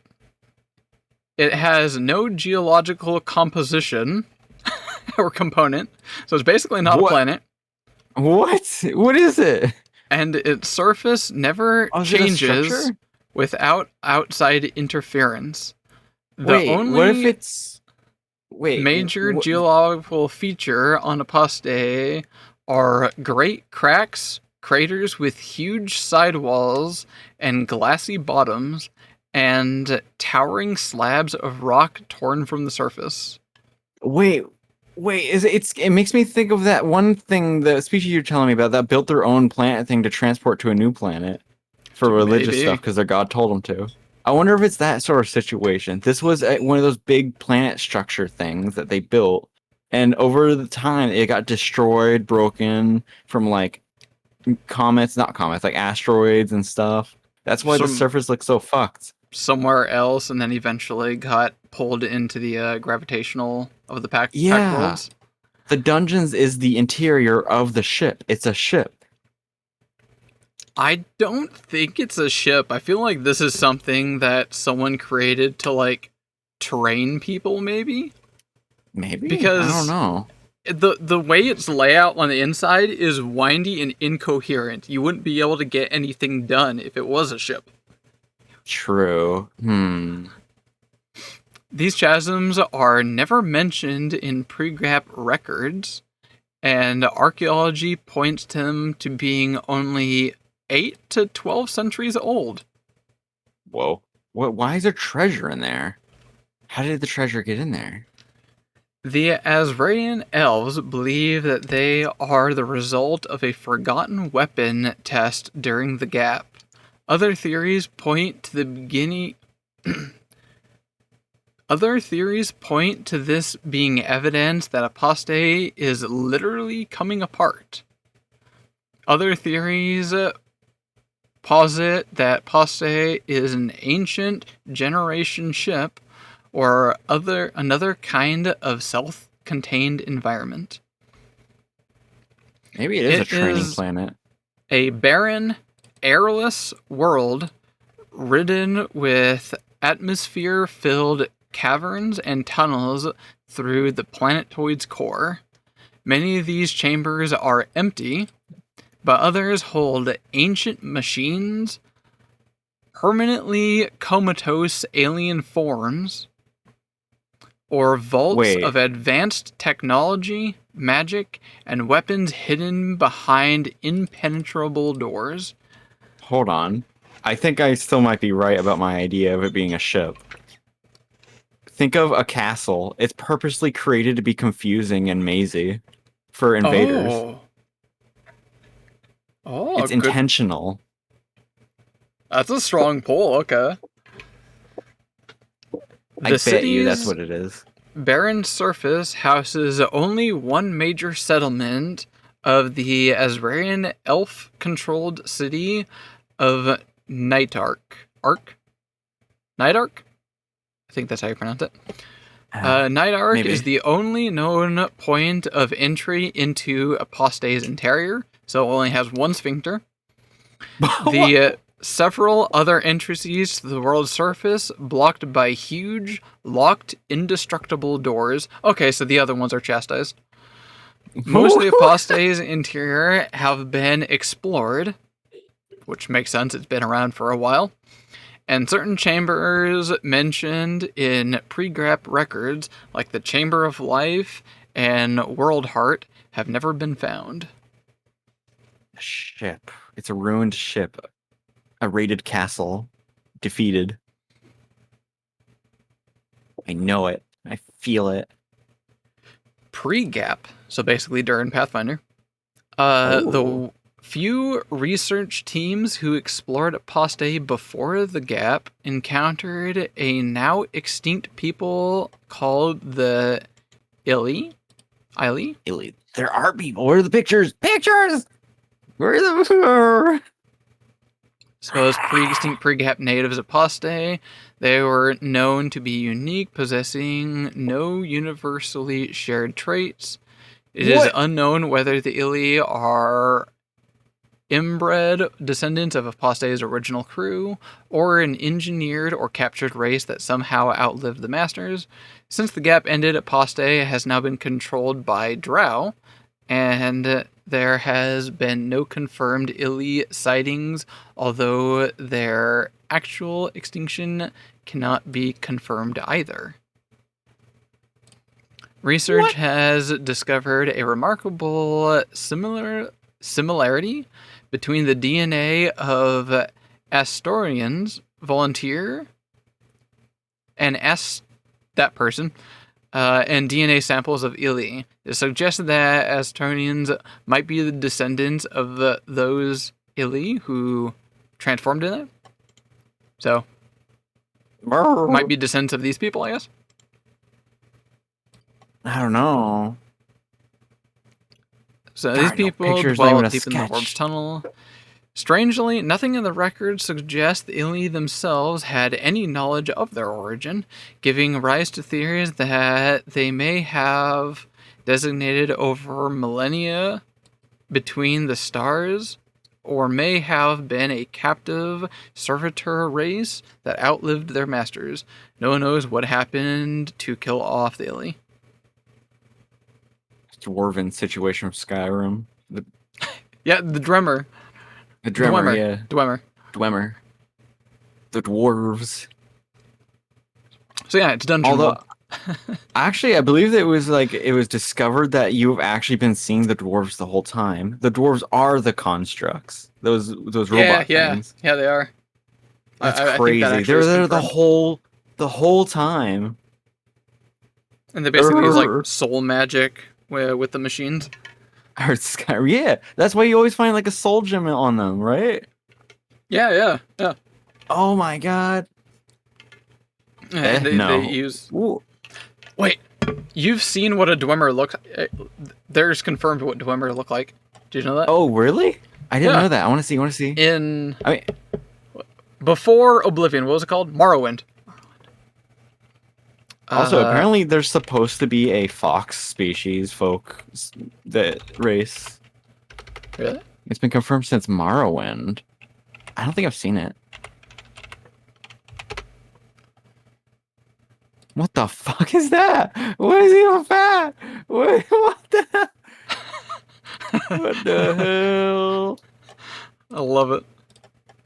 I guess they were all flesh at one point, and over time they decided to change to be of robot likeness for like infinite life. And eventually the whole fleshy part of them eventually died out. And then those who decided to be a robot stayed. Like their species actually went where is the foxes? I don't know. I've heard this. I don't know if it's like real. They're supposed to be like a fox species. That looks like a machine priest blob. Machine priest blob. Kinda, yeah. Elder Urgot from League of Legends. Fox species? Fox. You'll just see the. Oh, is there? Wait, you're gonna see like some Skyrim mods. Is that the real thing? The Elder Scrolls.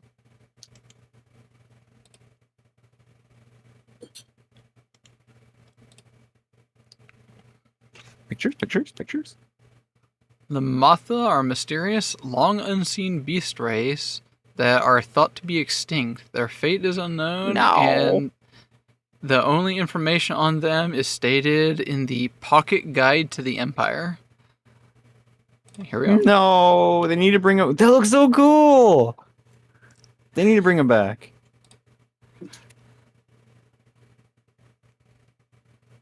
What the? Thank you.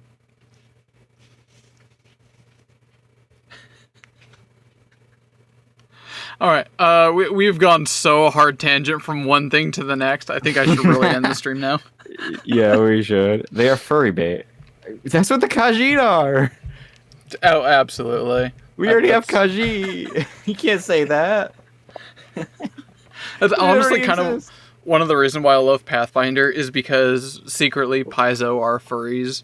Like, That's just awesome. so many of the ancestries are basically like furries type stuff. Fish, Oh. part fish, catfolk, centaur, shadow for the edgelords, hobgoblins, That's a paragraph. I don't want to read it. kolos, kitsunes. Kitsunes. In the Pathfinder video game, Smash. what was it called?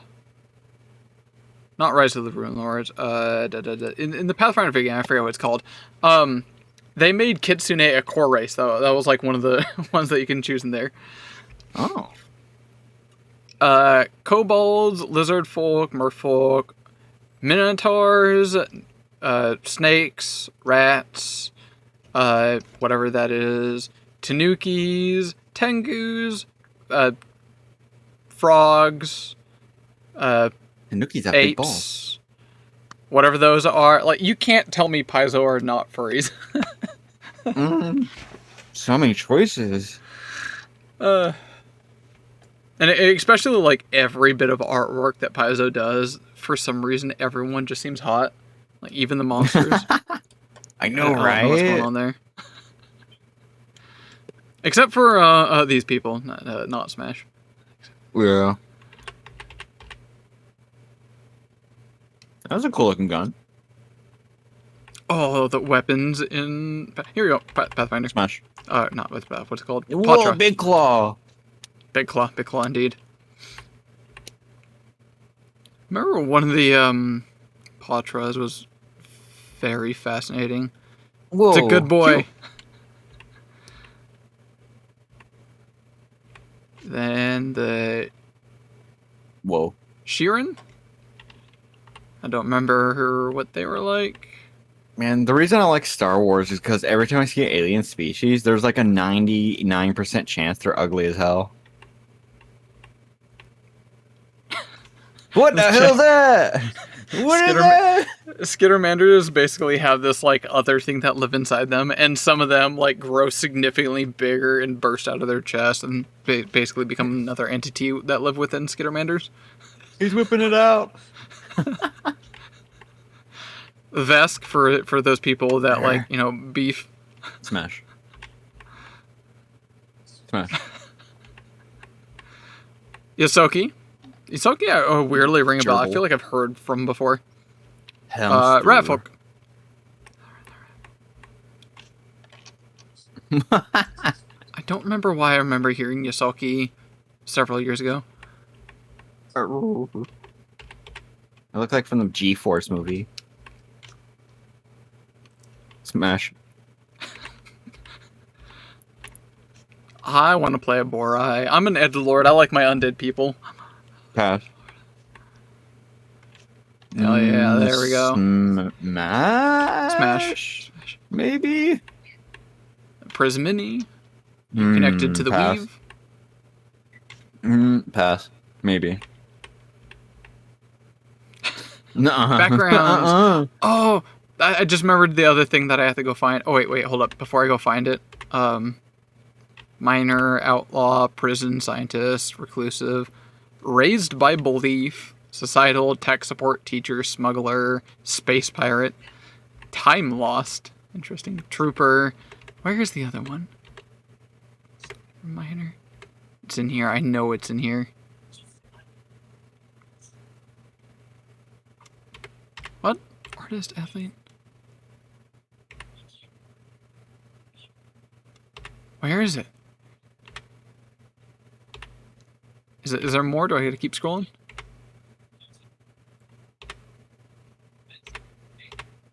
Why was it not there? Maybe it's... Damn it. Where is it? On the classes? Okay. Is it past the classes, maybe? Gotta go fast. Okay, gotta scroll faster. I do have noise suppression on. I thought I had that off. Yeah, I do have something coming in the background from you. Or the spells, Why? which is going to be a huge section. Yeah, Neppy's playing things on his phone now. He's getting into phone games. You got games on your phone? Go watch YouTube. Oh, here it is. Here it is. So, in Pathfinder and Starfinder, there are 3 modes of play. There's initiative, exploration mode, and downtime. So, initiative, we all know and love. You roll the dice to do who goes first, you cast the spells, you stab people in the heart, that good stuff. There's downtime where basically things go by like practically a day-to-day kind of moment. It's like, what do you do on this day? What do you do the next day? That kind of mode. Exploration is a bit of the in-between. This is when you're not in initiative, kind of exploring something. So, you're walking into the dungeon. What do? This is where you're going. This is what you see. That's exploration mode. The different type of activities that you can do when you're not in initiative. For example, say, what do you guys do next after the encounter? Some of them's going to say, I'm going to avoid notice. So that person may then attempt a stealth check to avoid being noticed while traveling at half speed. If you avoid notice at the start of an encounter, you get to roll a stealth check instead of perception. Yeah. Or defend. Someone say, I'm going to defend the party while we're exploring. You move at half travel speed with your shield raised. If combat breaks out, you automatically benefit from raising a shield action before your turn begins. So you automatically already have your shield raised. Detect magic basically means that you're spamming detect magic like every moment you can. Follow the expert. This is what you do if you basically can't roll on something like you're super bad, but you ideally want to try succeeding. So someone else that's really good at something, you're going to say, I'm going to follow the expert. So let's say you're heavyweight champion that can't roll stealth whatsoever, ideally needs to try stealthing, but if they just roll in general, they're probably going to fail. You're going to say, okay, I'm going to follow the expert, and you're going to try following, say, like the rogue. So yeah, at least have some chance of succeeding. We should probably work on ending. Skeever first, never. Sniffer into the cave and begin my retreat. What?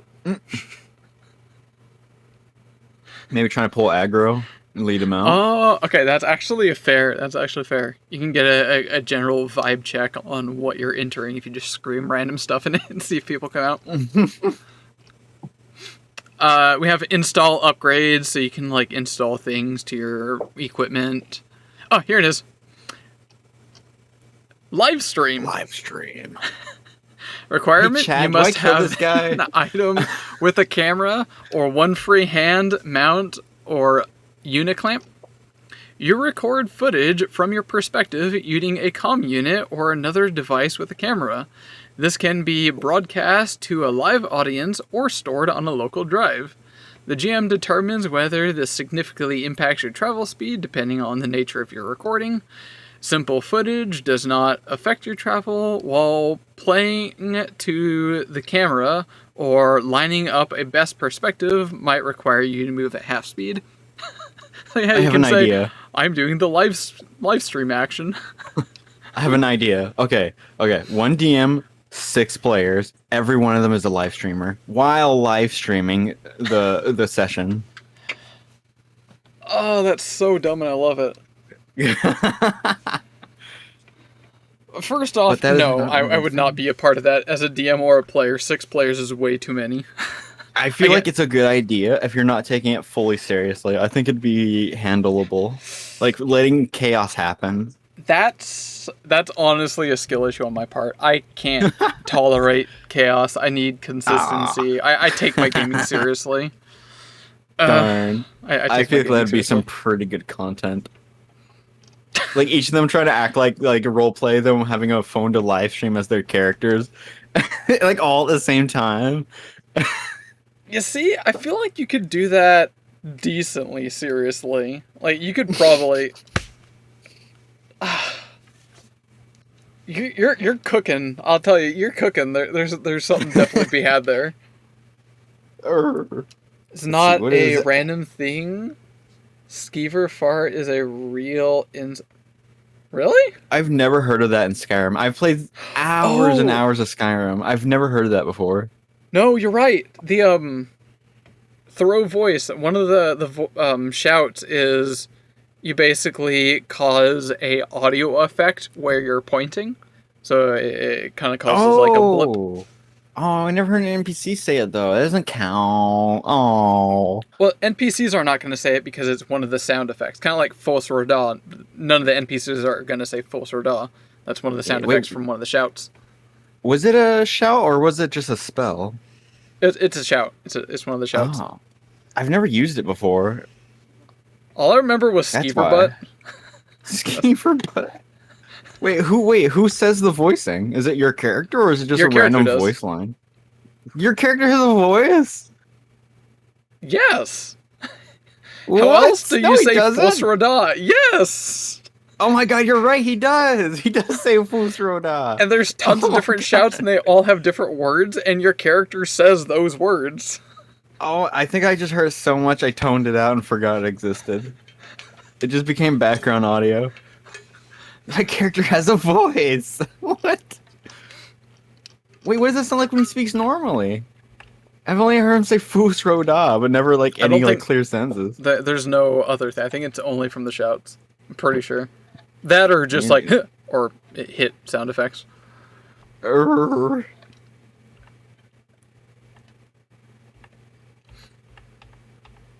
That's crazy. So obscure. Untethered. What is this? Oh. Alright, this is the last time I'm going to say this, but we should definitely end the stream now. I'm closing things. Right now. I got like a million so- tabs right here. I'm closing that. I'm stuffing my face right now. I've got a beehive mod for Project Zomboid. I might make a run about doing bees. That sounds like fun. Closing But there was 10 this. voice actors, by the way. Why? I'm What? gonna stop sharing screen. I just realized I was still doing that. It's over. Y'all need to get it. Why do... God, I fucking hate streaming. I have 8 viewers when I've done dick today. Why are you people here? Oh. Oh!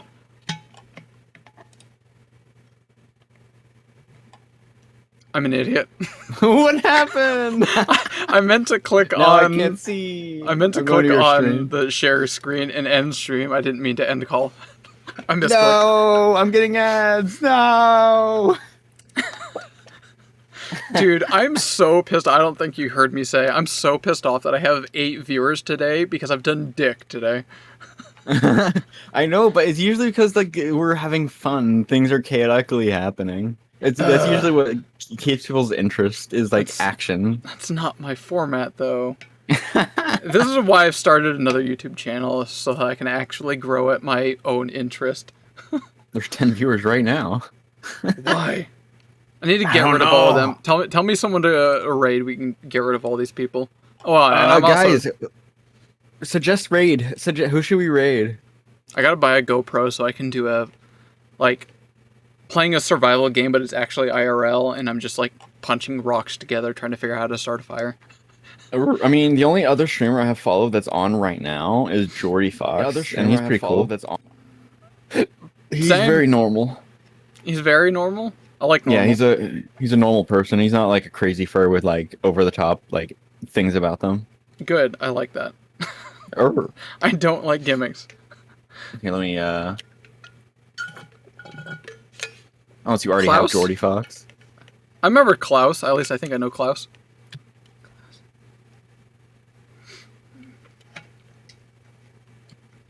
There, that's his name. You could probably do /raid, then copy paste the name.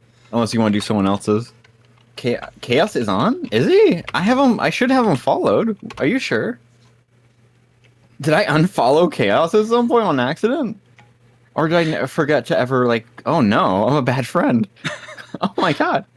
What is relevant though is that Jord is also a Pathfinder player. I found that out Oh. when you rated him.